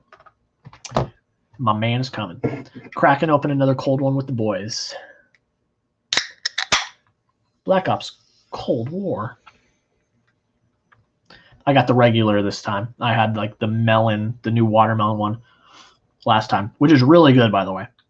Really good, but can't beat the original, though.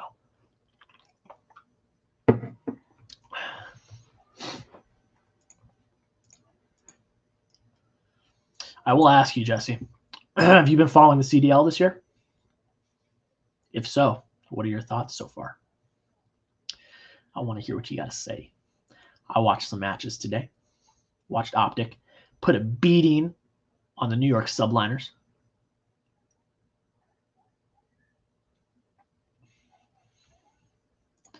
Yeah, but we share the same Disney Plus account, so he would see. We just get in a Discord call and watch it together. Just down. Just like, I wanted to watch it. Whatever. I don't know why that would hurt his feelings so bad. Does he want to like experience it like with you? Which okay, that makes sense, I guess. But like, just be like, yo, I wanted to watch it. Like, Code Red's Elite, it's alright. And yes, okay, you have. What are your thoughts? I want to hear your thoughts. What are your thoughts so far? What are your thoughts of the LA Thieves getting 3-0'd today? Which was shocking to everyone. Yeah, I just watched the Optic match today. That was all I watched, but it was all over Twitter that LA got 3-0'd. So let me know what you think.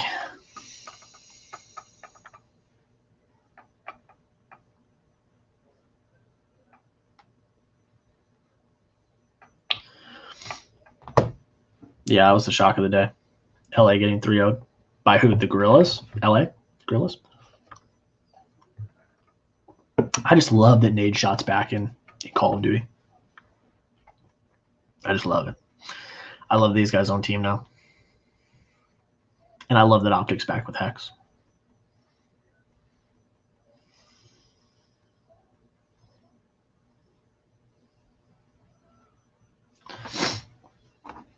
Chris, come on.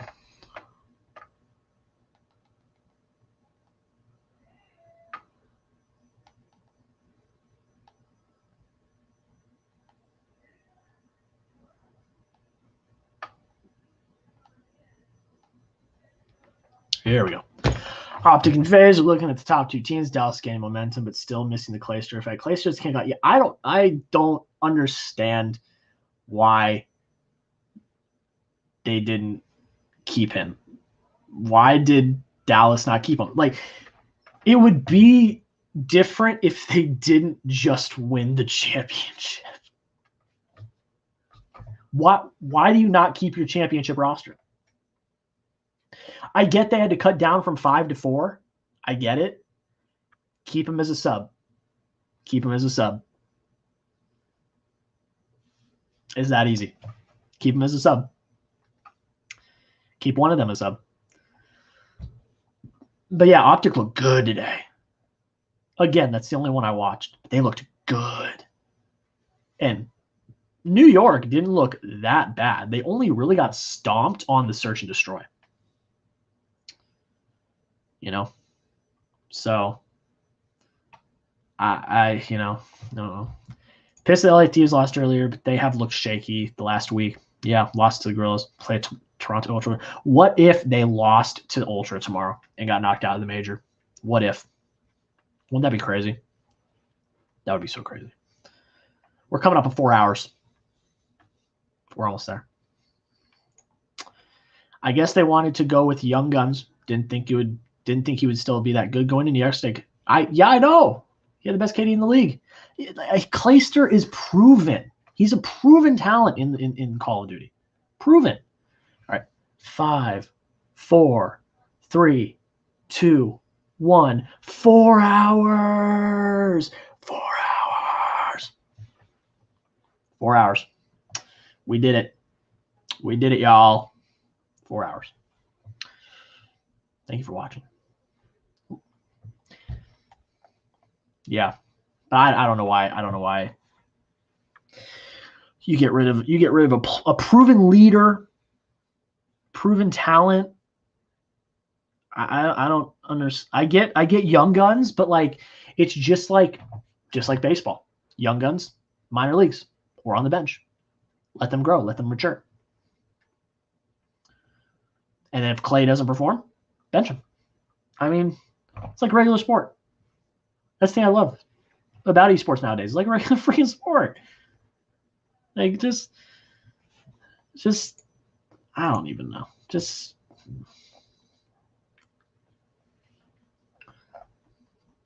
I don't get it. But yeah, CDL is looking really good this year. I love the way they're doing it. I love the majors.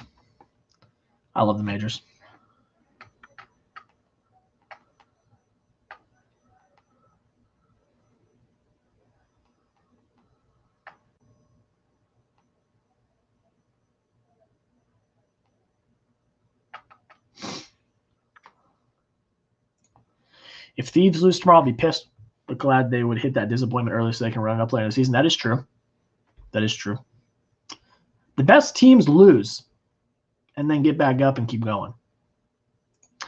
I got Optic being phase 5 between the grand finals for this major. Look, I've always got Optic winning just because this is the one sport that I'm biasing. This is the one sport. Like every other sport, I'm unbiased, because that's the journalist in me. This is the one that I am like Optic fanboy till the day I die. This is it. This is the one. I always have Optic winning. Always. I will always have Optic winning. Oh my God, Chris is here. Holy shoot. I'm sorry. I was in this whole conversation. I wasn't even paying attention. My B. Okay. Get in here. What's up? What's good? I'm sorry. I was in this whole conversation. I was just in it. I wasn't even thinking. You're good. I was trying to comment in the main thing and be like, hello there. But I had to send a private chat. Yeah. What's going on, man? How you doing? I'm good. I was honestly, I think I ate too much at dinner. I went to Chili's and I love Chili's, by the way. Ooh, but I was feeling it. Like I felt nauseous, honestly.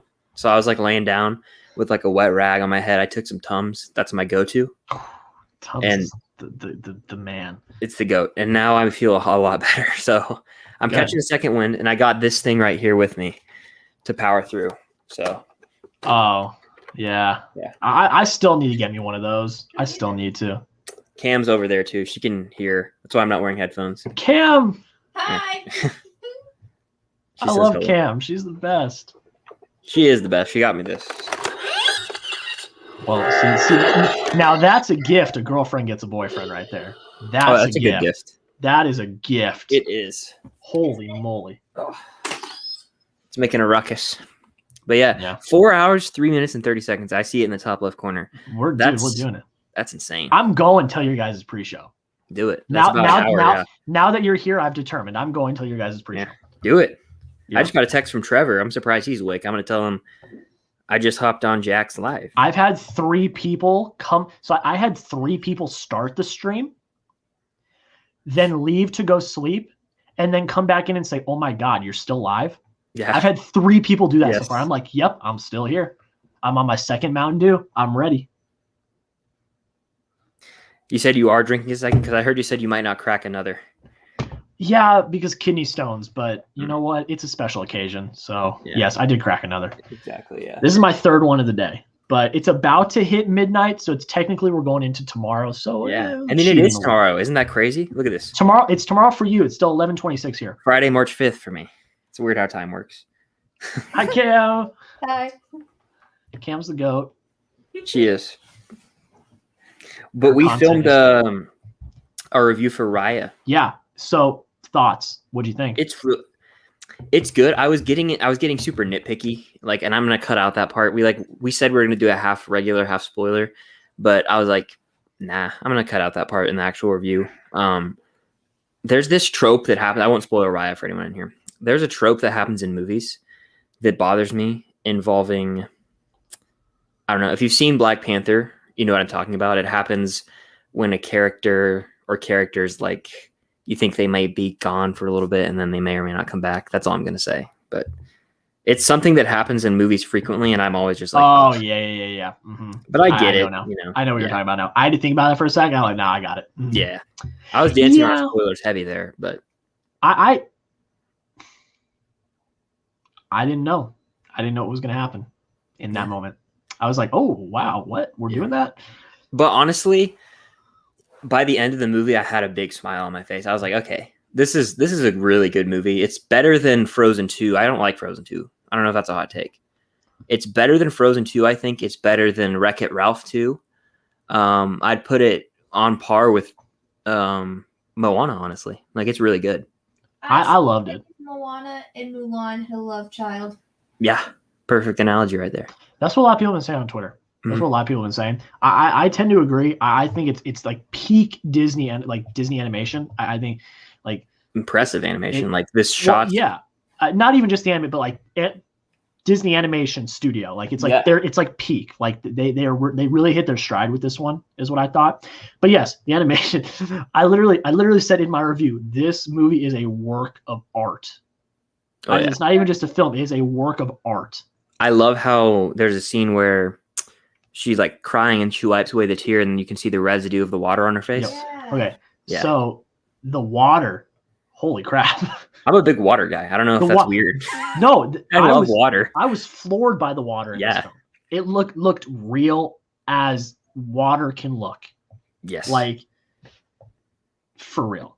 And especially when she, in like the first 20 minutes, she's in the river. That something about rushing water. I don't know. Yes. And then when they're on the boat as well, I just love the way water looks in movies, especially in what is it, Moana. So this is like it's just do good. rushing water. To do rushing water. Oh yeah. And to do it good. Oh my god. Yes. Like it does something to me. Like I love it. It's an out of body thing because I love it. Because it seems so simple, but it's so hard. It's one of like the hardest things you can do. Besides like Cam, I heard her say hair. Like hair and water are like the hardest things to do. Mm-hmm. But they seem like they're easy. It did. She was Raya's a badass. Oh yeah, the sword that she uses, I want to get that. Like that would be so cool to just have as like a prop. Yes, like on display. I'm gonna try to steer away from spoilers as much as possible, but I think you see the sword in the trailer. Like the sword is dope. I went back because I was editing my video, which again I was gonna post that at like 11 my time. If anyone in here cares, it's going up tomorrow at some point. Today for me technically, but it will be up some point. Because I was like, you know what? I'm going to save my energy for this WandaVision stream, for this WandaVision review, for this WandaVision episode ranking. I'll get my Raya review out tomorrow, but still, it's coming. It's coming.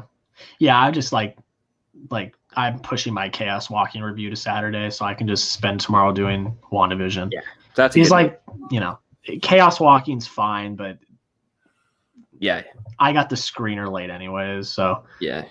Cam and I are going to do something different for that. We're not going to review it. We're going to vlog it, baby. Yeah, I think FlickPic's done it. We're going to like vlog it because that's just so much more fun.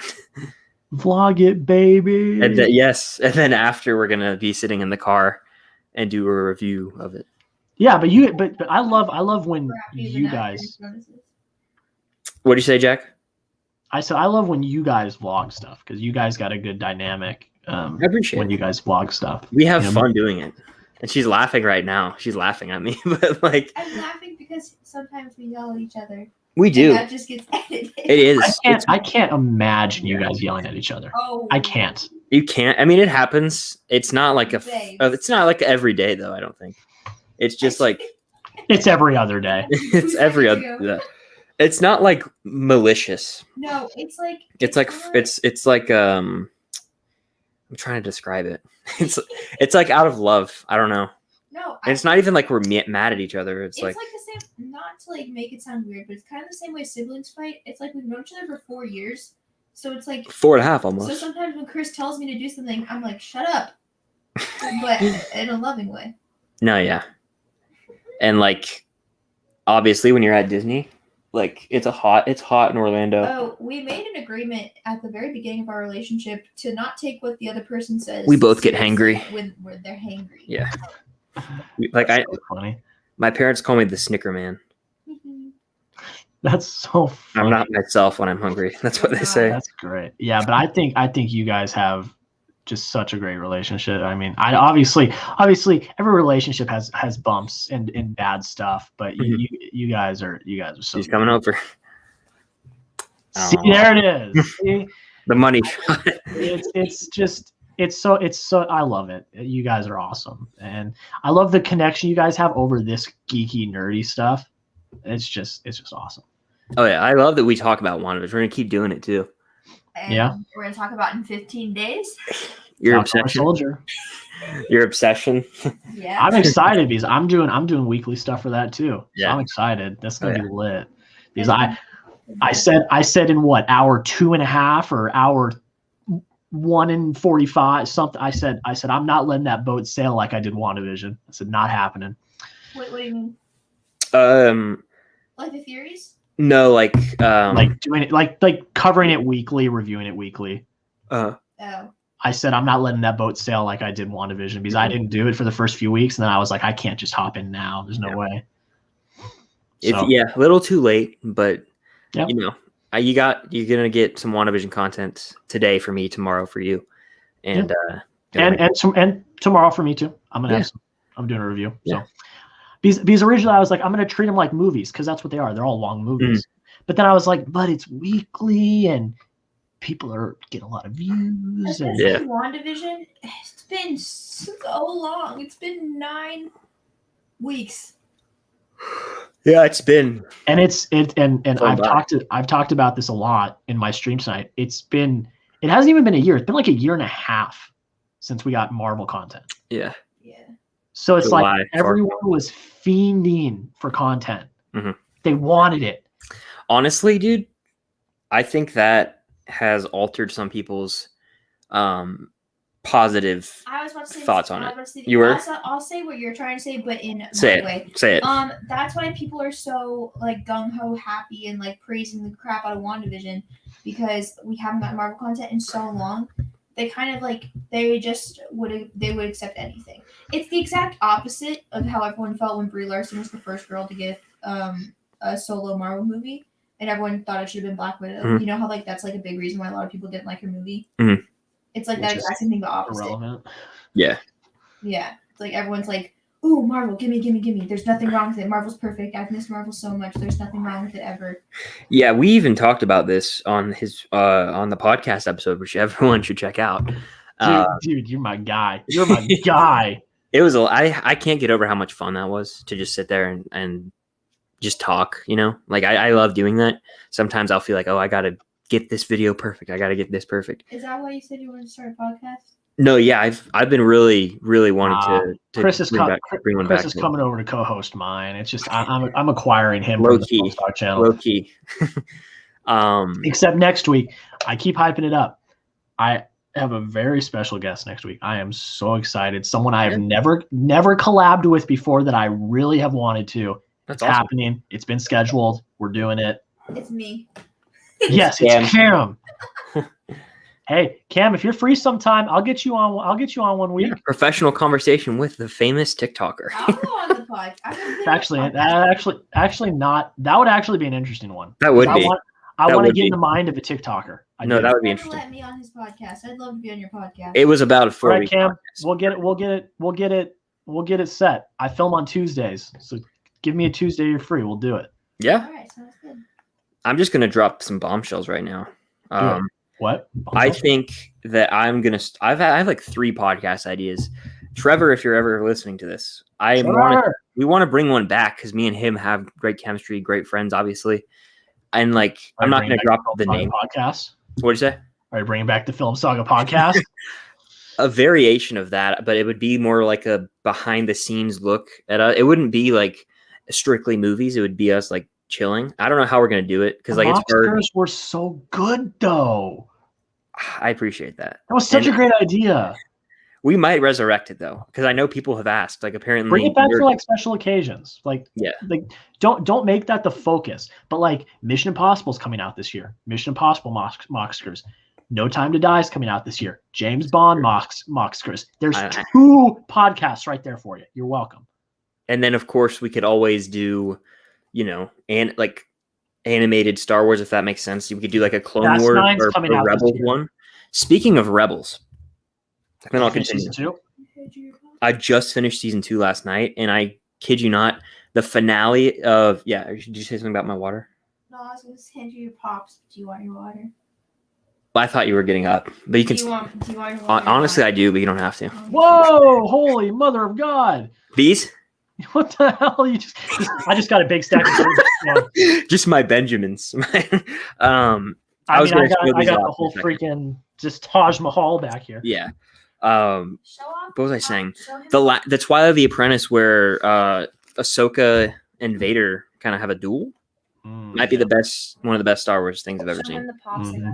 We're doing a little pop haul here. This is a new one. It was in my last video. Yes. I Obi-Wan, know that. and then we've got Darth Maul from Clone Wars too. Nice. Did you see what I got? Did you watch my set? Did you watch my room tour this year? Mhm. So you saw the hello there sign that I got up top. Yes, I did.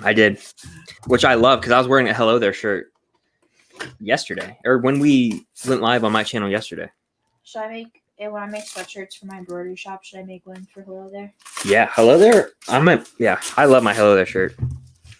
But also the other news I was going to drop is I think Cam and I might start a podcast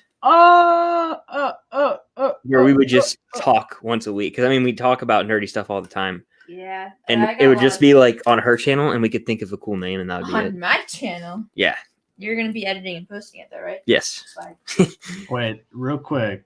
So you know how they're doing like that whole thread of like people talking and stuff? So Evan Peters just posted one on the WandaVision. So I'm trying to see, there's subtitles. I'm trying to see what they said. Oh, really? I'm staying off Twitter because I mean I don't want to get. He didn't say anything of substance, but he said like he loves being part of the universe and stuff. If he's not Fox Quicksilver, I'm rioting tonight. I'm joking. I don't think he is in WandaVision. I think that he could be in the future. I think that it'd be stupid for Marvel to sign him to just one thing and not sign to a multiple movie contract. Yeah, there's no way. But I think as of right now, he's probably not. I have no expectations Yeah, for tonight, and I mean that in a good way. That's what I've kept saying. I said I have no expectations for tonight. That's all. It's a bridge. It's a bridge to other projects. That's My all. friend, Yep. one of my friends still thinks that Tobey Maguire is showing up. No. Okay. So I had someone in here earlier, and he's great, but he left. He was throwing out all these different theories. I don't think they were his, but I think they're ones that he was hearing. Probably from Soups, which is Let me scroll. our friend. Let me scroll. I'll find him. I got him still. I'm gonna promote this on Instagram real quick. This one. What do you think about the prediction about Wanda being Captain Marvel's mother? I was like, no. What? And What? again, I do not think these are his theories. I think these are theories that he is hearing. What do you think about the theory that Thanos is Agatha? I'm like, we watched What? Thanos. I said we watched Thanos get snapped. I said we watched that. That happened. That's insane. This one's good. This one's good. What do you think about the theory that Ultron will become good in fight with Spider-Man and the Green Goblin? I said no Spider-Man is showing up in this finale. It is not happening. It's so. And if someone does, I literally think it would be Tom, and he would show up in a post-credit scene, if anyone. Here's the thing. Tom Holland, Spider-Man, and Wanda haven't even conversed ever. Yeah. So why? If you want to get technical, they technically did. When? Endgame, when Peter has the gauntlet and Captain Marvel comes over and she says, "Hey, Peter Parker, you got something for me?" He gives her the gauntlet, and Peter says, "Well, how are you going to get through all that?" And Wanda comes down and she says, "Don't worry, she's got help." Technically, they were That's conversing true. with That's each other. true. If you want to get real technical there, they were conversing with each other. Ugh. That's true, though. Still, that's not enough. That's a great callback to Black Widow too. Yeah. Like in Infinity War. That line is so underrated because it's such a great callback to Black Widow because she's like the one female character not there. It's such a great callback. Which again is a shame that she wasn't in that shot in Endgame. Well, someone had to die. Yeah, I know. Where's her funeral? They're working on it. Are we gonna get one in Hawkeye? Are we gonna get a Where's Vision's funeral? Honestly, he's going. We haven't talked about that. oh, he Everyone goes. say goodbye to Paul Bettany. His career with MCU is done after tonight, in my opinion. Well, he sealed his grave when he lied. Yeah. No, He sealed no. Okay. No. No way. Are you on Paul Bettany's side? I'm getting back up because absolutely not. Listen, can I turn the camera to face me? So I don't have to lean over like a freak. This table's wonky, so just try it not. Yeah. This is a little. I'm on like a jank side. Okay, table. listen.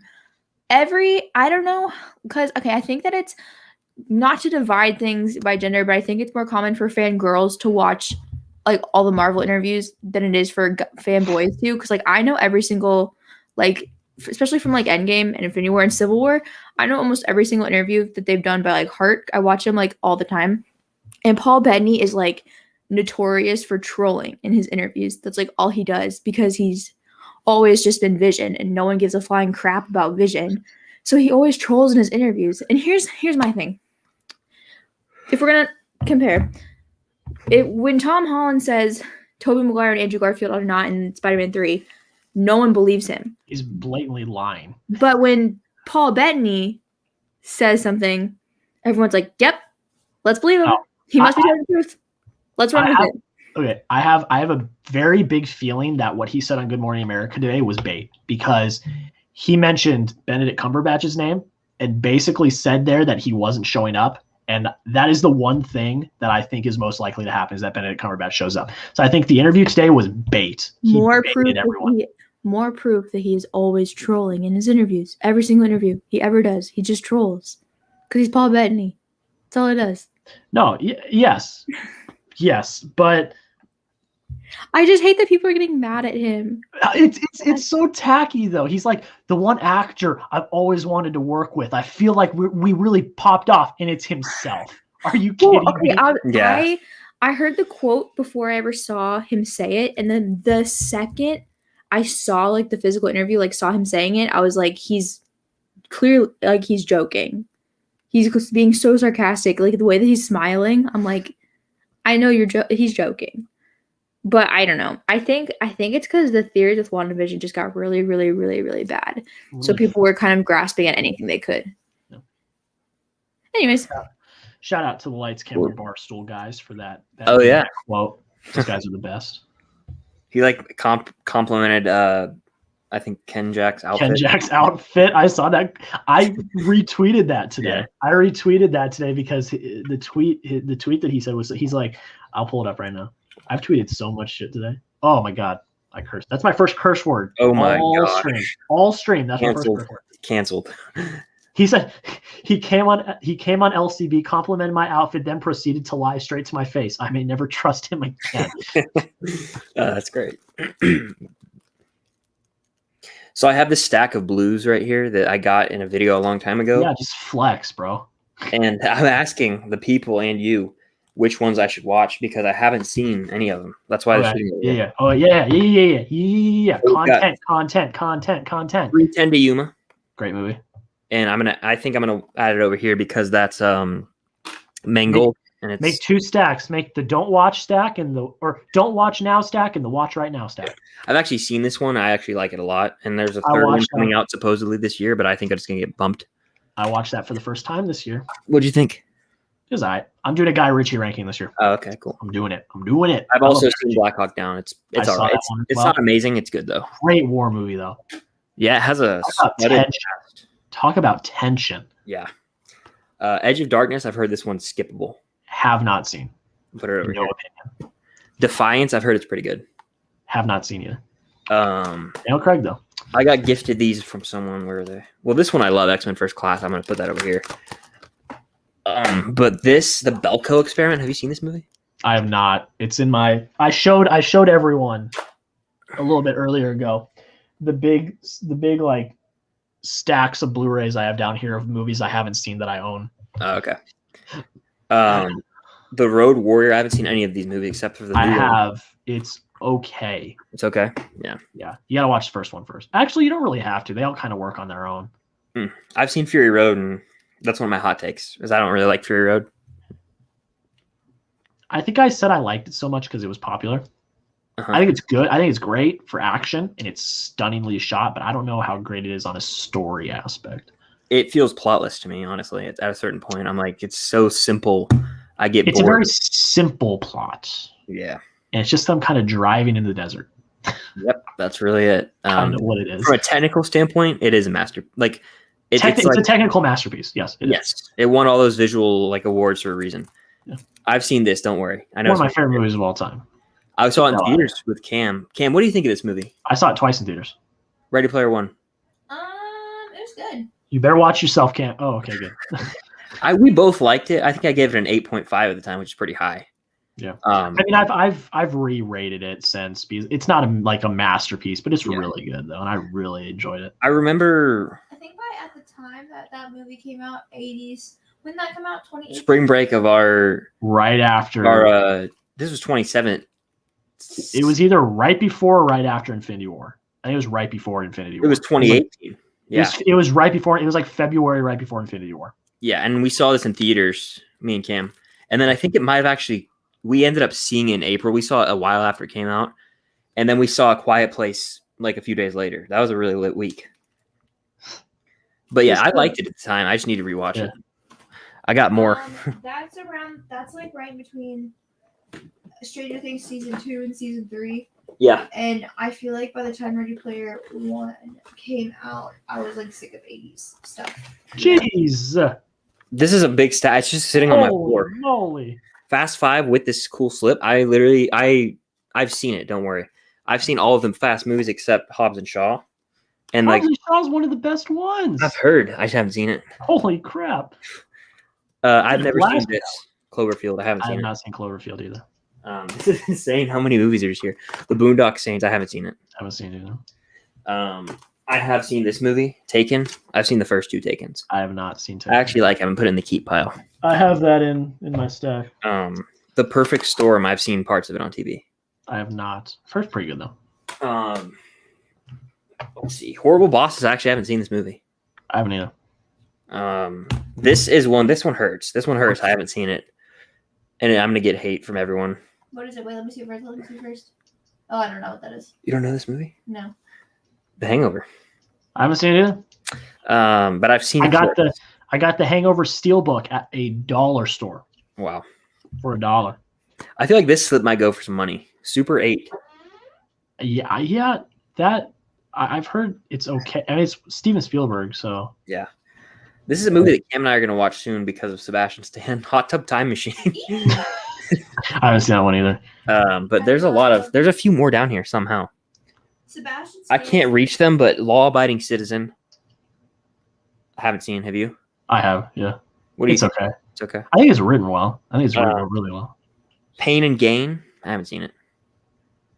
It's Did you know? Wahlberg and Dwayne Johnson.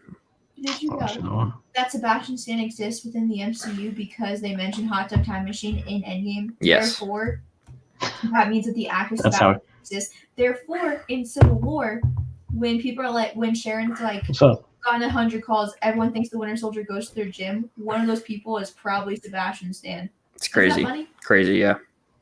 That's how the Winter Soldier is so old. He just hopped in the Hot Tub Time Machine, and that's how he got there. Exactly. And then there's 2 more movies. I think Knowing is one of them with Nicolas Cage. I've never seen it though. I don't know of Knowing. Yeah, it looks bizarre. I mean, it's Nick Cage. It's like a sci-fi movie about. I mean, it's Nick Cage though. Yeah, it's the star of National Treasure. So we're gonna get a 3rd movie. Yep. Well, it's already been confirmed it's in production. I'm looking it up right now out of curiosity because they've been teasing that for years. They confirmed it was in production. It just. I looked up, like, as a kid, there was this website with like movie possibilities, and I would go and look at like fan theories for National Treasure 3. There was one about like Roanoke.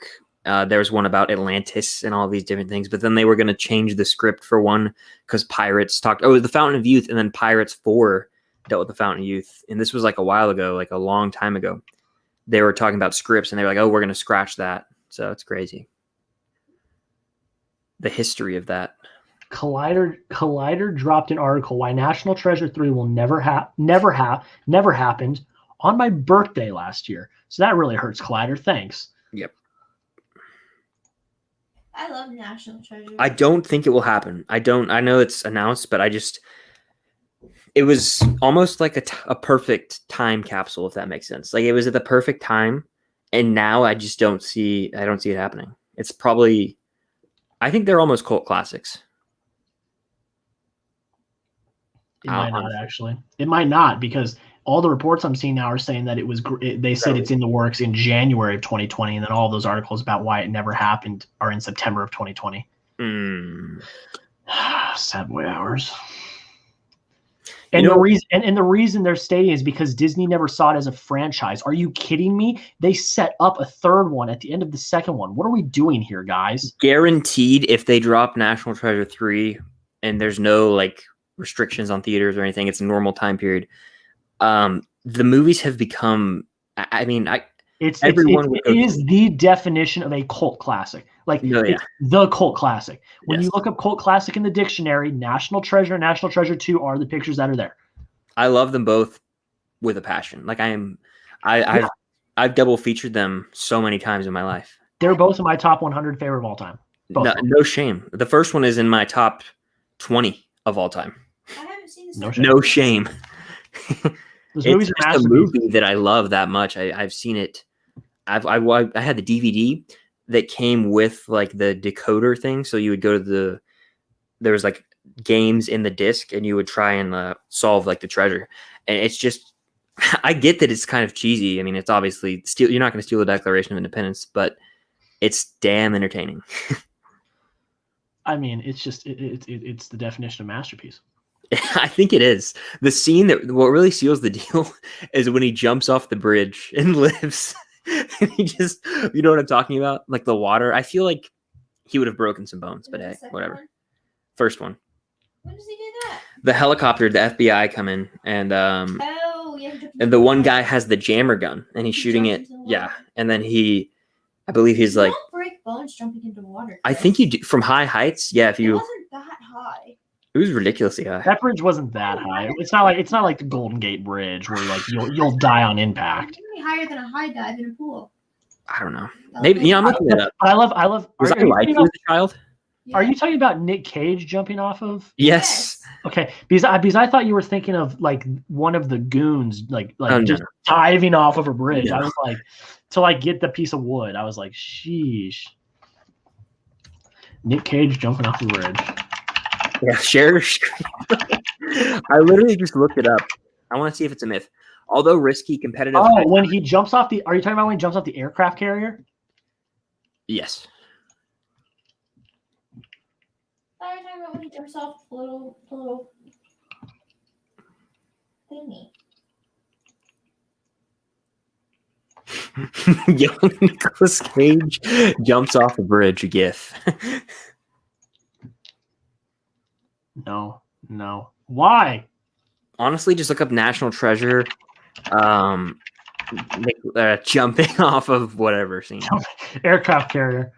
Oh, here. Oh, yeah. Okay. Yeah, I always thought it was a bridge for some reason. I'm uncultured. Something I noticed about fishing, it never works out so well for the bait. Beautiful. What's that line, though? That's why this movie is a masterpiece. It is. See ya. Goodbye. That's not terribly high. It's not that high. No, it's not that high. Divers are go. No, it's not high at all. We're in a Yankees hat, of course. Way to blend in. What? Apparently, in the I mean, you want to talk like The score here, though. Come on. the score in the entire movie slaps. Like this score, both National Treasures slap. Absolutely. They brought in some big players for that second one. They had Ed Harris and Helen Mirren. Yeah. With National Treasure 3, they could just go crazy. Yeah. They could get like... Because it would do good. Uh-huh. Like, look, okay, this is my pitch, Disney.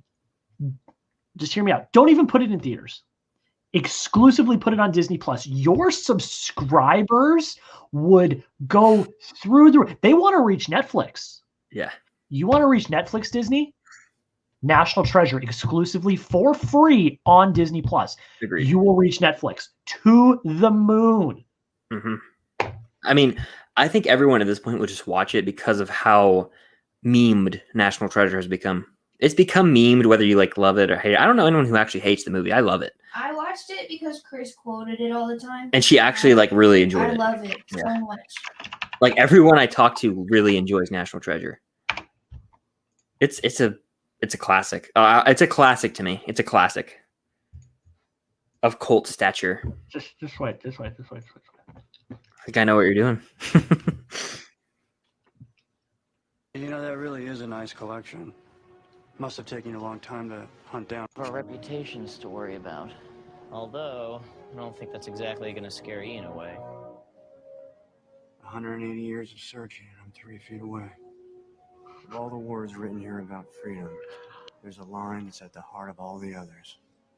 But when a long train of abuses and usurpations, pursuing invariably the same object, evinces a design to reduce them under The way he absolute says despotism, it is their right, it He is is their duty to throw so off such government serious. and provide new guards for their future security. People don't talk that way anymore. Beautiful. Huh. No idea what you said. It means if there's something wrong, those who have the ability to take action have the responsibility to take action.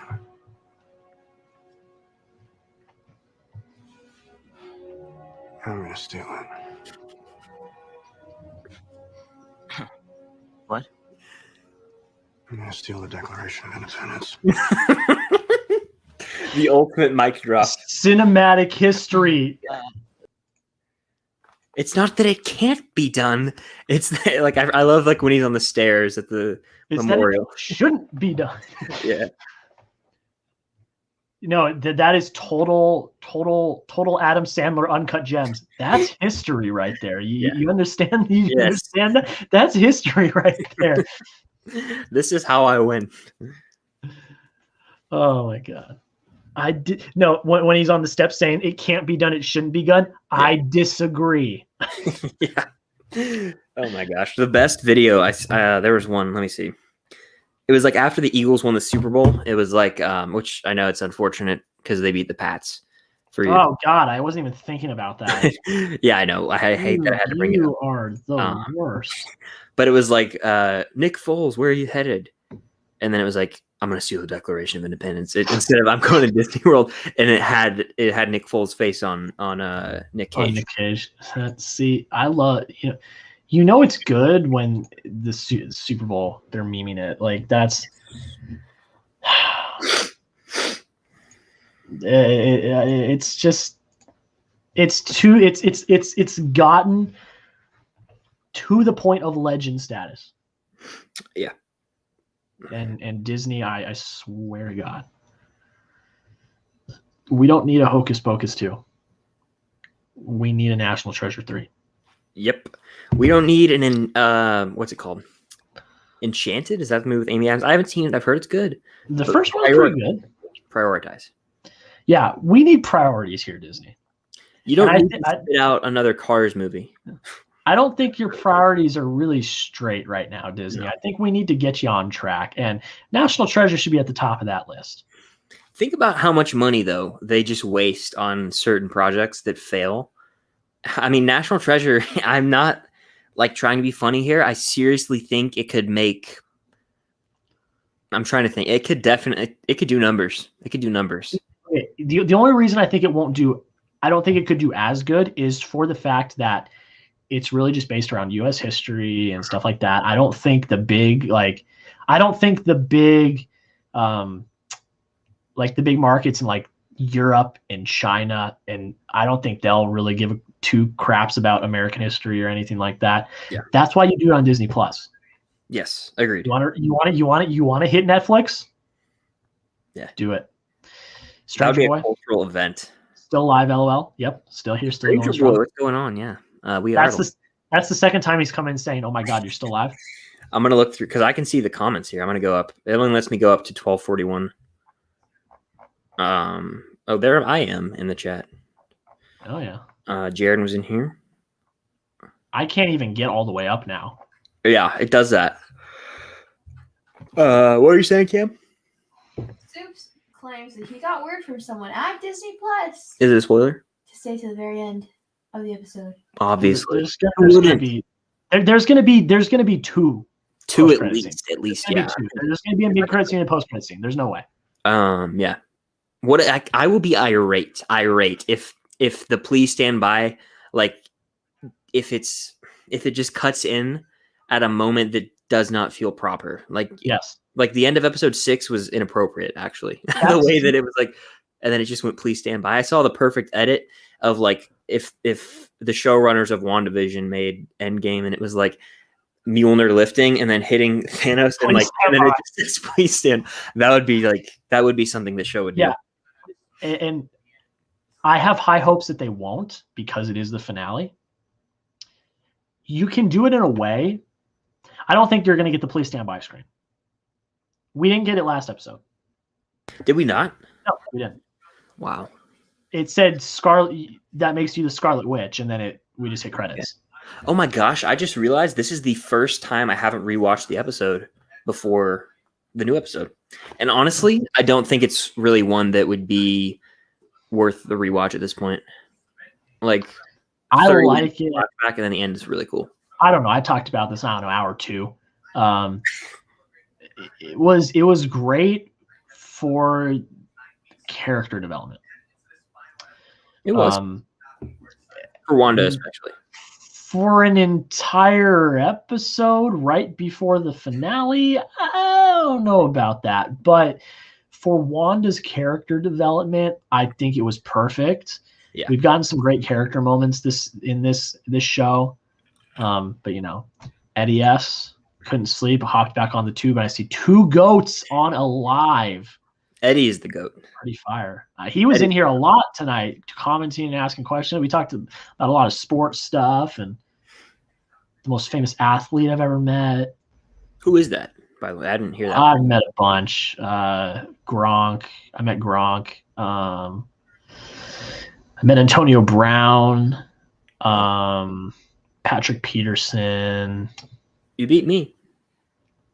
I mean, I've gotten to cover a lot of great athletes, so I don't necessarily count that as like meeting them, but like I met Tom Holland. You did. And I got to stare at Sebastian Stan for 3 hours. So I count that as a win. That's lit. Like I said, my junior year of college, I was at every Monday morning Herm Edwards press conference after each football game because I was covering it. So like, it's not really meeting them, but it's like covering them. Like, my favorites at when I was at ASU, where I got to cover Hunter Bishop and Spencer Torkelson in baseball. Hunter Bishop in 2019 got drafted 10th overall in the MLB draft. And then Spencer Torkelson this past year got drafted number 1 overall in the MLB draft. Wow. I got to cover both of them. So much so that when Hunter Bishop got drafted, I was watching them on MLB Network because that's what the draft was on. They showed a sizzle reel of some of his highlights, and they used some of my footage on MLB Network. So, wow. Got to go back to bed. Enjoy the show, fellas. Catch it tomorrow night. Hopefully spoiler-free. Enjoy WandaVision. Yeah, Eddie, if you're still in here, my suggestion would be to just stay off social media tomorrow. He came in. He when we were talking a little bit earlier, he said he has not been able to watch it when it comes out. And he's had to wait till Friday night every episode so far. Oh wow! Because he works. Yeah. And he had not been spoiled at all. Wow. And I was like, whoa. And then there's going to be massive spoilers for this. Like this is like thumbnail. This is going to be like Mando season 8, season 2, episode 8. Like thumbnails, like Michael. Michael. This is not the comment, but he said he just watched the first 8 episodes for the first time today. Wow. And he had not been spoiled. I was like, how did you do that? Wild. I was like, there was one episode where I was like, I'll watch in the morning. I'm going to go to bed. I'm tired. Woke up, went on Twitter. First thing I saw was a spoiler. I was like, well, I'm not doing that again. No, I can't do it. So it's just, the spoilers are so rampant. It's just like crazy. Exactly. But especially for this one. Mm-hmm. Imagine, if a Marvel movie drops on a streaming service. Black Widow. Which is probably going to do the premiere and theater thing. Black Widow comes out in China on April 30th. Really? Yep. It's like a few days before it's supposed to. Yeah, we were talking about that the other day. It's coming. It's going to. They're not going to delay it. There's going to be weeks, which means I'm just going to avoid social media entirely. Yeah, easy. I did that for Endgame. I didn't get on Endgame a whole month. I don't know though. She's already dead. They could spoil anything. Yelena. I don't give two craps if anyone in that. What movie if Rachel, dies. right, the villain? Like, what if That's the Rachel thing. Weisz is the Honestly, villain? though, that's the I don't thing. know though. I'm Oh. gonna try. I'm gonna try to get a screener for that ish if it's on Disney. I don't know though. I'm gonna be able to see it on April 30th. That'd be The lit. only thing that could be a spoiler is who the Taskmaster is. Yes, that'll probably be the biggest thing. Yeah, and people will theorize, "Oh my gosh, it's gonna set up the X-Men." My Like, friend no, James it's not. thinks that the Taskmaster is Black Widow. He's an idiot. That is extremely. Oh, we see them in the same room in the trailer. I know, Jack. I know. That's a terrible take. Jack, you try explaining that to him. That's He also thinks that she was pregnant in Infinity War. Her literal From who? from Steve. She's Daryl. I know. That is, yeah. Some people. And he, his reasoning, his science behind that is super soldier serum. He's an idiot. That doesn't. You can, What? there's not enough serum in the world. If your tubes are tied, that's it. End of story. Like, What are we doing here, guys? What are we doing? he's so stupid. I Oops, love are you him. in here? Oh man, insanity. You'd think that you have seen what crazy is in this world, Yeah, but it's not until you see Marvel theorists correct. that you truly see the Mhm. crazy in this world. It's on par with conspiracy theorists that are like the most outlandish of the bunch. It's like movie conspiracy theories. Yeah, it really is. It's Saying like that I- Black Widow is pregnant is the equivalent of trying to tell me that the Earth is flat. you heard it here first. Yeah. Did you see this was really funny? So Elizabeth Olsen was on Jimmy Fallon last night, and they did a whole thing where like he was interviewing her in different decades, like Oh, for the really? whole one of his things. And then it started glitching and stuff when they got to like modern day. Okay. And there and Jim and Elizabeth Olsen's like, well, Jimmy, if you weren't, or no, Jimmy asks her, well, if you weren't doing it, who did it? And Catherine Hahn just shows up, and they do a remix of it. Instead of Agatha, it says it was Catherine Hahn all along. Oh, okay. That's pretty good. That. I thought that was Pretty funny. clever. Catherine Hahn's the goat. I love her. I love her in Step Brothers. I can't wait for. This is going to sound outlandish, like one of those theorists, but I can't wait for her and Al Pacino to team up in Doctor Strange as Agatha and Nightmare. I'm ready for it. Al Pacino showing up in the MCU would be insane, but What that I would be like that would be the biggest. I think that would be the biggest like shock ever. No. Ethan Hawke being in Moon Knight in the MCU is the biggest shock ever. That is pretty shocking. Ethan Hawke is like on the Scorsese like MCU comic book, like not cinema bandwagon. I know. So for him to be in Moon Knight as the villain is the biggest shock. They keep getting names. They got, I mean, Christian Bale is Batman, but Bale as the villain in Love and Thunder. I mean, who knows? What if they get a Brad Pitt or a Leo down the road? Well, I want Leo to just like once he gets one more Oscar, I feel like he'd be like, all right, screw it, I'm gonna have fun. And he's I don't like, think he ever will. He never will. think he ever will. He's But what never if- been in any other franchise. I don't think he will. I think he's going to keep. Gyllenhaal. Gyllenhaal had so much fun as Mysterio. You could tell. He's going to come. There's no way. He's coming back. No way he doesn't come back. He's coming back in Sinister Six. There's no way. I agree. Or Multiverse of Madness. He might show up. Yeah. I feel like what? anything is on the table with that movie. Everyone loved. Oh yeah, for that one definitely. But everyone loved him. Yeah. Like there's no way he doesn't come back. They had to have signed him to a multi-year or multi He had movie. to. There's no way. Because He's such a big name too. You know, people seem to forget that with regard to the whole multiverse thing, we got the trailer for Morbius and Michael Keaton's Vulture showed up in that trailer. Yeah. And in addition, there's a spray painted Sam Raimi Spider-Man on the wall. Yeah. And people just don't remember. I feel like people just forget about that. No, I think that Multiverse of Madness and Spider-Man 3 could bring in the Venom and Morbius Sony into everything somehow. That's multiversal will propel everything forward, but like Spider-Man 3 is going to tie everything. Yeah. I mean, that movie is the movie with the most possibilities. I'd watch it right now. Like people always ask if you could watch one new movie right now, Spider-Man 3. 100 freaking %. Spider-Man. 100%. No doubt in my mind at all. I need it. It's my most anticipated movie this year. I need it Easily. because I just want to know. I need to know. Are the other Spider-Man really going to show up? Which I think they are, but are they? What's the storyline? What's going to happen? How is Peter going to get out of what Mysterio did? I would love to see it pick up right where the Far From Home credits left off, but I don't know if it will. I don't think it will either. But I'd dig it. But I don't think it will because it looks like some of it's being filmed during like winter Christmas time. Yeah. From like some of the set photos. So I don't think it will. There will be a little bit of a jump, I think. Because originally it was supposed to happen before Doctor Strange. After Doctor Strange. How are they going to fix that? They need to release a proper timeline too after this year. Yeah, because those two movies are so literally multiverse shattering. Yep. How are you going to fix that they're coming out in a different time now? Yeah. How do you do that? I mean, in Kevin Feige we trust, but like how? I don't get it. Like WandaVision is technically like a few weeks maybe after Endgame, right? Yeah. A week maybe.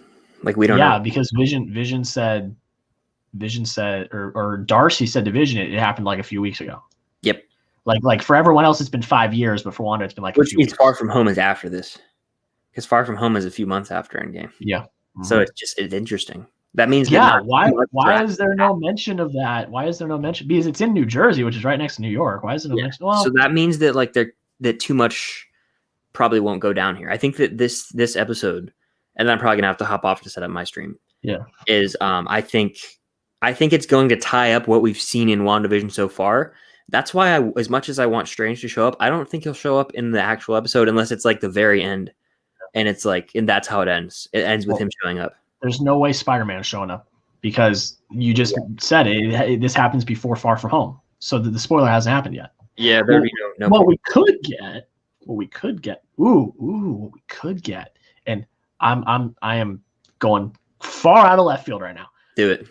But the final post-credit scene, we could cut to the post-credit scene from Far From Home, where he's like, and then but then we see like what happens right after it, and like maybe Doctor Strange or someone shows up and is like, "Hey, we need to get you out of here" or something. That'd be. It's not gonna happen, but like it could. It's not gonna happen, but that would be a cool way to tie it in. I think the post credits, one of them will definitely revolve around Doctor Strange. I feel like, but another could be Agatha. And Carl Mordo is still around. People, we have to remember that. Yeah. So. Well, yeah, and I would love. I don't think it's gonna happen, but I read this somewhere and I was like, this would be so epic.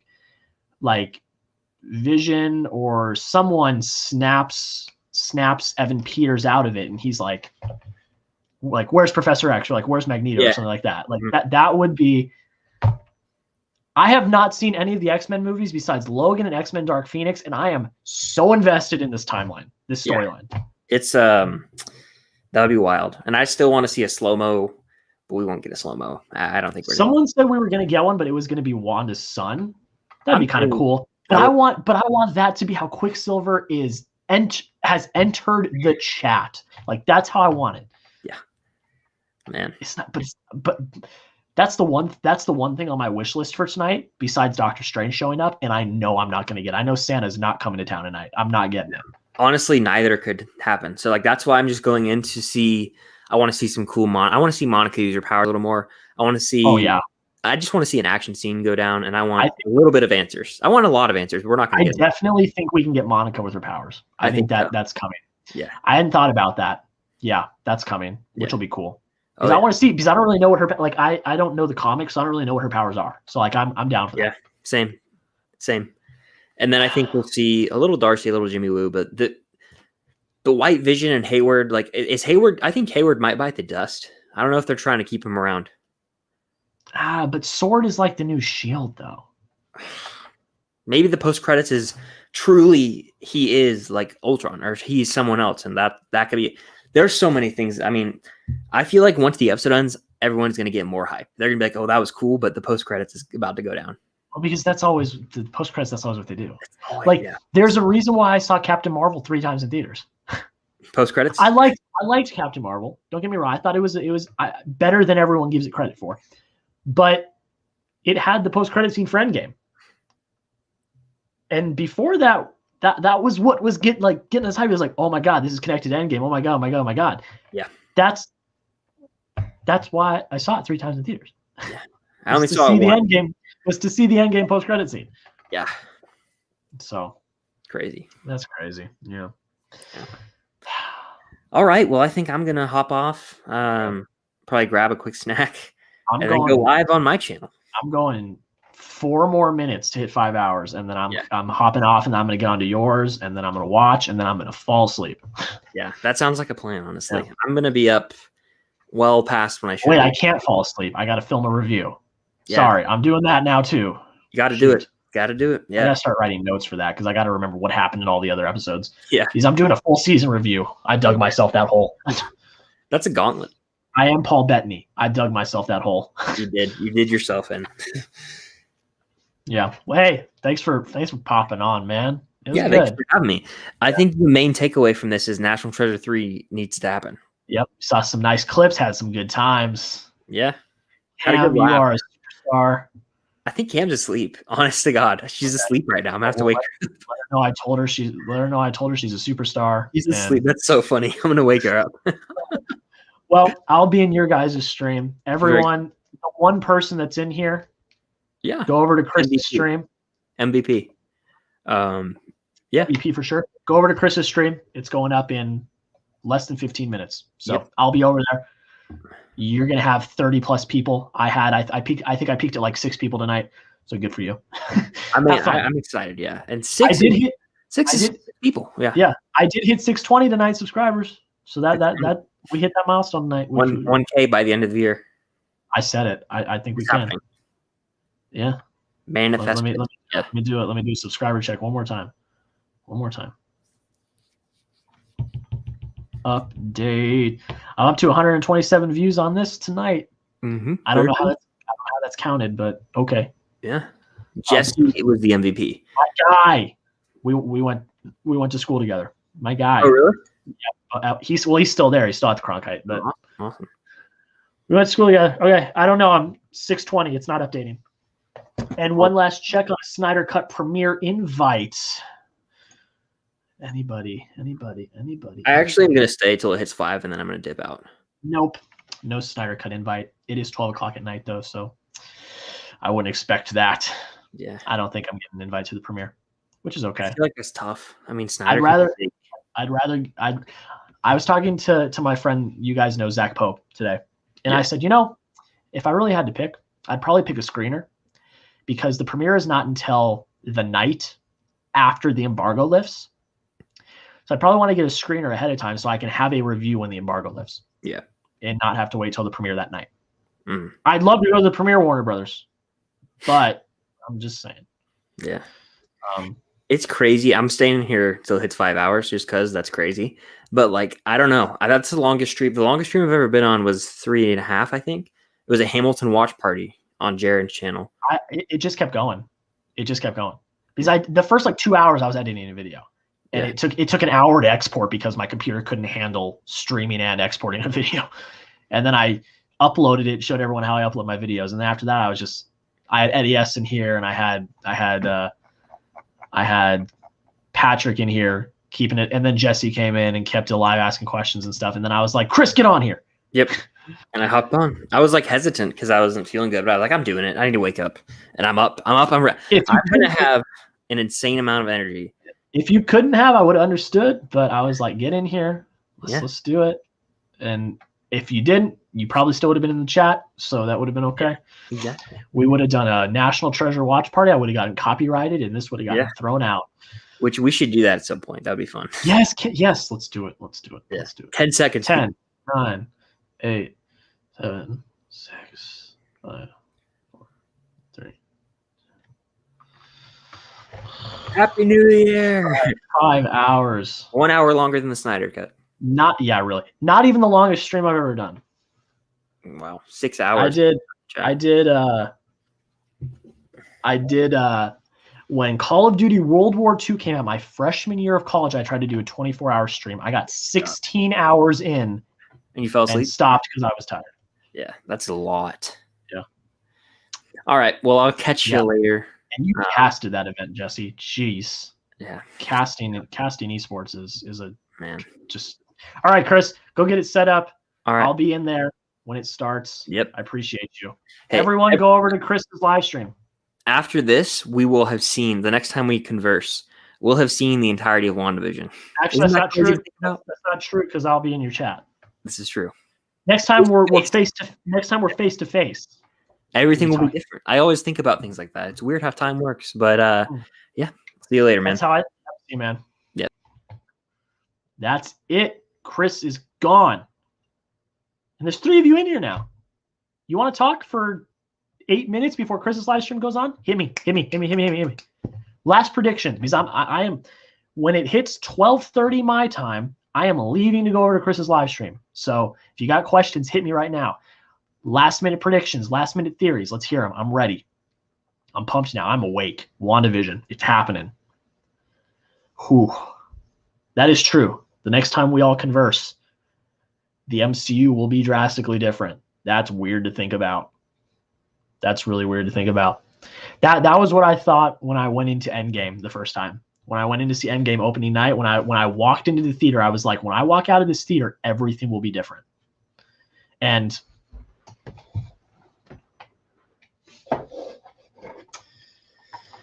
everything was. And my guy was gone. My favorite character was dead.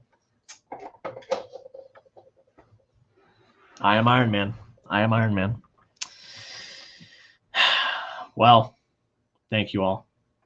This has been a time. And it's not like this is the last live stream I'm ever going to do. Like, I'll probably stream again next week. Or I can't. I'm going to be gone.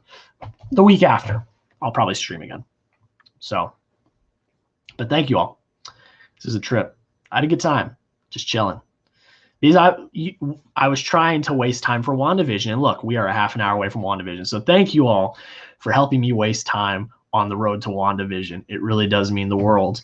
But let me know, Stranger Boy. Thank you. Theory out of left field. The Hex explodes, creates several portals to other universes. That's how the 3 Spider-Men come together. Hey, it could. Yeah, but yeah, very low chance. Well, I mean, you never know. At this point, I have no idea. I have no idea at this point. No idea what's gonna happen. I can take this out. I don't need this anymore. That was fun. Got to see some nice national treasure moments. Why has the 3rd movie not been made yet? You would think Disney would do that because it's got a very big cult following now, and everyone wants it to happen. And I think the cast is willing to come back. It would make so much money. I don't understand.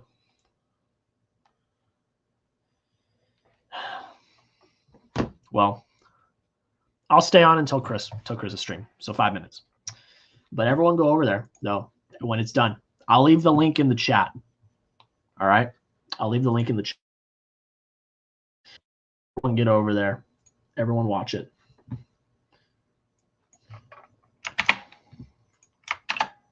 There's a link in the chat. Everyone go over there, watch it when it's done. I'm excited. Chris and Cam are lit. They're awesome. Thank you to Chris if you're watching this. Thank you for coming in. That was a lot of fun. I had a lot of fun chilling with you guys. See you, Jesse. Good night. Good night. Enjoy WandaVision when you watch it tomorrow morning. I'm going to spam the link in there a few times.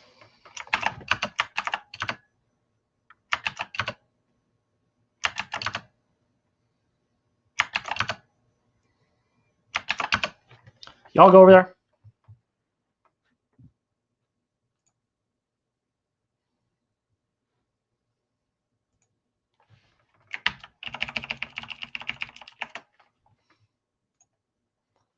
I just typed in the chat over there. Y'all go over there. Now. I demand it. Go over. Go say hi to me in the chat. Thank you all. I appreciate it. I'm gonna stay until it starts, but I'm just saying I appreciate it.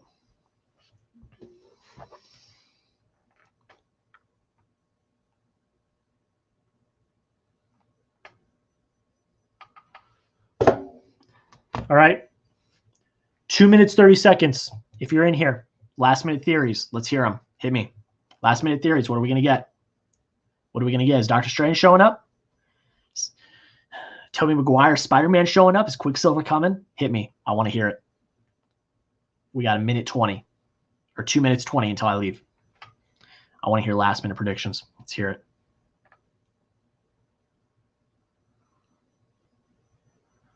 This is crazy. This is an event. And I thought The Mandalorian was crazy. But this is crazy.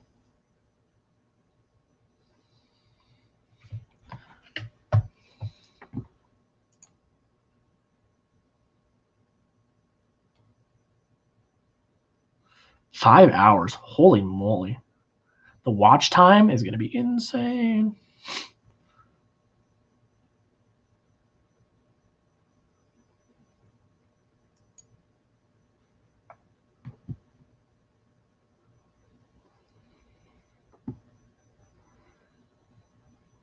Y'all got less than 1:30. Hit me with your predictions. I want to hear it.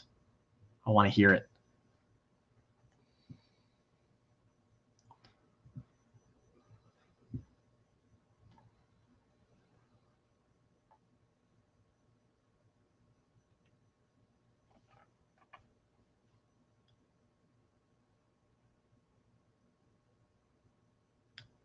One minute. 1 minute. Predictions. Hit me. Doctor Strange coming. Who's Ralph? Does anyone know who Ralph is? Who's Ralph?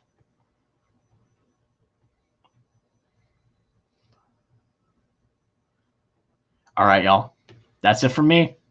5 hours, 7 minutes, 33 seconds and counting. I appreciate y'all. Have a good rest of your day.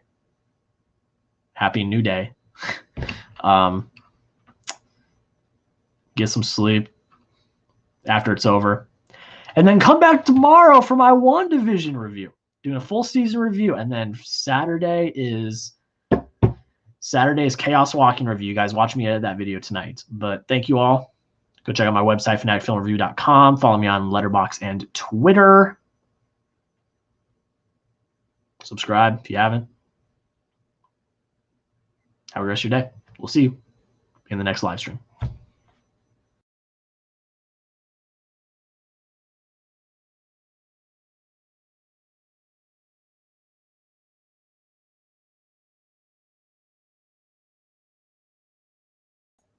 Totally forgot to press end broadcast. So have a good rest of your day. We'll see you in the next live stream. I'm going to hit it right this time.